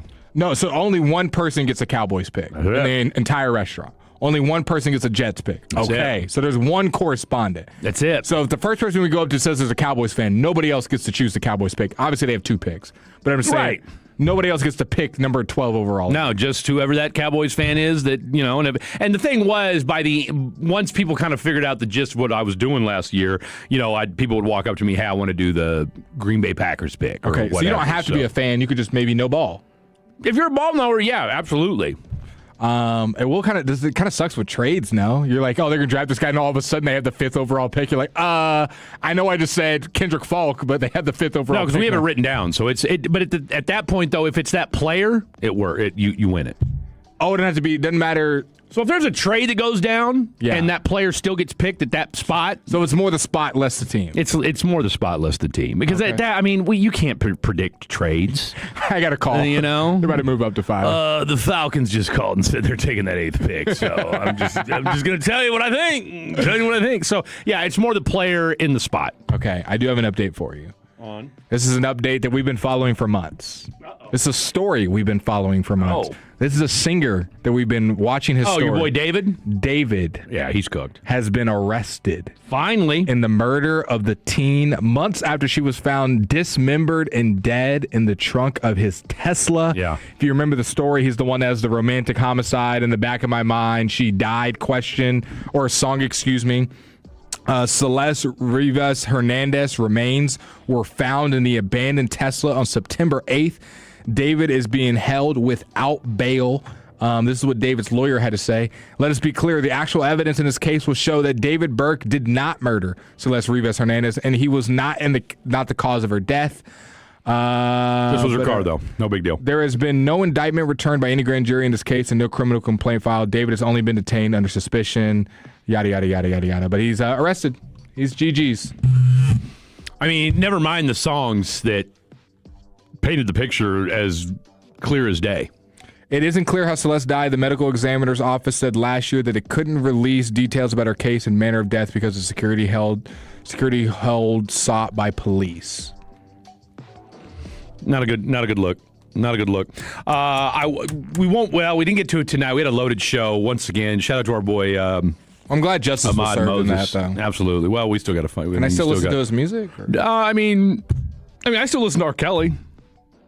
Does Diddy make music? Absolutely, he makes music. Okay, do people still listen to Diddy? Or is he kind of, is that a ledge too far? I don't know that people, it's not like anybody was like, yo, put that Ditty in. No one, Whoa, I don't know please that. Mark that. Please mark what he just said. Please use that in context. You're a creep. You said. Nobody, I said it because as somebody who grew up with CDs, no one ever said, hey, plop the Diddy CD in. Nobody ever said that. CD would have saved your life. You said put that Diddy in. That's exactly what you said. Because that's how you talked back then after you got done reading your newspaper. Not even on, but in. Yeah, because that's what you do with the CD player. You slide it in the CD. You like Diddy in. You're the worst. Anybody else you like putting in? Go ahead. Who else did you listen to back in the day that you like to put in? See, that's what's wrong with you. That's what's There's wrong a lot with of things wrong with me. Yeah, there are. Yeah, there are. By the way, am I allowed to get drunk at our next remote? Yeah, because we're not on the air. Okay, even better. Even better. Now, are you bringing Tangerine? Of course I'm bringing Tangerine. I said we got to make sure you can get back. I said, are you going to be there, Tangerine? She goes, I don't know. I haven't been invited. Oh, I said, okay, man. here we go. You're invited. Holy Toledo. How about that? Yeah. What? How about that? Did you get a text? No, I was just looking at my phone for a second. He's done that twice now where he's had this grand reaction where I think something else is going on. He's like, I'm just in the conversation. I was just talking about, oh, my God. No, I was just listening to you. Just listening. What a show it's been tonight. We've had a lot of fun. That's what happens with 4 hours of Fred and Blake. What are you going to do when you get off? I'll tell you what I'm going to do. I'm going to get a Black and Mild. And I'm going to watch Your Friends and Neighbors, episode 3, tonight. I'm excited. I'm going to have to wait till tomorrow. I'm geeked. So when I have Tangerine on the premises. Because the last part of that episode was a cliffhanger. I told you what happened. Yeah, I know. Okay, but you know what? Is it still a cliffhanger? Yeah, it absolutely is. Because we don't know where it's going. We do. I mean, no, you don't. We do, though. No, you don't. No, because look. Because it was shown in episode 2. Like, obviously, it's not going to end the season. Like, right. Oh, all right. Season over. Really? Let's see where it goes. What character are you most excited for? I'm what's the friend's name? I'm blanking. Barney. Barney is who I'm most excited for. I'm not going to say why I'm excited for him for people who haven't watched. But I'm always excited for Olivia Munn's character. Okay. Doesn't even care what she's saying. He's just staring at the screen. I don't care. I put it on mute. Mute. Unmute. Watch it John on Hamm's mute. back on. Unmute. Okay. I'm telling you, I love me some Olivia Munn. Are we going to see the girl that he hooked up with in the first episode? Are we going to see her ever again? I thought she was going to play more of a role. The whole reason he's in trouble. Oh, the other thief? No, the girl he works with that he smashed in the first episode. In the very first part? No. Well, you never know. That could come back. Yeah. I'm like, is her character ever going to be something more than just the girl he girl smashed? that got him in trouble? Yeah. I like the maid too. Maid who doesn't look like any maid you've ever seen. No, ever. Well, I mean, it is a wealthy Westchester. She's like 25. Man. All day, every day. All right, so let's see. Fred and Blake are on tomorrow for a hour. 1 hour. Oh, there's an hour and a half. People are just saying put that ditty in over and over. You know what? Shame on all you guys for being creeps. Someone said, thanks for the reminder, Fred. I'll be sure to put that ditty in. Regular Thursday night for Fred. Black and Mild and ditty. What's wrong with you people? Huh? Fred's going to listen to Diddy on the way home. I would never tear us apart. Tell you what, you guys have all been great tonight. I love you all. God bless. Go Diddy. It's your captain speaking. To the passenger with the mirror fast soft shoes, smart move. No.